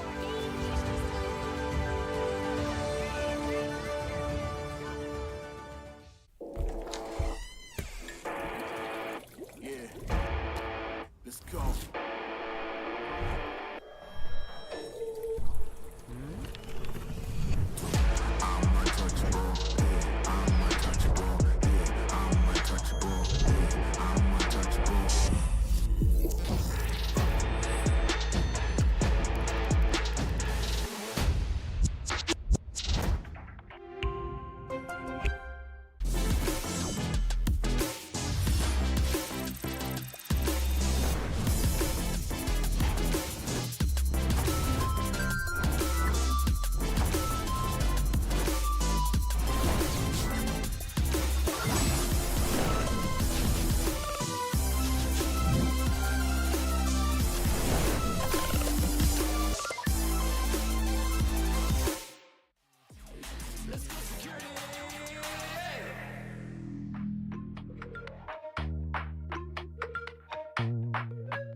Welcome back to day 7 of Game Changers Championships. We are back on the desk here with myself, Nika Fabs, with Baby Bay and Kakuka, and we just saw a very, very heartbreaking series between G2 Gozen and MIBR. Unfortunately, we have to say goodbye to G2 Gozen, and it really was probably the most, there are those moments in each tournament where your heart really just breaks. And this was it for me. You just saw how badly G2 wanted it. I mean, of course, I think that you can say that for both of the teams. Congratulations to MIBR. That was the biggest comeback we've ever had in Game Changers Championship. So congratulations to them. My heart is absolutely broken after seeing Akita cry because I do not think she could have done any better this tournament. So congratulations for that. And MIBR, Bastarda, absolute cinema. What you did on this series was off the charts. Yeah, I mean, the end of Bind was all her. Yeah. And then the end of this map as well. Bringing it back. Ridiculous. Big game player to the max. And we see that. And that's what you need when you want to go on deep runs in this tournament and maybe get to the final. Yeah. All bangers end on Split. All bangers end on Split. All bangers and on Split. Well, you know, congratulations, of course, to MIBR, but I wonder who MIBR will be up against, because guess what? We have yet another elimination. We are going to break our hearts all over again. This time, it is, yay! We are so excited to get our hearts broken because it's going to be Visa Crew Blaze versus Carmine Core.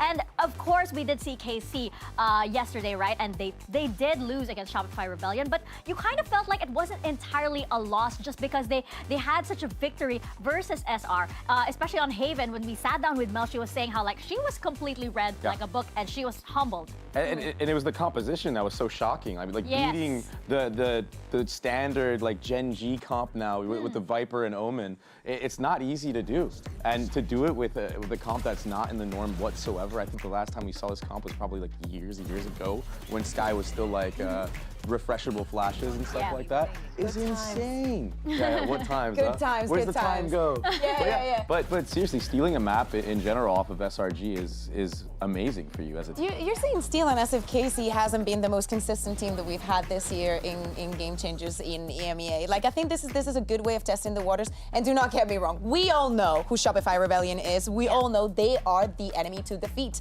if you want to be lifting that trophy. But for the side of KC, I really like the fact that this was a testament to what they can do, what they can change, that they can still bring ideas onto the table and be so incredibly competitive, bringing it back also after losing the way that they did on Abyss, a map that they had been so comfortable in, right? So I think that was a very good test, but I think we can say the same for their opponents. Yeah, that's right. I think like every loss, you know, you learn something, and I feel like for KC, they probably learned a whole lot more from SR in that series, right? So that's why I feel like they're also on a bit of on their own momentum as well. So like it wasn't entirely a loss that we saw yesterday. But let's hear a little bit more from Visa Crew Blaze, because Visa Crew Blaze, they've been on a lower bracket run, of course, running very unique stuff, and no one in Tier 1 is running this very strange. Dre, you know, you're talking a lot about compositions earlier. No one is running their split comp right now. It's actually a pretty cool matchup because of how unique like both teams like to run on like comps on certain maps. Like Crew is a team that loves to like rely on that Sage on multiple maps, but this split composition, it's just weird. You just don't see it. It's the Sky and the Sage. So so I think that the way that Crew are doing it in the lower bracket, we have the composition. They played it versus Nova. They also played it against Giant X. And when you take a first glance at this composition, it's not that jarring because you have seen Sky on Split, you have seen Sage, you've seen the double controller. But actually, this is the first time, as you can see here, that ever in GC or in Tier 1 that a team has played this comp in an official game. So it's great to see that they make it work. They also have cool things to make it work. Like, I think that is very, of course it has a lot of stopping power. You have a Viper, you have a Sage. You add down to the Sky, and especially this rounds where we see the Stingers, we saw it a lot against Giant X.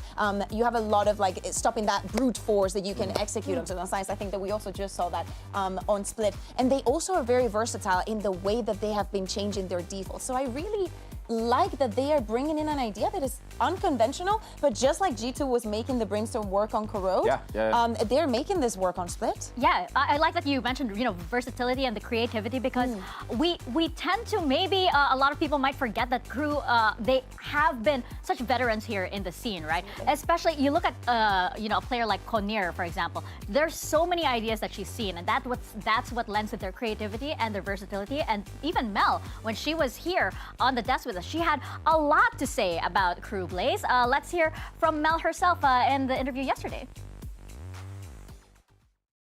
I need to think. I mean, for me, someone that's brand new, I can't think of, but I can think of people who've come here before. For some reason, I feel like just Crew as a whole, I think their team is severely underrated, and I think they could definitely do some damage. I watched them play, and all the players, like Kunir's been here for years now. She's been like a staple alongside, like me, Lexi, and Mimi and Petra. Yeah, when we talk about the OGs on the GCC scene, it's usually Mel, it's usually Alexis, it's usually Mimi, it's usually Petra, but Kunir is also up there, and she has been, leading this team for quite a long while. Yeah, and I think that, for the Crew side, we still have to make them break through some barriers, and maybe this is a tournament where they can do it, maybe guarantee getting to even that top 4, because as you're saying, we see them here all the time, and we know that there is that potential. Getting that recognition from a player like Mel, like, there's so many new faces, so many crazy players, but what comes to her mind is like, do not sleep on Crew. Yeah. Speaking of crazy players, I think one crazy player on the side of Crew definitely has to be Monch. I mean, there were so many memorable plays from this player. She definitely has a lot of stage presence, and that knife kill also is something that will definitely be in the GCC 2025 highlights for sure. There's just something about playing against a good Viper that is just so suffocating. I feel like you're not able to play in these safe spots that you normally would be able to because of good cutting off of walls and isolating certain angles. And I feel like the anchoring as well from Monch is it's so good. And she's been a standout player throughout this lower bracket run, dropping 20 kills on each time she's playing Viper. And she's a pivotal part and a pivotal piece of why they're going on this run in the first place. And I think going up today against KC and the players that they have, how aggressive they like to play when we look at the Viper player, we're very excited because having that kind of game before a very big game like this one is the best thing that can happen to you in terms of your self-confidence. Yeah, definitely. Shades of Munchkin on Monch. Like Monch Queen. That's an exciting matchup to watch for sure. But I think we definitely cannot ignore the duelist matchup on this series. You have Dodds versus Alkia. And these are two players, like when you look at their stats, you know that they are some of the top players here in this tournament. Yeah, I mean, when it comes to firepower, both of these duelists are just going crazy with it. And honestly, Alkia basically won that second map against SRG. It felt like all alone. But Dodds is having performances the same way on this race, which has been so impressive. And yeah, not only with rifling, but also the operator. Yeah, I think that there's no limiting to what Dodds can do. Also, the personality is something that I also really like on this side. It's always giving it. We also saw the pre-tape earlier. But as you're saying, for Alkia, the blue hair, the neon, absolutely iconic. When we're speaking about those difficult matchups going up against Shopify and Rebellion, having this kind of plays time and time again, not letting her confidence, like, it is a returning player, not from last year, but there was some unfinished business that she still has to prove. Yeah, for sure. And she's definitely proving it on this stage this time around. So I'm very, very excited to see that head-to-head. But now we're going to send it back to Jen Lee and hear a little bit more from Monch. Vamos, Monch! Here's a question in everyone's mind. Is Crew going on a run? La pregunta que está en la cabeza de todos, ¿está Crew indo en una racha de victorias? Sí. Sí. Okay, sí. I'm so proud of Jen. I walk off as well. We all did. Shout out to Arthur, by the way. Yes, please. Wow. Walk off. That was cold. That was cold. I've never seen that kind of attitude from Arthur. Okay, all right. That's the confidence that you need, Yeah. Okay, I like that energy coming into this match.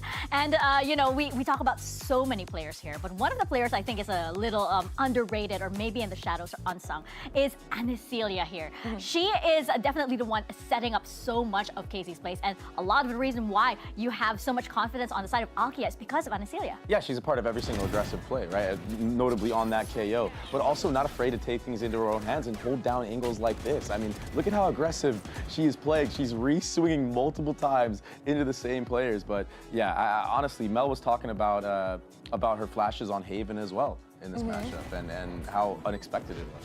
I think she's been reliable for the entirety of the year. Like, I remember a lot of rounds throughout 2025 that could have never been possible without her, as you say, and even in the opening duels. It is very important when you have a team as aggressive as KC and how they like to, they play their playstyle, that everybody's on the same page. And when you go on to those aggressive plays and some things that are a big gamble, that you have players like her that are willing to take those risks and measure them very well. Yeah. It's almost like a high risk, high reward kind of scenario, and it's totally pays off on the side of KC. And you know, on the side of Crew, they had quite a rough opening match, but things have turned around in the lower bracket, and this feels like where Crew kind of get that second win. They do very, very well in the lower bracket, and every single tournament that we have here, every single GCC that we have, they get better and better. And as we can see here, they are speeding through their cruising through the lower bracket at the moment.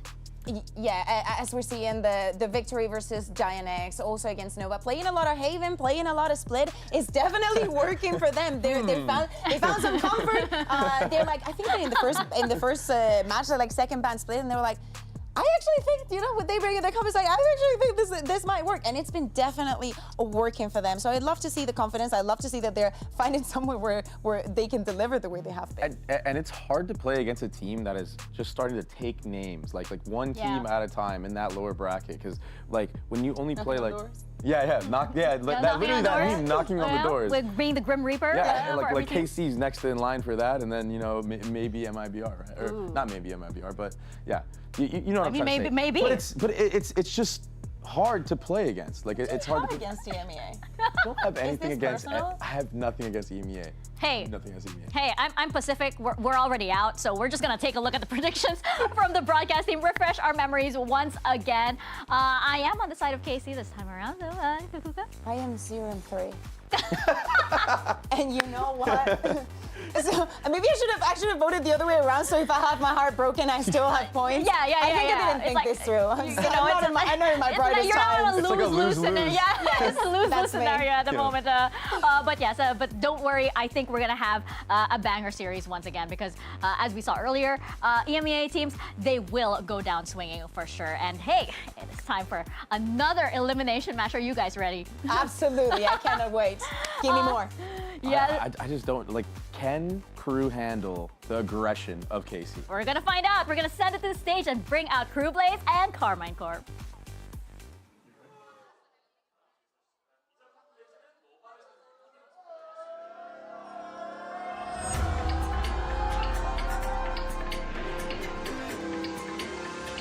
Don't get comfortable, 'cause any minute now. Visa Crew Blaze. Second matchup of the day, and we've got Visa Crew Blaze taking on Carmine Corp. And Visa Crew Blaze, they are no strangers to lower bracket runs. In fact, they seem to get better and better with every run. Is this the run where they finally go all the way to the grand finals? Well, Carmine Corp, not if they have something to say about it. They're coming off of a loss, but with a dominant map win versus SR, I think they feel like they have some momentum on their side. They need to feel like they've unlocked something in them, but will that be enough to take down Crew? Yeah, the blue wall has been definitely supporting KC. Love how the audience has been this past days, and you have to absolutely love the support that we are getting. For KC, it is the first time that they make it to GCC. Let's take a look at the map select. I cannot, you have to be joking. Whoa. Seriously, it's like living on a loop. It's like living on a loop. It's Groundhog Day here at GCC. This is unreal. I mean, this is really good for Crew, right? Maps that they're really rehearsed on at this point, right? I mean, I will say though that if it does go to that map 3 though, they didn't have a really good showing in their opening debut, right? In this tournament on Corrode, it didn't look that great, and their composition, I don't know if I really got behind it, but for sure on Split, I think KC picking defense, they don't want to go against that stopping power there. I think so. I understand also after the showing that we saw against Shopify Rebellion, I understand that they want to go on the Haven. You guys remember that it was like against the Vice and whatnot. Will Crew run that similar with the Viper and probably just having that double scan and the extra flashes is definitely going to be making a difference. But if there was some script, if there was something that they could predict, it was probably the Split happening. Maybe. I mean, like, hey, it was like 7 p.m. KST and we entered Split. It is now now an hour and 30 minutes later, and we are still on Split. What do they say? All bangers start on Split? Yes, a wise man named Baby Bay once said, all bangers start on Split. Game Changers is a great community. Absolutely. Absolutely. And that is actually what our tournament stands for. But yes, going into this series, we do have to talk about the 6th player that KC has. They are getting ready and warmed up right now. This is the blue wall. And I hope that Crew will not let that blue wall get to them. Yeah, and that's exactly what I was wanting to talk about with you all, because I was like thinking like Crew are a team that feels like they also vibe off the crowd. I mean, you saw them coming out hot and like trying to hype the crowd up themselves. So will their fans being drowned out by that blue wall play a major factor into this series? Yeah, it's a big mental, you know, they have to be strong mentally for that. They need to be able to literally block out the noise at this point because, you know, that... The arena shakes. It literally physically shakes. It really does. From the KC fans. We felt it all the way over here. And I mean, how would you've been on stage, you know, how would you react if you hear the opposing team and you hear this roar and you know that more than half of the stadium is on their side? Honestly, I might start getting a little bit shaky. I mean, you start feeling it, like you feel the vibrations throughout your whole body. But I am feeling vibrations right now, and it's, I wanted to see what KC was going to do with a Split, because of course we haven't seen it in a while coming from June, I think. Yeah, I mean the map has been out, so okay, fine. No, but still, like them playing the breach and all of the changes and whatnot, probably opting for this double controller situation here. Are we going to see the Tejo and the Sky? What are your thoughts on this? Do you like it? I will say I don't know. Well, actually, I can't say anything because last time I didn't agree with a KC comp. They ended up beating Shopify with it. So I'm not going to sit here and talk about that. Have you learned your lesson? Yes, I've learned my lesson. This is a safe space. Come on. But I just want to say that like KC had an opportunity to watch all this footage of Crew's Split, right? Multiple times. So I think this is a good opportunity for KC to anti-Crew and maybe get off to a 1-0 start. Yeah, like if there are any surprises left on the side of Crew, right? Like what more can they do? And you know, coming on the side of KC, of course, this is something that they can potentially throw Crew off because they did that to Shopify Rebellion, right? So let's get the first map of this elimination match underway and send it over to your casters. Here's Pansy and Potter. Thank you so much, Des, for leading us into this one. Now, where do we put our stock then? Because we've got Crew on this kind of lower bracket run, looking a little deadly, a little scary. Yes. But then we also have on the flip side of that, KC, who brought a fantastic game only, what, a day ago to one of the big dogs out there, pushing pretty deep. Where do you sit on this kind of like coin almost? It's definitely a coin. I think you're putting it kind of perfectly there. And the desk touched on it, right? Both these squads have been studying. I mean, it was just last night that Crew was watching KC almost upset the favorite coming out of North America. And on the flip side, KC is so familiar with Crew's Split game. Not only that, this is a standard Split comp. Michaela, I'm looking straight at this player because on Haven, on this guy, she was so deadly with her utility. So on this attack side for Crew, you can see they are grouped towards this B main. There was a lot of trap plays that we saw the first time around when Crew were coming. A Sage Slow combined with Dodd's Paint Show provided Crew so many opening picks. You can see they're trying to pop through.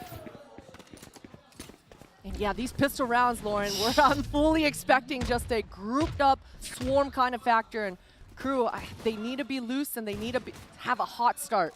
Yeah, I think that's it, right? Where does that momentum begin? That start that they want.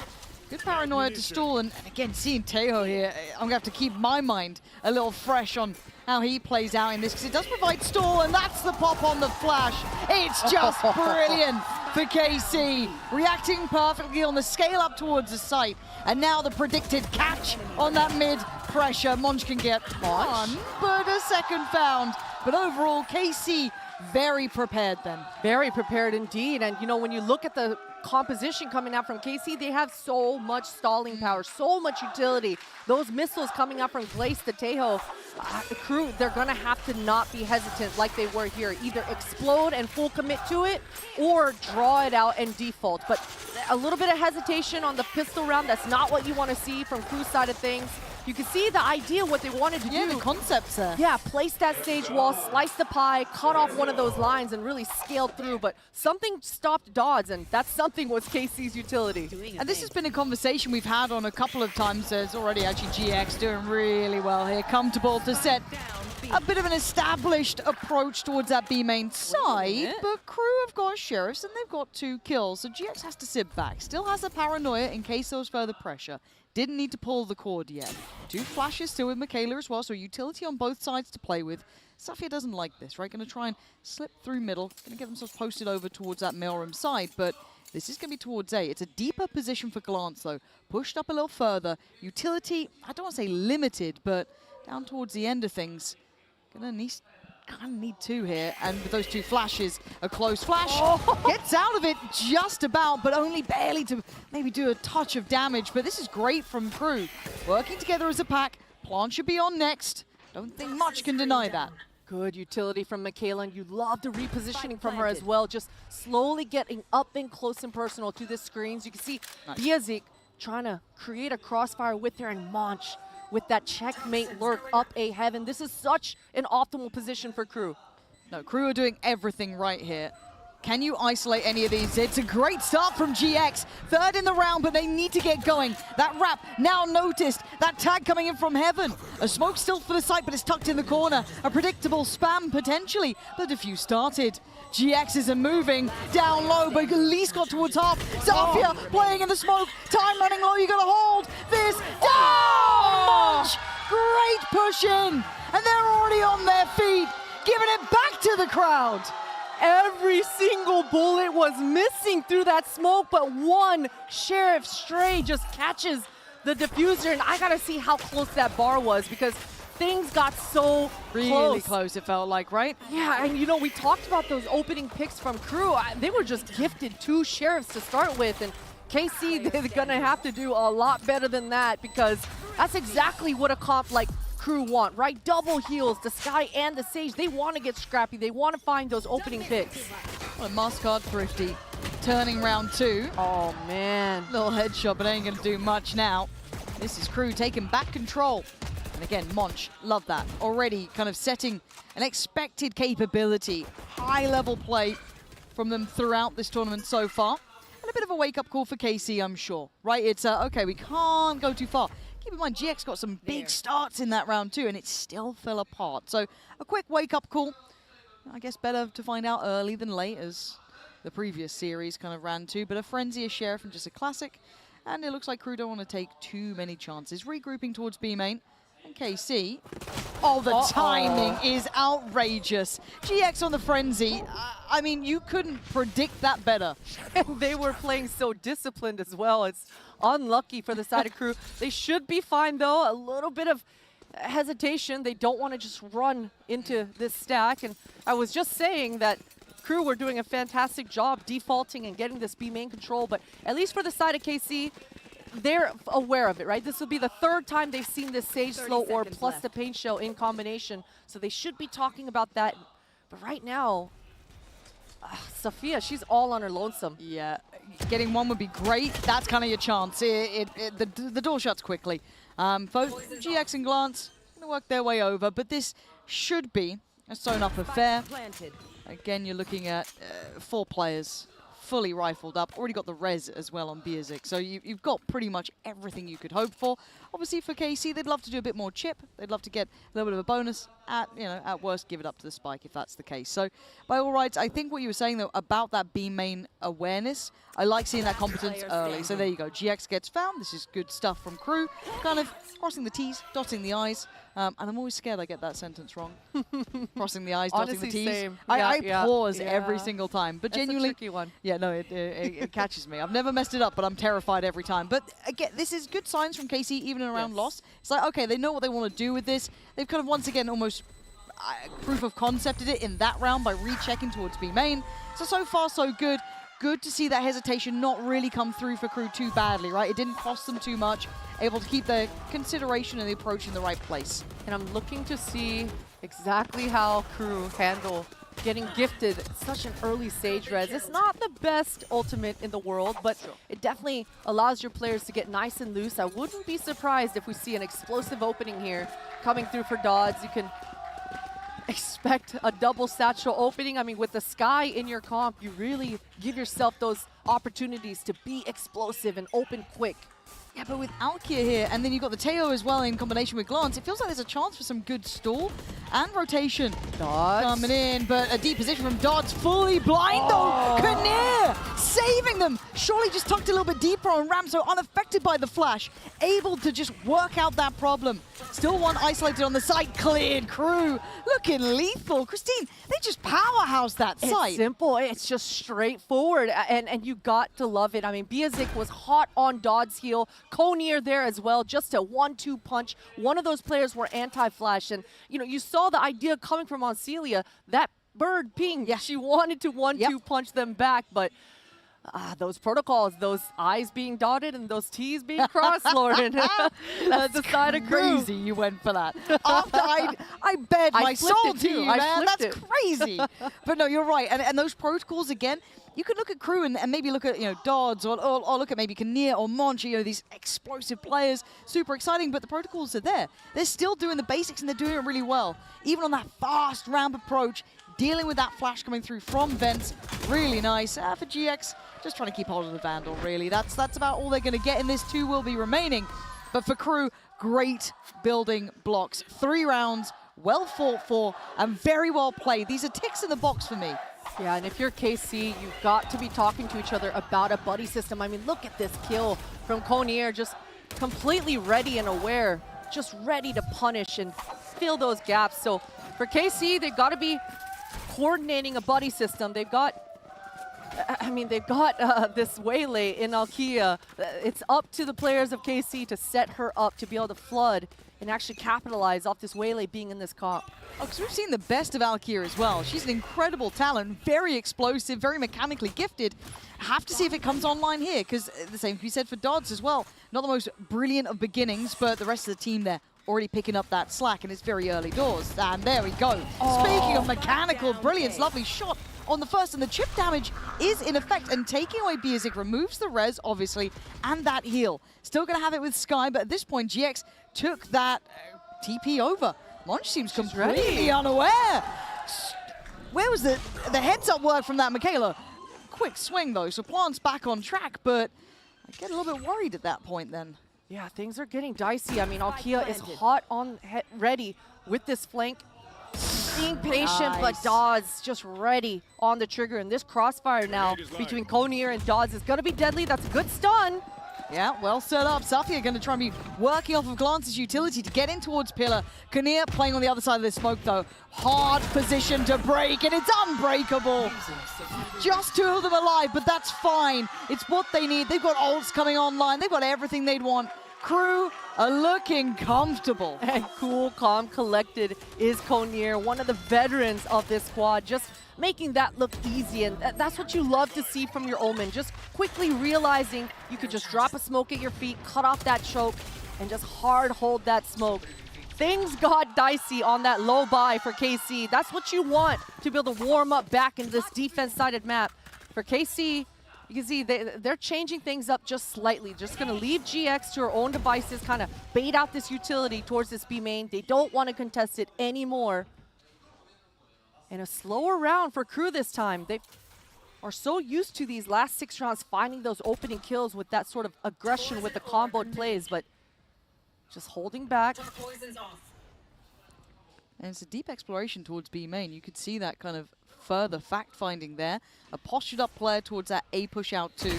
And it's Alkia. There's the reward for that slightly braver play. Pop flash. Safia wants in, finds it. Follow-up!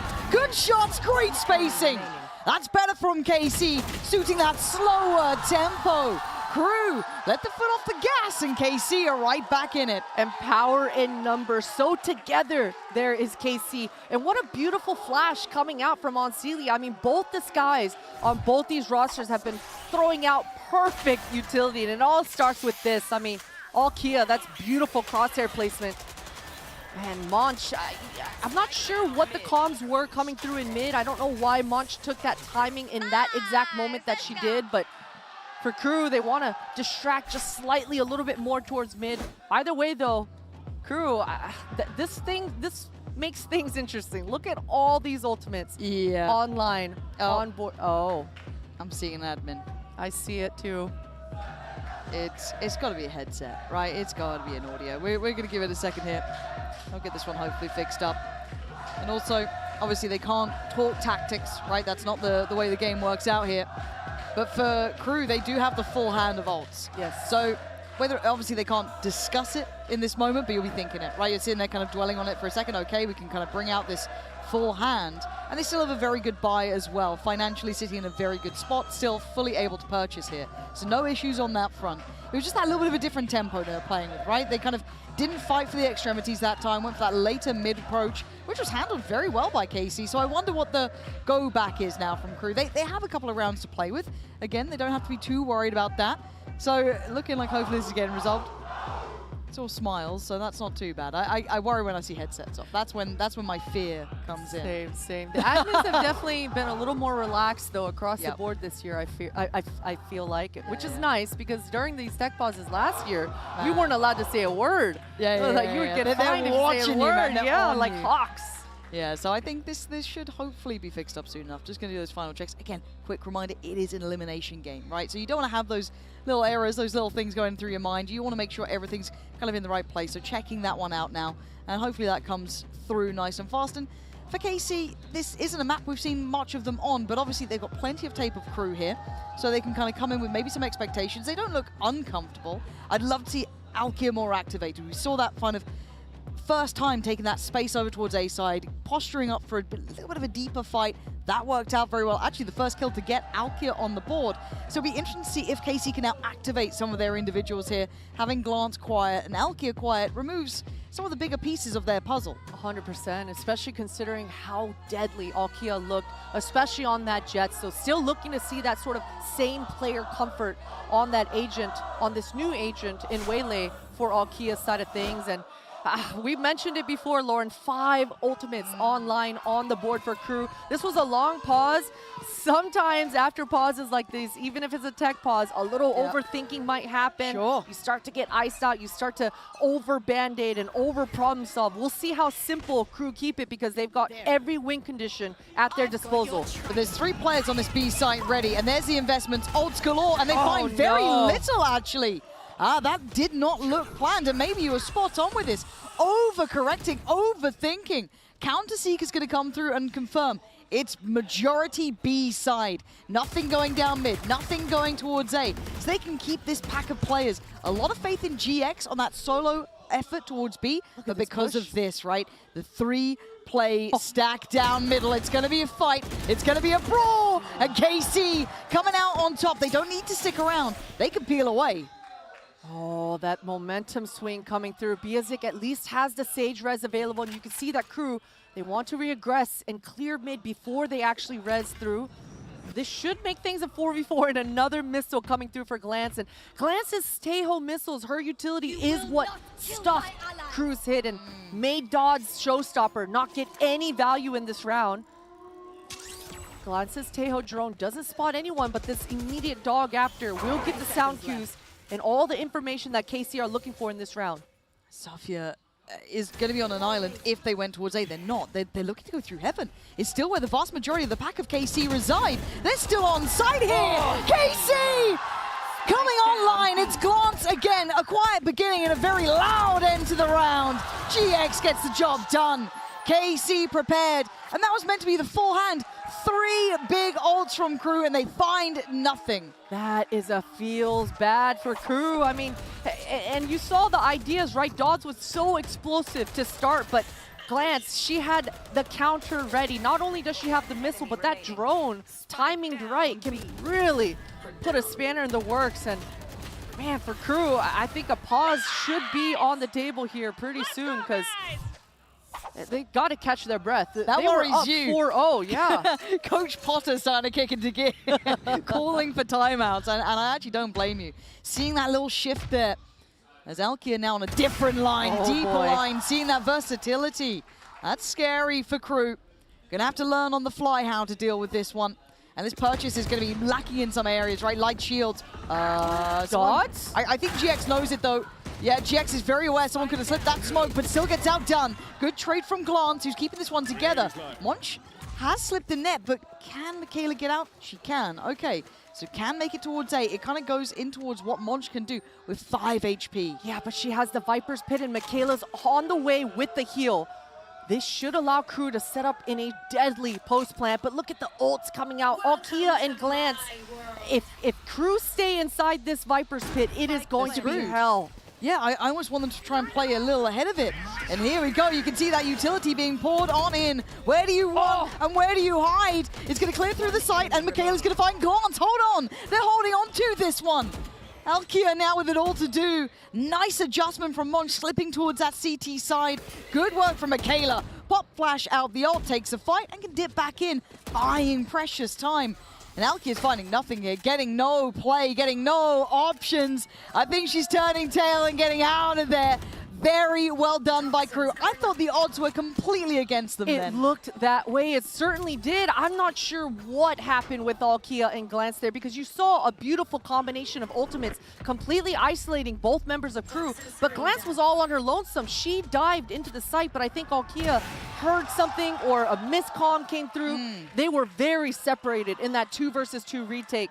Unfortunate for them, but I mean, Crew, they were always ready in that post.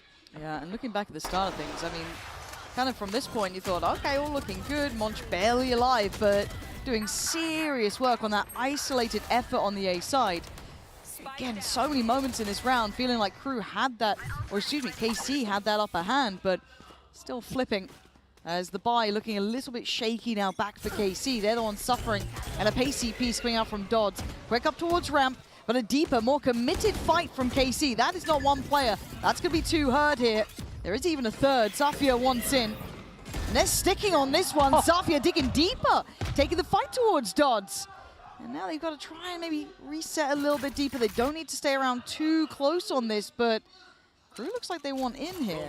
Very committed as Crew. All 4 members, all 5 members started the round towards this A. They feel like they've got to get an equalizer, or at the very least, push back the defenders and gain control of this A heaven, but KC, they don't want to give it up. And I like this kind of willingness to refight, go back in, Glance. Oh, Konir! That's twice now Konir on ramp has been instrumental in Crew keeping this in their favor.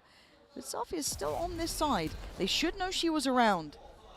There's the awareness, but still a great shot. Spike now noted, rotation should be on the way. Alkia, that operator coming through.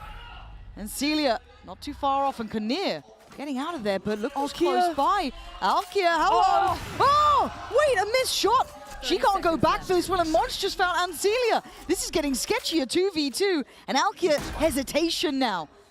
You're not going to go for this on your own. Finally, support's coming in.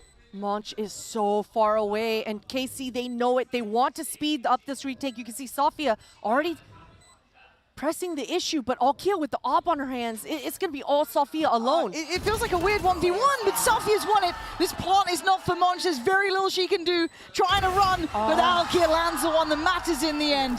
Safia's timing there to find that 1v1 was everything. Beautiful stuff, and you love to see the communications coming through to press the issue, speed up the pace, and Monch, she found the opening kill, the equalizer towards that A, but that just gave the information to speed things up. And Konir, my goodness, she was always been there to be that kind of spear to make sure those trades go in the favor of Crew, but KC feeling themselves and regaining this momentum on this defense-sided map. And look, as much as it feels like at times they've been streaky rounds, it's been close enough that one round shatters the bye. Back down to Sheriff's, 1 remaining rifle on Monch, and that's it. So what options do they have? I like this move coming from Crew, though. They want to just slow things down, and this has kind of been their win con this whole time, this pack. Being able to heal up and get scrappy. And this round, I think they should be trying to collect orbs, get as many kills on the back of Dodds as possible, get that showstopper online at least one more time before the end of this first half. But no, they just want to explode. Nice stall, really nice from Safia there. Yeah, Dodds can get ahead, but the rest can't really scale in at the same time, so slow down. Don't need to overextend. They can give up a little bit of space on this. Hold the deeper push through. No denial on plant. Oh, okay, Glance. Fair play, man. What the hell? And now it's down to 3. This is tough. These post-plant positions, they're weird, but I don't know if they're going to be enough to be able to hold back this 5-play work back through from KC. GX still very heads up. There was a chance. And oh yeah, KC 2 locked in. Konir, you're great. But you're not this good. KC, sweep through sight, 5 standing. And they are back at the door. Crew going to be held at that 5. And a lot of upgrades there. They're going to get the full house of rifles. And it's 5-5. What a clean round. What a clean round. And that's exactly what you want if you're KC going out into the rest of this first half, especially considering how that anti-eco went for themselves. I mean, for them, they're looking at this woulda, coulda, shoulda been up 10-0 for them with this snowball, especially with how solid these last couple of rounds for them have been. And Safia, she's got a big decision on her hands. You can see she's in that position towards Vent. I think she's looking to pre-prop this ult in mid early, but this ultimate on Crew's side, on Michaela's back, the Sky Dogs, it's definitely gonna make her have sort of back up, but no Viper ult and a missed shot to open. Not more awareness there that time. So early spot of where the operator's dedicated towards, but it's Glance who's been very good at handling a lot of that pressure through middle. Out of 2s or 3s she's found there. I'm just going to wait out the utility for now. A little bit of a pause for thought. There goes the drone, reconfirming attendance almost. That swing from Safia, but a step too late. Smoke off towards Heaven side, but it's double stack on Vent here. Refight from Safia, but it's dodged to double down. Crew win out the fight in middle and open up access. Seekers come in, Glance has to respect this, fall further away. Gives away Alkia's position too. They've got good info here, and they make the right choice. And that's the first time Crew have won this mid interaction in quite some time. Allows them to just pivot and open up to this free A site. And look at this post plant position. Konier with the paranoia ready to set up Dodds. Yeah, primed for this. Dodds holding. Forced off on the first. Still waiting is Konier. Second that they call in for this, that they feel that pressure. There it is. Doesn't quite connect though. There's GX looking to maybe par through Heaven. Kanir's going to find that though. Connects the bullets, not the paranoia. That's just fine. Alkia and Glance. You kind of know this one's done here. And Michaela wants it done too. Just doubling down here. And survival is not going to be an option for KC. Crew taking back matters, and as you highlighted, first time we've seen them, I don't say cleanly, but win out in middle. Yeah, coming out on top of those trades is everything for Crew, and I find it so funny about this OMEN paranoia and how weak it seems, but either way, it makes the defenders reposition, opens up that line for Dawes to go on the line and win it, and yeah, that's a decisive round coming out for Crew. At least for the side of KC, they're still able to buy an operator, and this time it's not on the back of Alkia, it's on Celia's back. And look, she's just going to be that A anchor, sitting far back, not going to allow Monch to be any sort of rat. And there's that ultimate coming through here for Safia. Now, Crew, they haven't, that was the first time really this half that they came out decisively in one mid. Oh no, that's not what you want to see. Konier gets caught trying to spam that invisible Tejo drone, and unfortunate for that. Yeah, I guess it does still put a lot of pressure on Celia here. There's a chance. I mean, Biazik might try to grab this orb at A main, double back towards, and perhaps try to res. I mean, you can see that Michaela is lingering around in mid, but Crew, they want to fully clear A main first. Okay, so they've got an idea of where they're heading. There's still someone in middle, though. Keep your eyes on that.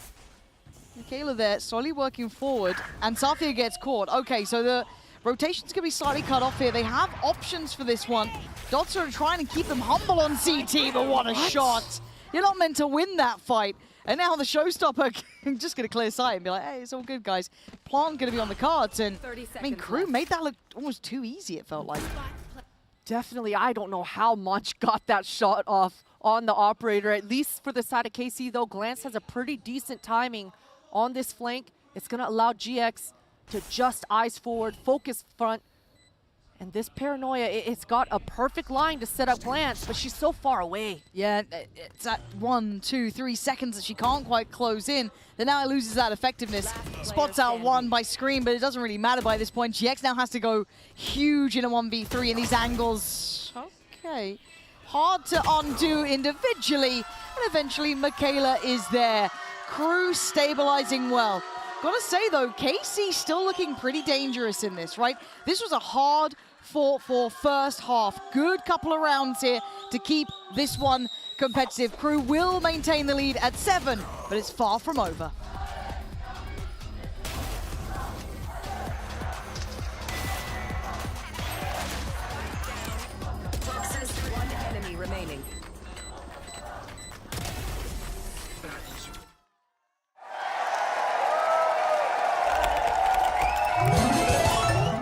Skill gives you wings.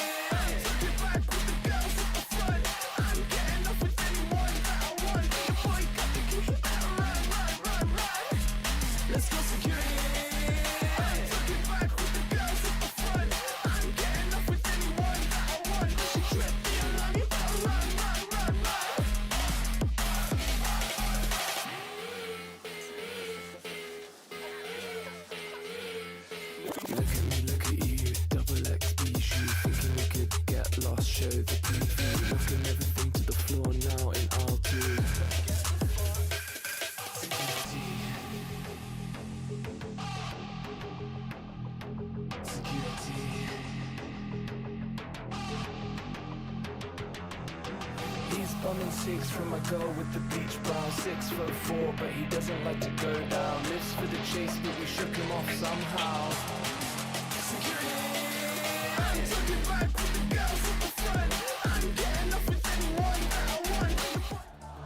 All right, Christine, you getting pumped up in this halftime here. We can have a little look at the Coinbase econ report, but tell me what you were saying there, because your eyes turned towards one player. Absolutely. I'm looking straight at Alkia. They're swapping sides on the attack side now, and on the defense, she couldn't really get the ball rolling, get into that flow state. Now, on this attack side, there's a lot of interesting, fun, loose things that the Waylay can do. You can double dive into the missiles that Glance provides after she clears open an area. You can follow this Omen ult, or you can follow the Skydog. A lot of opportunities at her feet to find these opening kills. So I'm looking at KC to get loose here. Once they get that map control, be committed with Alkia on this Waylay. And I actually didn't ask your prediction on this map. I don't normally do it, but I'm kind of curious which way you're leaning on this one. You know what? It's really close, Crew right? are up 7-5, but I gotta go with Crew. I gotta go with Crew. You're sticking with that one. Okay, fair enough. sticking All with right, it. I see that. Fair play. I don't normally ask predictions. I just like to put you on the spot every now and then. You know what I mean? Just add a little hatred. That's fair. Let's see how this goes. So it will be a little bit of a look towards Alkia throughout this half. How much play does she get on this? And it seems very direct. This crunch towards A. It's going through middle. It's going up ramp. And it looked like a desperation fight towards that A main approach. And now scaled down towards ramp. They're going for the fight again. Dodds winning out, though. Is a thorn in their side. Do they ignore it? Do they try and cross towards site? They do. And actually, they win the fight on Heaven. Now Dodds is in a weird spot, right? Like, a little bit alone, maybe able to rejoin towards ramp here, but considering... Ow, okay, no, this classic. Oh! Oh, and Biazik just got GX. It's down to just Safia. How have we gotten here? Oh, Safia, this is not how you wanted this one to go. Your teammates leaving you all alone. Slowed out, paint shell put in. You gotta face the music and it ain't pretty. It's not playing your song, man. Hello? Wait a minute. Hello? Guys, whoa. Okay, it got a little bit scary there. I got a little nervous. It was just like slow creeping in. Trusting that stage slow a little too much as Crew, but aware as ever. I mean, I don't think they had any business winning this round, especially considering how this beginning portion went. I mean, what the hell happened to Michaela's bird? It was a little bit confusing. But man, Dodds, the way she just handled that, dancing around, no armor, no utility, and fully blind. It's just, it's the power of the movement right there. Apparently so. Yeah. Apparently so. Fall into hips, Lauren. I'm too old, Christine, man. I creep when I move these days. Stinger's coming out. We have a force buy coming in. And, well, Monch is set up to succeed, at least for one. Good trade from GX. Unwilling to relent. Taking that space. Does have the spike in towards middle, though, so it feels a bit sketchy, but for now, it's Biazik feeling a little uncomfortable, kind of left alone on the balcony ledge with Michaela to try and support. How does Casey want to go about this? They've got options here. Yeah, communications coming through for the side of Crew, letting each other know that they did, in fact, force buy. I love the fact that Michaela is using the range, keeping it. Oh, the double team. Okay, 4 more bullets from Michaela. Plenty in the mag. As Alkia's issues now start to compound, down on 47 HP, going to be overwhelmed. Crew sending a message here. Bullets to the body, and they are coming out swinging. And Monch handled that round so well. I mean, sure, she only got that first kill, but she did so much damage and really disrupted Casey's idea of that fast opening. I mean, they force fought with Stingers coming into this round, and I mean, Launch is feeling good in mid, solo. We see Dodds just heating up. Conir has been an anchor. And look at the money on the side of KC. They're going to have to play this one with just Sheriffs. Yeah, that feels incredibly hard. And now they can take a bit of a risk here in the bonus. Conir goes unchecked and just laying damage. The judge is shutting it down. Crew making it look all too easy, and it feels like KC just wanted out of this round. Sheriff's just left littered on the ground, and the rest of the map now going to be surrounded. This is going to have to be a big turnaround from KC. They want this one to look competitive. Crew have set the bar. You know, what are you trying to do here, Christine? You trying to get him to... You know, I would have loved it if Crew just sent Dodds in there. Activate your duelist. She's one off the showstopper. It would have been a fantastic bonus for them coming into this round 18. All good, though. All good. Everyone's got to heat up, Lauren. I mean, Biazik deserves that. You asked for perfection, you know? that's my coach right there. Yeah, so Dodds is going to be one off. Actually, switching over to the judge, I wonder if we're going to see some aggression on that. I'm curious. So, essentially an extended bonus now. Still going to have a little bit more fire to it, a little bit more bite with that Phantom and Vandal now in hand. We see on the other side, KC, it's got to be off the rip, right? This is scary times. And the switch back on the weaponry, too. A quick switch as well. Munch just teeing up Dodds, and we talked about that one being off showstopper. Dodds wants to linger around this mid. And this Viper Molly, great reaction to slow down any sort of attackers to try to follow through with that dog. Oh no. Ooh. Spammed. Yeah, that's going to be frustrating. Monch has backfilled that space, so can make sure no one goes through this.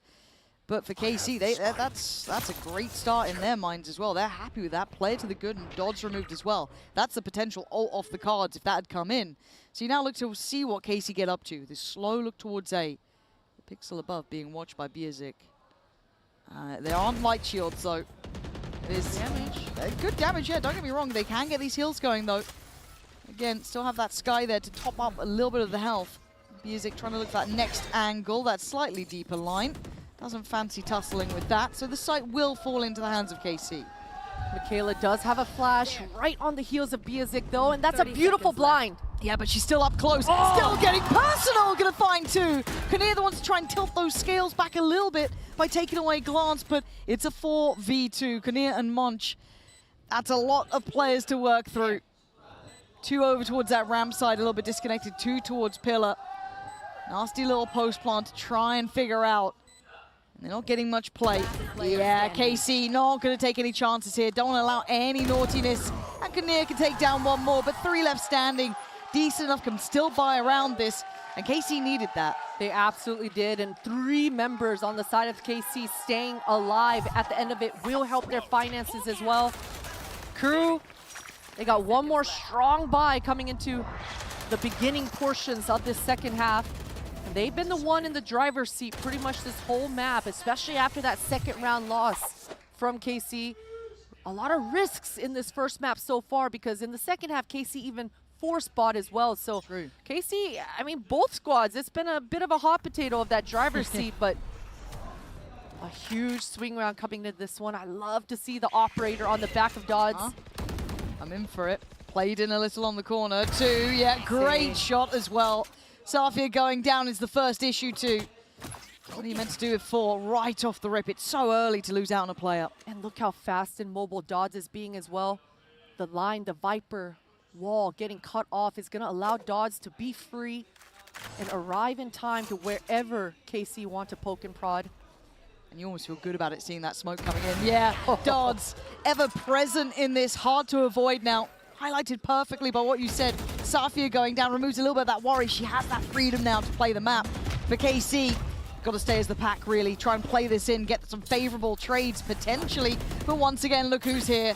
Dodds now set up once again. Hello, ace Dodds. time. You're just everywhere at this point. And yes, she wants it. She's chasing Showstopper out. It's good. 4 in the round. The crowd is commanding it. 1 bullet left to play with and 1 player left to hunt down. And Celia on the run and Dodds on the hunt. Can she get 5? She absolutely can. 5 kills. That is magic for Crew. Dodds feeling good, getting into that flow state, and you saw right behind her, it's been Konir as a pocket Omen this whole half. She was able to recollect and pick up that operator as well. Dodd's feeling good, and oh man, these were such clean shots. She almost had 150 HP until this last kill where she just barely gets touched. I'll stand up, Monch. Oh man, this has been good. 11-6. Crew, again, sometimes you look at them playing like, oh, I hope they're not too hesitant. I hope they don't have that slow start. It can get away from them sometimes. But when they find that gear, when they kick into it, the potential is so high. I mean, Dodds has been a treat to watch, and I think it kind of rolls back a little bit to what Mel was saying in that very short little clip we got at the start, but very underrated. I think you can overestimate others sometimes and kind of fall foul to that and maybe not give as much credit as they deserve, making so much danger in that lower bracket run. They've already really taken some names down there. So at this point, they're teed up to close out this map for KC. Another timeout to call here. But again, you can't avoid looking at the money at this point too, right? It's going to be a half buy at best. A couple of volts, but still not pretty. Kind of shut out of this half. Yeah, 100%. When you watch a team like Crew, you can kind of see the inner workings and the evolvement and that growth going through in those kind of moments where they overthink scenarios like on this pistol round, but they're definitely heating up and kind of blossoming right in the nick of time, and it's up to KC to really apply that pressure. I mean, this is a perfect round to do it. A low buy round like this.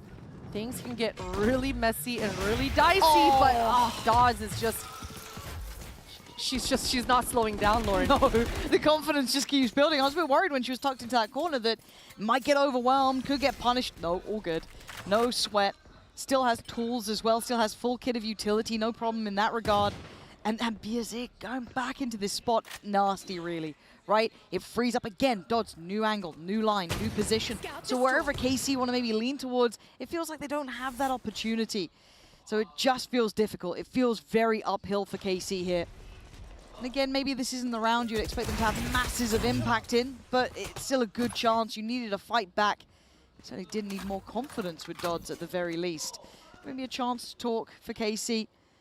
Mull things over, consider what they want to do into probably the final round if they don't get the ball rolling soon. Yeah, and right now the inner clock for Mikaela should be ticking away. She dogged earlier and saw two members. That bird doesn't catch anyone. 30 seconds No flashes left for Mikaela. She's got to land these shots. Yeah, committed to the angle, waits for the swing. Kinnear comes in to try and bail her out. Better from KC, but Mikaela still holds the line. Expects the wrap from Pillar, but they break in. KC making something out of nothing. Hold on! Oh, no! Safia goes down and Glance has to get involved. Crew just recovering at the very end there. I thought KC had a chance. It looked like it. I mean, that molly from Monch barely just touching the toes and just ticking away with 10 seconds left. That was Casey's round on this scrappy low buy, and they handled it well. I mean, Dawes was able to find that opening pick, making things even more difficult, but I mean, the ride or die for Safia as well. Oh, yeah. That was Casey's round to lose. Crew, not sure how they busted that win out. Oh man, all right. And sadly for Alkia, that just hasn't really felt there's been time until then. And it felt desperate. It felt a bit too isolated, a bit too individual. And now they're just going into what felt like a blender. Good trade from Kinnear to keep things on their side and now trying to do her own sort of damage. Leaving Dodds with a bit of different freedom. But does get caught. Here we go, hold on. Rez comes in, Dodds back on her feet. Members in sewers. I don't understand. I don't, time to run. I think they get out plenty of time in the end, but it certainly sends them scurrying towards Ancilia. But they're just gonna kind of run into each other. This is such an awkward round. I love the reset from Crew though. They're tired of playing this weird game. They're gonna make KC make the move here. Yeah. That's huge info. Yeah, Mikaela can kind of play this corner, right? Buy some more time, 48 seconds. They're going into this three-play stack. You get one, you get the trade, Dodds right back into it, back from the dead. But they're fighting forward, fighting together. Two of them trying to work this out the wall. It's ambitious, but Biazik finds safety and buys a little bit of time. Kinnear's now here. Biazik no longer alone, but KC get on the site. Just about we're looking for that plant. but Biazik's here fast, man. She is here quick as hell. And the temptation to push. Oh! No way! Where did that bullet just go? I don't believe what I just saw, Christine. I don't even think that was on the player. That's ridiculous moves. Nah, God is on Crew's side today. I've never seen that. 13-6. Outrageous ending, and they are loving it. They are lapping up the atmosphere. That's map 1. You want to stick around for map 2. The defuse started. GXs are moving down low, but at least got towards half. Zafia playing in the smoke. Time running low. You got to hold this down. Great push in, and they're already on their feet, giving it back to the crowd.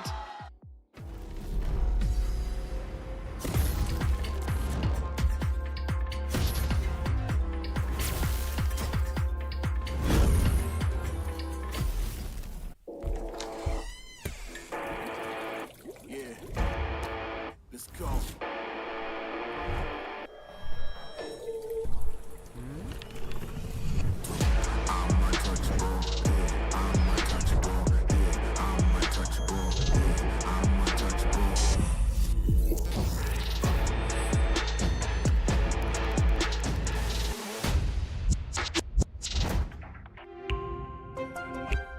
The human body was built to move. Not trapped at a desk in one singular posture for 12 hours a day. It's time your chair evolved. This is Secretlab Titan Evo. Ergonomically engineered for you, gamers, hybrid workers, artists, backing your every move.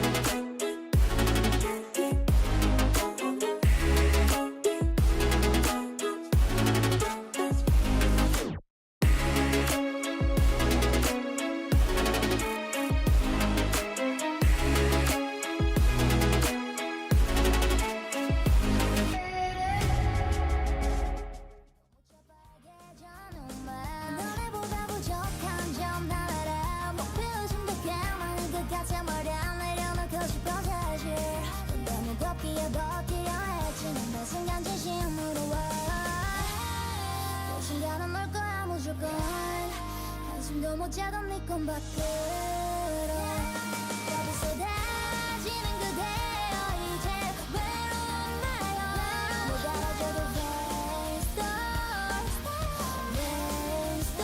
파란새보다 멋지고 찬란한 그댄 꼭 승리할 거야 하고 있잖아 Rainstorm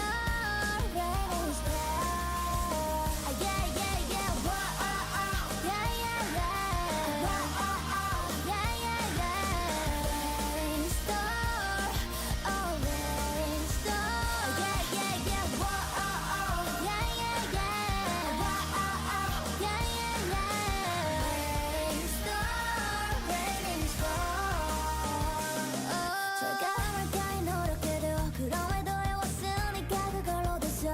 계속되는 어려운 선택과에서 넘겼던 못된 내 기분들도 당신의 작은 일은 누구도 없이야 한장을 지울 수 없어 그 소리 모아 my feeling 아무도 모르는 과정을 지금 끝은 영화가 될 거야 누구나 펴고 없이 내가 져도 돼 불안한 맘에 속아나면 안 돼 내게는 충분히 넓어 날 수 있어 그대로 믿어 Conjure up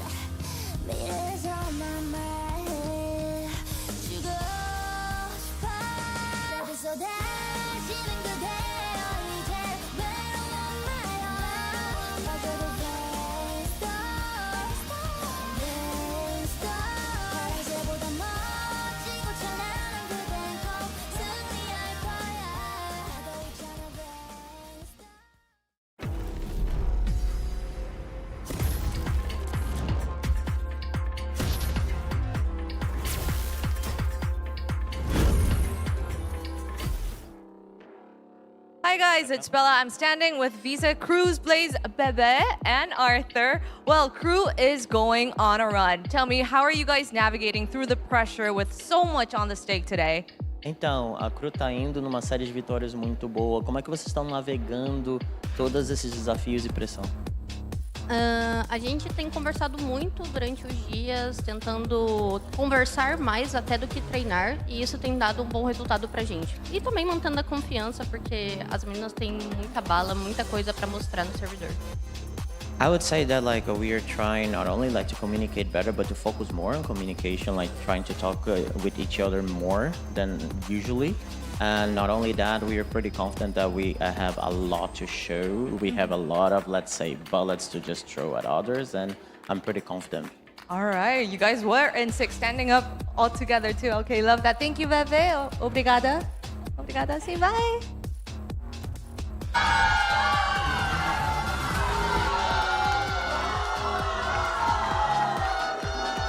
Not a lot of teams can stand up to the blue wall, literally, but Crew managed to do it, and they take the map 13-6. That is amazing, but the confidence on Crew on that, on just being able to face all of the fans of KC and just decide to say, you know what, no, okay, keep the boost coming, we can take it. I got goosebumps watching that. I mean, I posed the question to us, like, how are they going to deal with that crowd? I didn't know that they were going to clap back at it. Like, geez, that was insane. And that was right at the beginning, right? Yeah. So it was just, you know, setting the stage for what the map was going to be. If we take a look, of course, Dots is going to be the MVP after getting an ace. How could you not? GX actually also almost matching her, but of course the results, even though if you look at the numbers, it doesn't look that difference. We still have that 13-6 victory for the side of Crew. Very surprisingly, that even though they ended up with that 6-6 half, they were so dominant in the first one, they were able to convert so many of those 4v5s because I think that they took just the right amount of time to adapt to what KC were doing, how they were using the Tejo and the Sky, but Crew come out on top. Yeah, and you know, Dodds, you know, of course, getting that ace and everything, but I feel like early on, it was a bit of a slow start for Dodds. And you actually felt the team kind of passing the ball or passing the momentum around, and I think that's also why they were able to really outlast, I guess, KC when it came to that energy and momentum in the map. Yeah, as soon as that second half came around, it was all Dodds. I mean, that operator play was just getting crazy picks, crazy value, and then showstopper value was there as well. Yeah, all of the tools needed in order to deliver that to KC. And you kind of also saw KC slipping away. There were very fast rotations as well on Crew. They were everywhere in the map. You know, it's like KC were always a little lost because they didn't know where to focus. I think that this HyperX reflex moment sums it perfectly what we're speaking about for the side of Dots, what we were saying also in teasing up before this map. The versatility, the feeling confident that you can expect anything coming from her. So really happy to see that they can still make it work. I think that they measure very well the distances and somehow they managed to get into their heads. For the side of KC, I did not feel like this map was fully ready. Like there were things here there that I was like, no. And it's so hard as a duelist player too. Like if I'm just speaking on like Alkia's behalf, like can't really get anything going when you don't have all that coordination down on a map, especially when you're on the waylay. Yeah, and that's where you can tell like a little bit of that uncomfortability coming in, right? But I'm eager to see what they have to say and what the Carmine coach has to say ahead of map 2, so let's send it to the stage. Hello, good to see you, Smart7. Well, you mentioned yesterday that, you know, all you need is your pace. If you bring that momentum back, the win is yours. What do you need to do this time to make sure that you guys have your pace, your rhythm back this time? I would say it was just warm-up first prac, you know, and now we're gonna show our work, what we're working on, and everything gonna be like always. All right, that's good. Well. Carmine Core says, no need to panic. Everything's gonna be okay. Oh, it's very EMEA. We always lose map 1. Is that Cope? No, it's not Cope. It's actually the way that we work. We just want to make sure that people enjoy the best of 3 because it's a best of 3, you know? So we try and take it always to the third one. So you're saying this is going... It's for the audience. So you're saying this is going to corrode, is what you're I saying. support you. Why can't you support me? No, I am. You know, you're right. It's going to go to corrode. It's going to go to corode. And it's Haven. And guys, against Shopify Rebellion, this You are was right. such an amazing That's map, right. and we've been singing the praises of also what Crew has been doing on this map. I wonder if I think that they will stick to their guns and bring in that Viper, and I believe Smart 7 here. Hey, I will say one thing. Crew also is going to have a Sky. That's it. That's all I wanted to say. No, literally, that's it. Yeah. I do want to see who has most of the surprises coming into this map, because yes, KC absolutely very memorable map for them, especially coming off of the match versus Shopify Rebellion yesterday. But Crew also had a very memorable performance on this map too. So I want to see what the changes are going to be, whether it's in the playstyle, whether it's in the composition that they're going to bring into this, because again, this is an elimination series, and this could be Crew advancing and KC unfortunately being eliminated unless they manage to come back on this. I think that you need to think even bigger picture. I don't think we've ever, maybe I'm throwing a basket here, but I don't think we've ever had a top 3 without an EMEA team on there. I would say definitely not a top 4. So now that weight is on Carmine Corp's shoulders. What do you own at? Oh, Fade Waylay. Oh, that was my mistake. My mistake. My bad. But look it, I think that Crew Visa, the way that they're able to play this map, especially on the defensive side, I think it's very smothering. I think it's really hard to deal with. I think that Carmine Corp, if Alkia can't get stuff going like she was able to do against Shopify, it's going to be a rough going. Remember the momentum, what we saw yesterday, what Smart 7 was also saying yesterday about letting them play their game, something that we hear a lot of times, but actually that is what we saw from Carmine Corp. The conditioning from coming in from the different scans and the different scouts that they have, and also GX had a good first map. I always say, I will die on this hill. She's absolutely insane. And if we add that to Alkia's Neon, I think that this could be very good. On the other side, we were speaking about Crew watching yesterday and taking all of those pieces. Let's see what they've learned. Yeah, that was a big question. You pointed that out also earlier, Baby Bay, that Crew can actually sit back and take notes from KC. They can sit back and say, okay, this is what's going to happen to them. So let's see if they indeed have KC read like a book, because again, this is an elimination match, and we are so ready to step into Haven, and so are your casters. Here's Pansy and Potter. You're spot on. We were absolutely born ready for this. I dream of Haven. It's the one and only. Oh, I could do this. Bone apple titties. No, Christine. Christine, you can't do it. All right, you can't do it. John, the one thing I will say, right, and I don't think the cameras caught this, and I'm really nice to the French fans, right? Normally, I can't help myself. But after the Shopify game, after giving it all that sort of, a little bit of banter back and forth, they went over, shook hands, said GG. It was really good fun to cheer against you guys. I like that about them. Focusing, however, on the game. I'm getting distracted like Baby Bay here. He loves the sky, this guy. Talk to me about this map, because in my head, I've seen KC recently. It looked good, right? I test alone. Tell me how Crew's going to make this close, because you think this is actually a good opportunity for Crew here. Yeah, absolutely. I mean, and the desk touched on it as well, right? Crew have been studying KC, even though KC threw out kind of a curveball with this Sky all of a sudden, and it definitely threw Shopify off their game. Crew, they should be ready for it. Now, we just watched Alkia kind of struggle on split on this Waylay, so really I'm looking at this agent in the hands of Dodds. What kind of game plan do Crew have on the Activate it, defenses? yeah. Yes. I'm excited too. I want to see how that looks played in here. Does it look as comfortable? Obviously, Alkia this time on that Neon and going for the aggression. Send him away. Back-to-back damage and okay, I'll shut the hell up. My bad. Hold on, it's not done yet. There's a minute to play with. There's still a minute. There's so much time. The Spike is down in a bad spot, right? I kind of like they're staying as a pack. They're trying to clear this, but the timing's everything. If they turn around at the wrong time, it's wraps. Oh my god, how is this happening? Monchi actually gets better damage on Zafia, and Crew come out swinging. That's a statement start. Dodd's got 2, Kinnear coming in with 2. I mean, they shut that the hell down. They absolutely did, and it's the fact that Zafia actually had a chance to even close this one out. Ooh, that was quite the flick coming out here from Monchi's side of things, and it was the B flood on this map. It is such a good sign for your defenses if you can handle this B hit from the rip.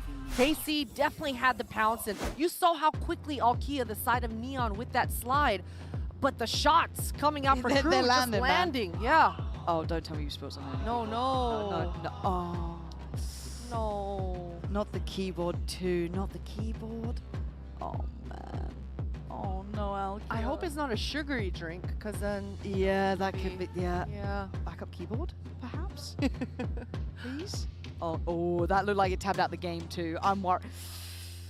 I do this so often as well. It's like, speaking to my teammates recently, we've been playing a couple other games, you know, grinding it out. Someone, I say someone, it's HyperX. He spilled his drink all over the desk, right? I'm calling him out, because we got a second here. Now, he often goes for the spillage on the mouse pad though, right? The mouse pad. It's keyboard for me, which I think is objectively worse, because you're screwed then. I don't know what's wrong with me. And keyboards are a lot more expensive. Yeah, they are. Now, they are are. you going to I've got a go million through the backups. process of fixing it, or just get rid of it? I'm buying a new one. Buying a new one. I have just a graveyard of keyboards at this point. I need a personal sponsor, so if anyone's out there and they feel sympathy for me, hit me up.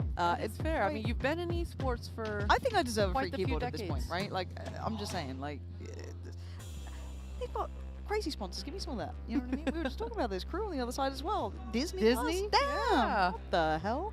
At this point, it does look like it's getting kind of back underway-ish. I'm seeing, it looks like a ready check. You know, by my experience now, Christine, I can spot a ready check a mile away. I might be lying. I like to just like send that statement like it's full fact. It may not be. The delightful Totty has joined us, who is providing us with tea, and a beverage. Marvelous. Soft drink. Bear in mind, folks. Don't worry. Don't worry. I'm clarifying. It looks like it was a ready check. See, I can smell a ready check in the air. So it's that intuition, Lauren. That intuition is a strong game. Yeah, only with tech pauses. Nothing else in my life. However, first round fell to Crew, and it was explosive. It was landing some big boy shots here. KC got to come back out, right? They've got classics. Hopefully for Alkia, I'm not seeing any misclicks. That's what I'm mostly looking for. Oh, it's horrible to try and go B. Don't go B. Go anywhere but B. KC trying it once again with this B hold, but Crew, they've already shown that they have a response. They have an answer. No! What are we doing? Let him live. Let him live. Oh, this is... just get it done. Get it done. It's all right. Shake it off. Round 2 doesn't matter. It's only classics. I would have expected actually KC to force buy this one, because we just watched them forcing on the first map in the second round, and they go for it again. This B-pop. Trying once again with Alkia being that crosshair displacer, but Launch, she's just going to keep getting challenged like this front B, where she can immediately respond with that molly. These multi-kill potentials is just going to be constant for this player. Okay, fresh start though, right? Round 3, basically round 1. Let's, you know, reset the mentality, because I really hope it's not another B-pop. We're going to look at the other sites on this map. The beauty of this one, they've got 2 additionals to this B site. So, is it going to be... Oh, okay, that's a little scary when you see that tether coming through and keeping them in place. There's going to be Dodds on the line. Great little connection towards Alkia, who's not really getting into the game yet. And that's devastating. It feels like you can't get the ball rolling after a hard map 1. It would be nice to see her come in, hit that ground running. Not the case. So they're looking for other options here. They've left one posted in towards A long, but the rest eyeing up maybe C. There's still utility to clear.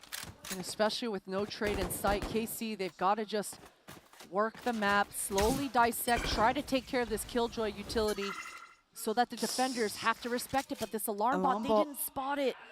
That is so unfortunate. Glance is lingering around, and if she just goes forward slightly, she will see it. There it is. There we Okay, go. that's good. That's good for further rounds and everything else, right? You're doing your protocol list here. Go through the list of things you got to achieve. There's still going to be the turret on B. That's fine. That's not a huge issue. But the outdrone coming in, I don't know if it's enough to sell much these days. I'd be surprised if they rotate on the that. fade over on Crew's side. Michaela just threw a Prowler down short A, and it caught no one. But they're still keeping here. 3 defenders on this A site. KC probably think they have an opening. Well, that paranoia is going to keep him very present now. Lovely reaction too.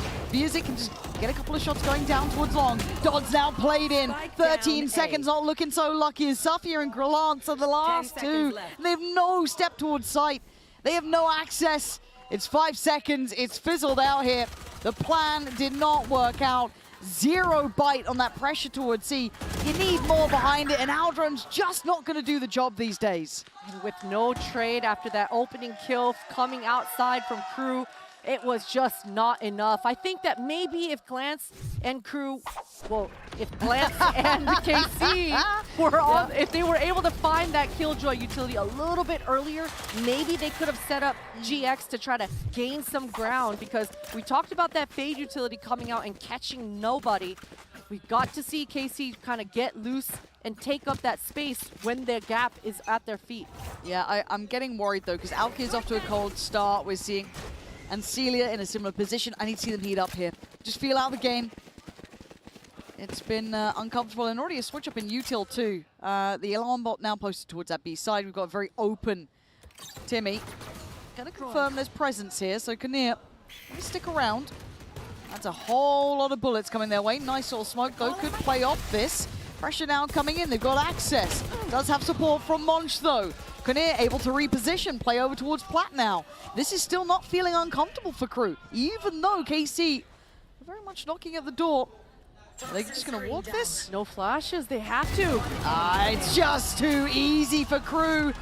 KC, it's either early timeout or you come out swinging next round. I don't know what the plan is, Christine, but it's not looking good so far. It's definitely not. For KC, they've got to look at Celia. You know, we kind of talked about it, the fact that she wasn't able to use any flashes because they were broke. It was a low buy round. Now, Celia was a huge factor in why KC was able to surprise Shopify. Her utility was fantastic. So I'm looking at Celia to set up Alkia for an opening pick. We've seen that attempt 3 times now with Alkia sliding through, and things just didn't go the way of KC. So they've got to reset. Be right back. They've got to gain that composure back. Look at this aggression from Dodds. Yeah, they've turned up the tempo. GX does find Dodds though, so an opportunity beckoning. Because it could be a problem. Isn't dealt with. Good trades. KC keeping numbers and opening up an opportunity towards the A side. Monch has slipped through. Don't think she was spotted. Just to tuck towards Hell, the dog isn't going to clear. Oh, she gets played in. That dog didn't have time to go back for it, and there's hesitation on KC. Maybe a little bit of worry, and rightly so, because Monch is creeping closer. 1 kill found, and Kinnear makes it in time. Devastating for KC, and a small mistake causing big problems. And I just talked about the Sky utility and making it work to get the information to set up, but that is so unfortunate. You even saw that Sky Dog backtracking, going back around to just make sure, but running out of that timer. And Monch, she's just ready.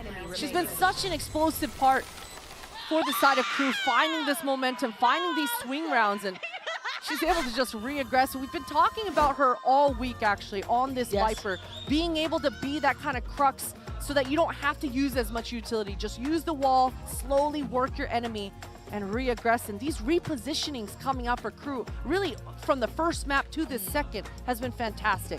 Yeah, I love what they did there in that 5th round especially. I love that they took a little bit of a gamble on this aggressive approach down towards A, just as KC would have loved to have settled in a bit, gone for that approach. Maybe, you know, happy to thwart away someone towards A long, but not that double down, triple down, and then the hesitation and that little bit of a mistake on the site, just compounding. Now, timeout is essential. KC need this more than anything, and it feels like it has to be a big mental reset too. Very oppressive start to things here, especially after this has been a solid map for them. Maybe feeling they could find a bit of security here after tense map 1 could come into their choice and have a good start. It sadly feels a bit like we've got a repeat, if not worse, of map 1 to an extent. Good control from Crew, aggressive start, controlling tempo, and well prepared. You were talking about that preparation factor that Crew were able to watch this, see this, get those tangibles down, and they seem very ready again for potentially this B approach. High-low setup. And I wait to see if that Viper util does come over, still towards C, so that's going to be instantaneous on the ult from Monch. Coach Bebe and Biazik just putting in work. Look at this B control. Yeah. Every single time KC try to sniff, try to explode, Crew have an answer. This time it's a high-low setup, and they're rewarded with an opening pick. Look at the HP from Alkia as well. Crew are feeling really good. Viper's pit down. The perimeter, it's so strong. With this broken buy, I mean, KC, they've got to try to find an opening pick. Yeah, it's on the back of an individual hitting a nutty shot, and it's hard with those stingers, right? Like, you don't have that same potential, and Alkia down so low as well. There it Glance, is. that's what you wanted, though. A chance made off that. Biazik, though, going to backfill the space, try and brawl out for it. Notes no one else is behind it, so can slip away again. So once again, tilting those scales slightly further into the hands of Crew. And Crew, they've kind of corralled KC to make the worst of the decisions. They think they want to go poke towards the C, but they just noticed the Viper ult, and they don't have any avenue right now. Viper's pit in front of them, an alarm bot behind them. This is tricky. EMEA. Oh, that was so close. I mean, great intuition from Alkia to even consider that, but sadly doesn't get what she needed, but down on 2 HP now. Frugal with the investment of that very limited health, but the timing, Christine, they just have to go in blind at this point. Yeah, look at how Dodds is playing. She's not leaving anything up for chance. Checkmate positions. They know they can play this retake. They will let the spike go down, though. I don't like that. But Dodds, with this Waylay ultimate in her back pocket, she's always going to be able to use it if things get dicey. Yeah, they have the emergency button to press. Alkia up close, trying to make something happen on 2 HP. It's so tough, and Dodds with the overkill. Operator comes in, good swing. Gant still digging deep here, doing what she can, but how can you deny Dodds doing that? Crew saying, screw it, we'll even this out, we'll come in with shorties. You're playing on pistols, we'll do the same. This is a blowout so far, 6-0. KC struggling here. That dive, it's just too strong. And for KC, there was a couple of answers at their feet. I thought maybe Safia would venture out a little bit and try to place this Killjoy ultimate down to buy them some more time in this post plant, but with that low buy and with those percentages not being as high as they feel comfortable with, they decide to hold on to it. Now, this attack side round, I mean, they've got 5 ultimates online for KC. They've been holding on to this Safia ult for quite some time. They've got to combo these ultimates together to get into the site. This Seeker comboed with the Hunter's Fury should give them that opening. But I'm seeing a mid-walk from Dodds. Wait, somebody broke the turret. Yeah, where was the help there? That feels a bit of miscommunication potentially. And now it falls to pieces. KC given a chance. In what I feel is a really fumbly round here. Crew not doing what they actually wanted, it feels like, by any means. So the B plant's in. Didn't have to burn every single ult. It's 2 out of the 5 that they had. Michaela's still trying to fight this out on the connector side, but where's that punch going to come from if Crew do decide to go for this? And not there. GX unwilling to give that up. So Michaela, the last one standing. KC, a small window of chance made out of a couple of mistakes here. KC want it done first on the board. And that's huge stuff, KC. I mean, you give them an inch, they will take a mile. That's worrying signs for Crew. I mean, either way, they're going to be able to shake it off, but I am wondering where Mancha's wall was. It wasn't up. It gave Dodds just, I think, 3 shots of that turret, so a little bit wonky for Crew, but for KC, that's huge. They're able to hold on to 2 of those big swing ults I was talking about, and they are all grouped up towards this A. Usually when it looks like this is a fast opening. Setting up Alkia with that Neon ultimate to be able to just ride or die into the A site. Back in a flash. Here we go, Dodds. Oh, outdone. Safia this time. The one to do it, and in the meantime, Alkia taking the space up through short, through sewer. Michaela spotted. Big work, good synergy, great damage from Alkia. Finally seeing them on the same page here of these explosive site hits. A fire lit under KC, and this should be a cancel, a call for a save. They definitely have enough money to work with, and drop an operator into the hands of Dodds into the next round. So for Crew, they have to make sure there's no NA saving here. Get those guns and secure it back into the next. And for KC, the same thing for them. They don't have any room to mess around. They've got to make sure that this round is secured, and these last 2 rounds have been huge momentum swings, Lauren. No, they are exactly what the doctor ordered. KC needed this badly, and the way that worked out, I really want to highlight what Anacelia and Alkia achieved then as well. You know, to the dog coming through, setting her up with confidence on the site.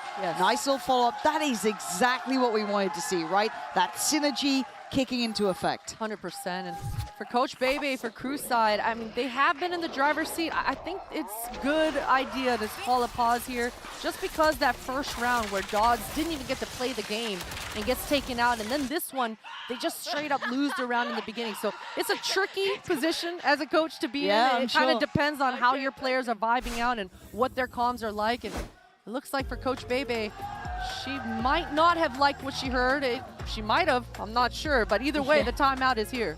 Yeah, it's always interesting to see when coaches do decide to go for things and kind of, obviously we can only guess sometimes what the comms are like, what the calls are like, what they've seen as well, and what they maybe want to switch up here. Because again, KC have found a load of success. It was a messy 7th round with a weird start. That stood out to us that no one broke the turret for Dodds. It felt a bit out of sorts. 8th round though, that was actually purely off of KC in my mind, right? They worked hard for that. It was a lovely hit towards A. Now, if there's an adjustment to be had, a simple one, let's see if Crew have it. Let's see if they have something in mind they want to bring out here. A small adjustment to play with, because I'm already seeing Crew to a very different beginning as well, just on the starting positions here once that timeout does come into effect. And again, for KC, a couple of ults still to play with too. Glance has hers, Safia has hers, so we do have that lockdown and Hunter's Fury to play with. So a couple of pieces to keep in mind. But KC financially back in a good position now. Good finances behind them. Yeah, it's been a huge swing momentum shift in these last 2 rounds. For Crew's side, they definitely can't afford an operator for Dodds, but they choose to go with the rifle instead. So that tells me that Dodds wants to get active this round. It was with the op that she walk pushed down, didn't get to play the round, so this time she wants the rifle to be able to get more loose. That Fade Prowler not catching anyone. This should speed up the attackers to gain this space, but they decide to use an Owl drone instead. I'm not a huge fan of using too much utility to get this A main control, but without a Viper, KC, they kind of have to. And this time it's going to be Biazik back here. And the contact of potentially the Prowler, it's going to be close. There it is. So they know that they've lost towards that space, and it's a pop, it's a burst. And Biazik is unaffected so far, but will be revealed. Michaela on the fadeaway going to find Alkia. Not the same sort of scaling, not the same sort of pace. TP out. Michaela, what is that? 3 big kills, leaving KC in tatters, and it felt disjointed this time. Biazik getting away with murder, holding that position as long as she did, but still, this should be wrapped. Safia, you're in a 1v5 at 45 seconds. This round is a close account. Yeah, and Safia is left scratching her head just like I am. That utility combo coming out for KC, that slam, it was so beautiful and well coordinated, but I don't know how Michaela handled all of that. I'm pretty sure she ate the blind. She definitely ate 30 seconds. She ate a bunch of utility, but just making magic. Yeah, I need to watch the replay because, again, Biazik, I think, got pinged as well. So everything was, it worked, right? Like, if you've run that, if you've dry run that, if you've theory crafted it, that's a tick in the box. But then when it came to just landing the shots or whatever it was, whatever happened, something failed, right? There was a failure in the system somewhere. Oh, wow. And Dodds is hungry for that, yeah. Get that gun away. Operator back in, hands in a flawless round. I've got to see this replay because it felt like KC did that right. And I'm kind of curious how the hell Crew was so ready. So here we go. Let's see it from Michaela's side. Catching out here just before the smoke popped. Ult comes in, gets to short. And then a bit of an individual effort, but still, I thought they did everything correct then. Absolutely.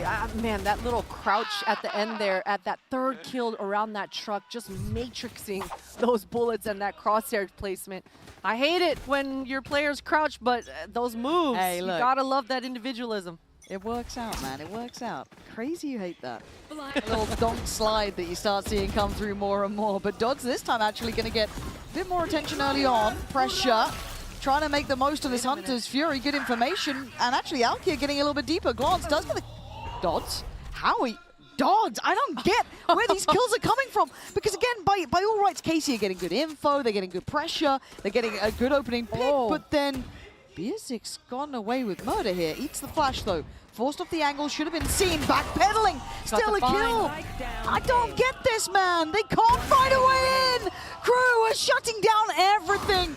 This is falling to pieces for KC, and you're watching it in real time. Glance, nah, that's as far as we go. Crew already up to 8. And the sound cues coming through for the side of Crew. I mean, we talk about the sky, we talked about how much Celia was catching Shopify off guard, but as she's dogging from far back in A main, that gives enough time for Biazik to react. You saw her reposition with that operator, LOS that dog behind the truck, and she's just rewarded and gifted with these opening picks. Unfortunate for KC, especially how things started towards the C side. I mean, it looked like they could have picked off Dodds. It was a beautiful ultimate from Glance as well to start things off. but Crew are handling everything well. The combinations coming out for KC, it seems like it's not hitting, even though it's layered. Yeah, that's the map part. They are finding these small windows to play into. Dodds, credit on that one too. Have to say, he handled that pressure on C really well, but again, Alkia gets a little bit deeper, gets posted up towards Garage. We can see where that alarm bot is. It won't be the first time they've run into that either, so I wonder if there's some awareness in the back of Alkia's mind, but still. Oh, that's a nice shot from Safia. A dry fight, a little bit risky, and now Alkia in danger. Stuns coming in, trying to just play her life here. Can she live? She can. Gets away. But Crew going hunting, getting aggressive again. Too many targets for Dodds this time. Playing as a pack, KC keep 5 standing. And that was huge. I can't believe Alkia is able to get away from that mess, even getting full HP from her teammate in Sky. This should make this post plant solid. Look at this crossfire. High-low setup on the logs. 2 players watching these tunnels. For Crew, they want to collect some ult orbs for Michaela. Ruin some money. Yeah. And try to secure the last. Yeah, they can give it a go. You don't really blame them on that front. GX going to find Monch, so that is a loss in that front, and I think Crew might call it on that. Yeah, Michaela just going to sit pretty deep here. May spot one if they do decide to go that far, but I doubt they'll explore much further on C long. So, KC giving themselves a bit of buffer, and that felt a little bit more directed approach again. Good take towards C. Very surprised that Alkia was able to survive in Garage. That was incredibly pressured. So I'm sure we'll watch back with Safia. Just a clean kill here. Starts off with that, yeah. That opening pick, I mean, if Safia wasn't able to find that, the whole round, Biazik was on that long line of A main with that operator. This time around, for the last round of this half, she passes that op over towards Dodds, and she's rinse repeating on that long C angle once again. None of the members of KC are going to be testing the issue over there, though. And Biazik has been such a nuisance towards this short A. Reset. Whoa. Does have the chance to get out of there. Yeah, okay. So going to limit further information because the dog gets burned just to force her away, and she still gets room to play. So they don't get as much control as maybe they'd want. Yeah, but Safia is inserted down here, and she's got the Killjoy ultimate in her back pocket. I love the misdirect. We've seen this from KC before. They want to poke towards this B, but Dodds is reading it so well. A 1-for-1 trade is not as bad as it could have been. Great work from Alkia to keep that even close into hand. 4v4.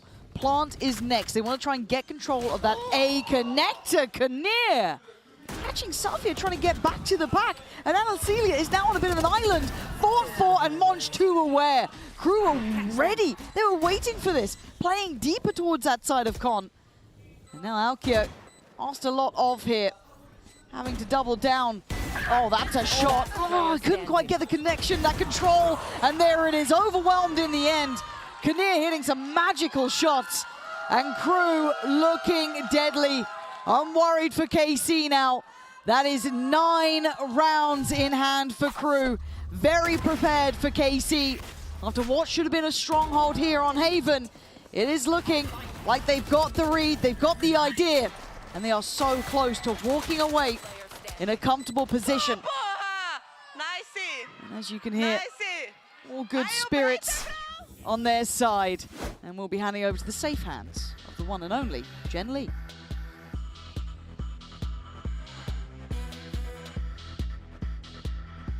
Hey guys, Jen here with Suga. 9-3. Looks like they're doing it, but we also witnessed a huge comeback earlier today. So, do you think they can close it out? Yeah, it's only a few rounds. Even though the fans from Carmine Corp are so loud here in the arena, we know Crew can do it. We have the Latam energy here too, so they're gonna close it up for sure. 오늘 사실 9대3이라는 리드를 갖고 있지만 저희가 또 직전 매치에 엄청난 역전극을 보기도 했잖아요. 그래서 9대3에서 이대로 승기를 이어갈 수 있을까요? 라고 물어봤더니 지금 KC 팬들이 너무 열정적으로 응원해서 좀 시끄럽기는 하지만 그래도 크루 팬들도 만만치 않게 열심히 응원하고 있기 때문에 9대3에서 문제 없이 이 경기 승리로 끝낼 수 있을 거라고 얘기를 했습니다. 마모. I wish my memory was ever good enough to translate however long Jen Lee does. At that point, she's just spitting bars. She could be saying anything. Was she being accurate, Christine? You are my translator's translator. Yes. I feel like you're lying to me. I don't know. They've made a pact But 9-3, curse or not, Crew look prepared, right? And it doesn't feel like just like a straight anti. It feels like they just know how they want to play this, how they want to approach it.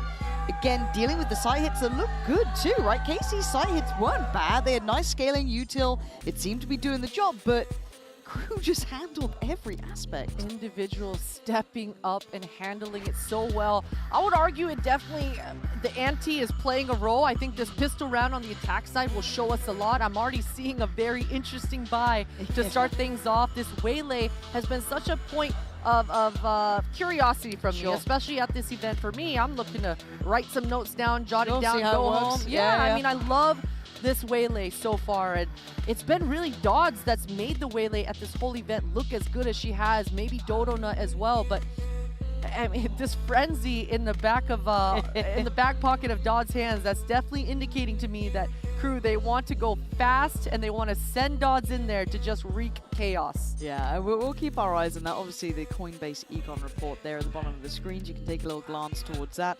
Obviously, anytime Glance is in the server, I will be saying her name by accident several times over. However, it is good to see what these compositions look like, how these players are kind of choosing what they want to approach with. As you said, the waylay coming in and becoming more and more effective and seeing what the capabilities are. These GC teams had to kind of adjust on the fly pretty quick coming into this tournament. They didn't get a massive amount of lead-up time, so credit to them for kind of constructing these new concepts and ideas. We will be jumping into this one now, and eyes, certainly for me, will be on Dodds. What does she get set up with? How does Michaela play her in on this one? What does that frenzy do? It's going to be pacey, I'm sure. There's already Alkia going to get that first spot towards them.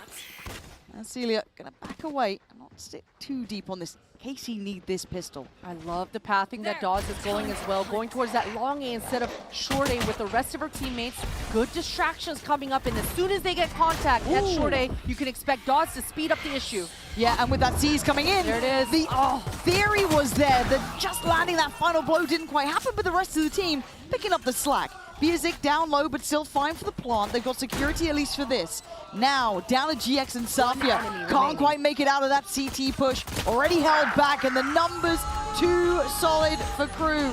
And that might just be the first nail in the coffin. Drilled, just drilled and synergized. Crew, you know, we've been talking about how fantastic their set pieces have looked all tournament long. Whether it's a low buy, a pistol round, or a bonus round, this team is prepared. And they've got a very thick strap book, and it's looking fantastic. I mean, Dodds, that takes so much synergy. We were talking about the lack of time for all of these teams coming into GC. It's impressive to see such an explosive opening for Crew. They're rewarded for it, and a force buy. KC backs against the wall. They've got to make this round work. Yeah, and they know it as well, right? Force buy coming in, stingers are out. Dodds straight on the Vandal, though. That's scary. And now Dodds takes a look, doesn't see too much on that. They were playing kind of deeper on site, but still, early attempt made. No overreaction yet. I'm also keeping an eye on what Monch is up to too. Over towards A, slowly creeping up, taking space towards A long. Again, a double stack towards Sewer. So aggressive, and you can see the stark difference between both these teams' comps. Crew have that Viper in their pocket, so they're able to get this A main control without using any utility. Just shadowing Monch's space. Oh no, this feels like I've seen this one before. Glanzo trying to backpedal away, play towards quad. They're clearing sight. There's not much comfort here though. KC trying to dig in, trying to really hold on some space. And actually Crew not looking too comfortable until then.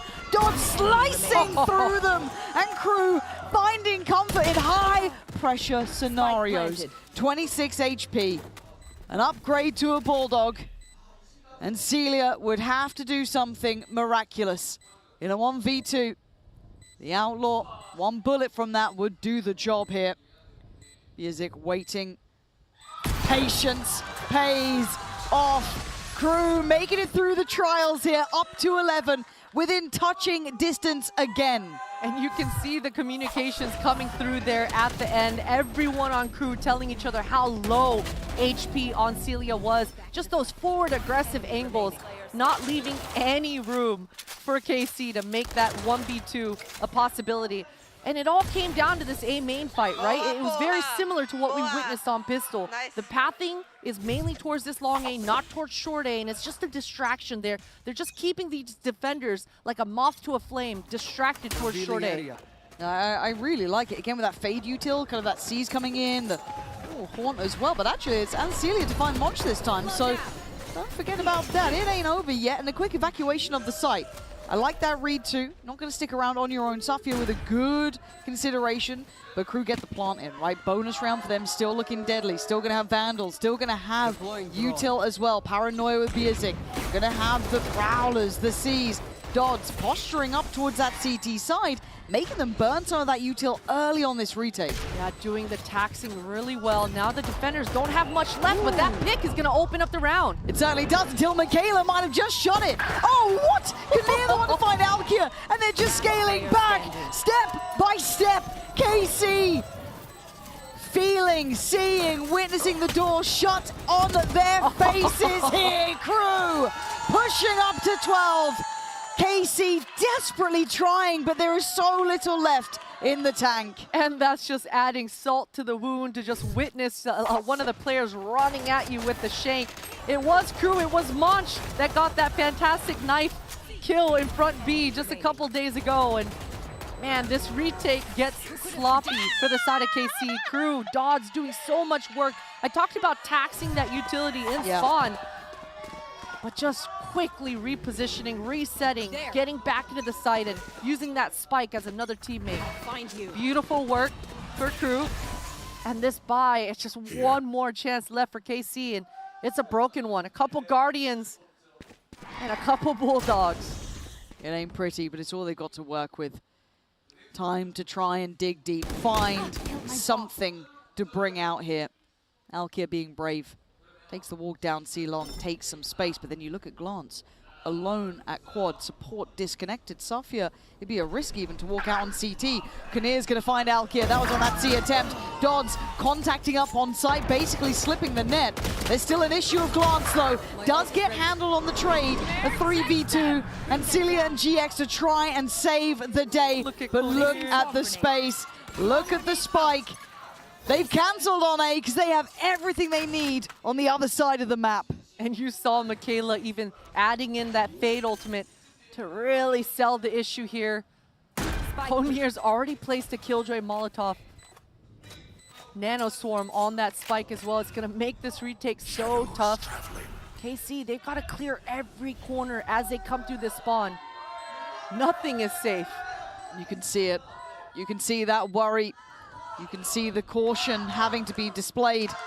They have no util really, the gun in the hand, and that's all they've got. And the problem is that Michaela's gonna hear this. Kaneer lands the shot and finds a follow-up. Crew handing out heartbreak on Haven as KC can't get past 3. That lower bracket is all theirs. They are terrifying down there. Absolutely, and Dodds, I mean, all of Crew right now, they look so cool, calm, collected. It felt like from the start of this series, every member of Crew believed that they were going to win this 2-0. They make it look so casual at the end here on Haven. Because you have to put into context how competitive KC looked against some of the favorites here. They are a dangerous team. They're one of the better teams, a lot of teams and players looking at them to set the bar. You can see how hard this loss is hitting. This has been a year worth of games, of trying, of putting your best foot forward. Sometimes it falls short. That's the nature of the beast, and obviously on the other side, for Crew, it's elation. And it's going to be relief in some aspects as well. They've had a hard route themselves. GX there, put themselves together. Bowing to the crowd, as that will be the last time we're seeing KC, at least for a while yet. The fans certainly gave them a good amount of support here. They put on a great display. But today, Crew absolutely kicking up to another gear. Amazing stuff, and a lot of questions for Crew coming into this event as well. A slow start, but as they're warming up, as we're seeing these comps really cooking, and the coach Bebe with the IGL of Biazik, I mean, these plans, they're really coming together. They certainly are. I would not want to face them anywhere near soon. scary, scary side. And to wrap things up, we'll be sending it down to Jen Lee for the Verizon post-match interview with Monch. And it is Crew with the 2-0. Bravo, Crew. Congratulations, guys. Monch, please. Over here so you can enjoy the spotlight. 네, 크루의 몬치 선수 만나보도록 하겠습니다.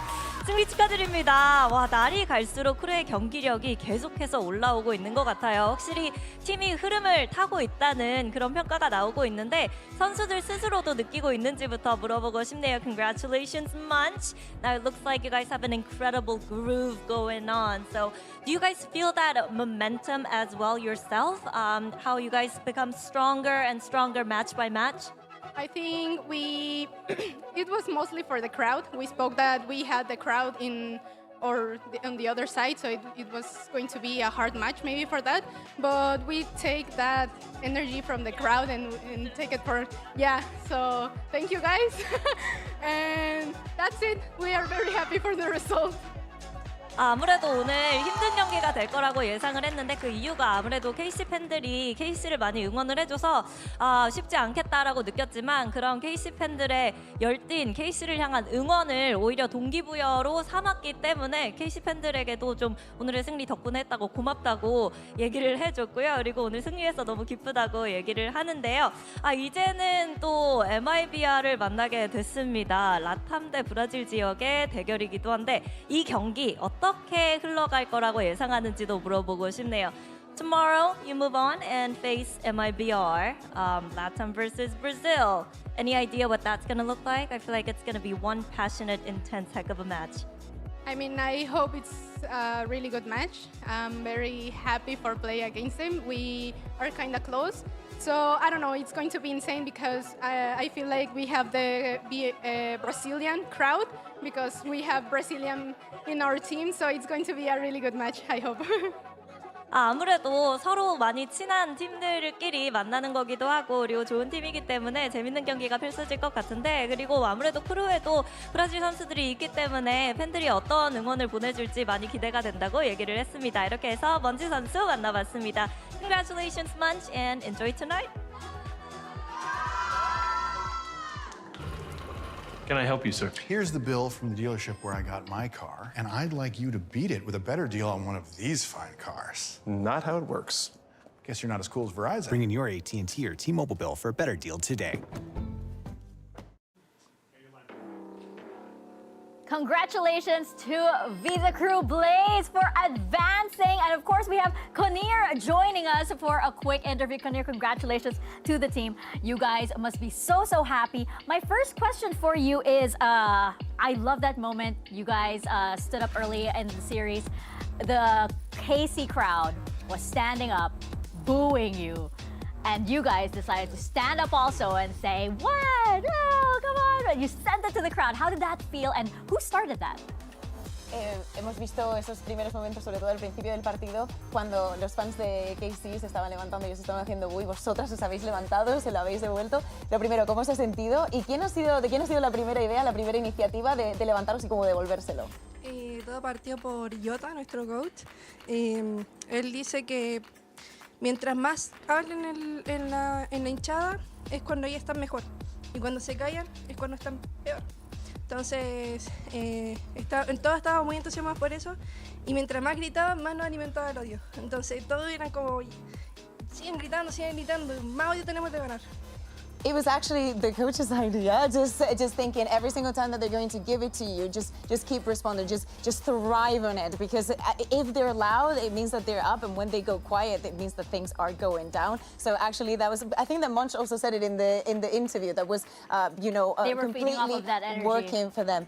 My question to you, I really need to ask about the Haven and the split. You've been playing it a lot. You play something that we do not see that often. But before I ask you about the specifics, I want to know about the vibes. What is giving you this momentum that we're seeing? Estamos viendo un montón de Haven, un montón de split por vuestra parte y se está dando súper bien. Antes de preguntarte por los específicos de las composiciones y cómo funciona todo eso, háblame del momentum que tenéis ahora mismo en este lower bracket. También la primera vez que llegáis a ese top 4, the first time that you make that top 4. So congratulations for that. Speak about that momentum. Estamos muy felices porque sabemos que podemos lograr mucho como equipo. El primer paso fue ganar las 2 primeras partidas del Lower, que era lo más difícil, demostrar nuestro juego y poder entrar finalmente en lo que era la competencia en sí. Y ya cuando entramos acá y todo lo que pasó antes del match con mi BR y todo eso, nos alimentó como mucho más la gana de querer ganar, la gana de querer jugar. Y creo que eso fue como la gota de que rebasó el vaso y ya como que entramos de lleno. Yeah. So first of all, like getting those 2 first wins in the lower, I feel like she feels like it was the hardest matches to win. And right after that, and especially with what happened today and the match that MIBR had, that made them even more hungry. That was the drop that overflowed the glass and just made them that emotional, seeing that they could actually make it. That's a wonderful metaphor. It's like the dam breaking and them just really being unleashed. I wanted to ask about the Haven because I'm wondering how much the match yesterday with KC and Shopify Rebellion, how much did that influence how you guys played against KC? Quiero preguntarte por el Haven, obviamente, porque además las vimos a las chicas de KC jugar ayer, lo ganaron contra Shopify Rebellion y vosotros, que es un mapa que os está encantando, ¿estuvisteis viéndolo? ¿Cogisteis algunas ideas de cómo para activaros hoy? Sí. Primero que todo, mantenimos lo que es nuestra base, porque claramente nosotros jugamos. Y después de eso vimos cuál era el plan de KC en este aspecto.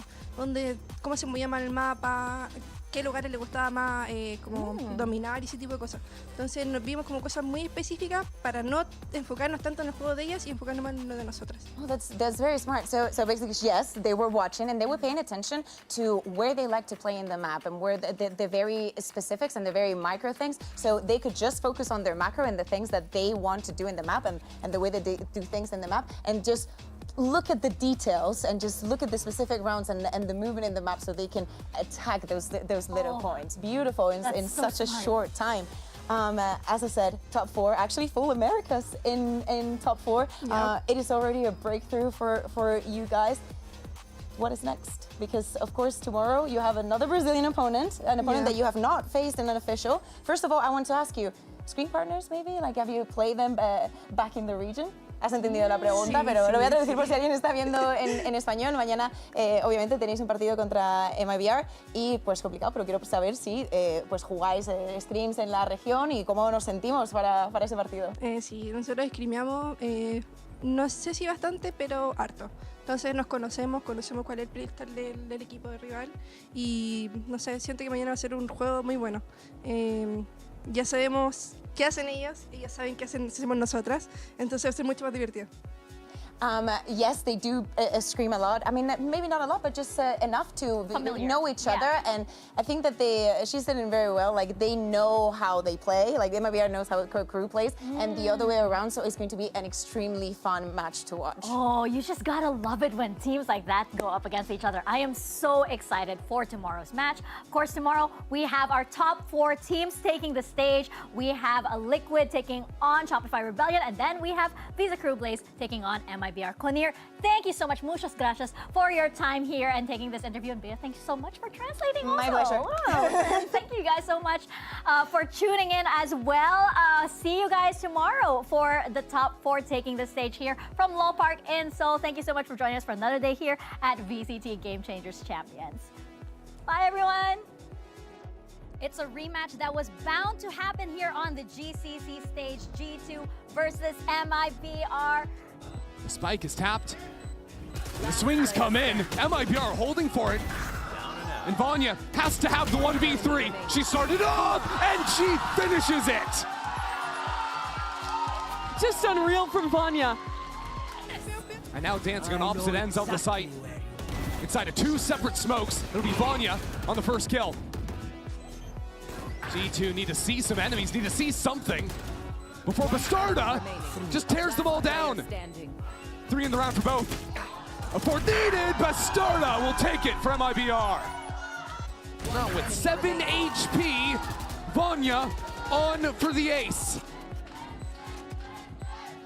Vanya waiting, sees the gun! Vanya aces us into a 3rd map. Now it's a 3-on-3. Yeah, straight up retake. G2 used the Astro Wall to secure the spike. Oh, Bastarda! Whoa, what is going on? So quick into the site.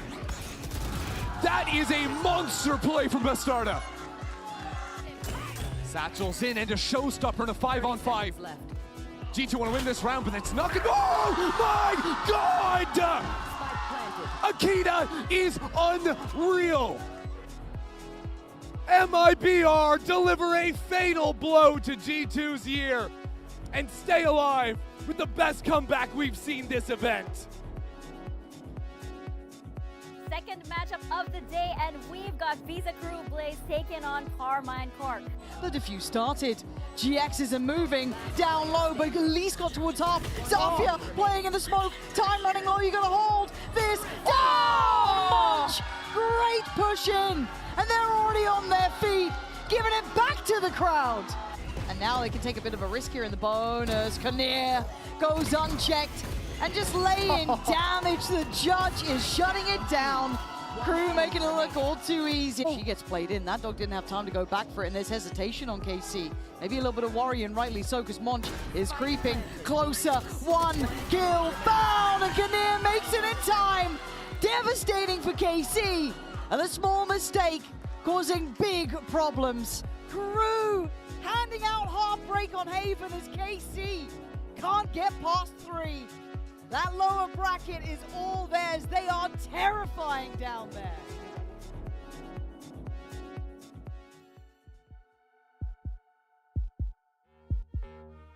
Nah, mate.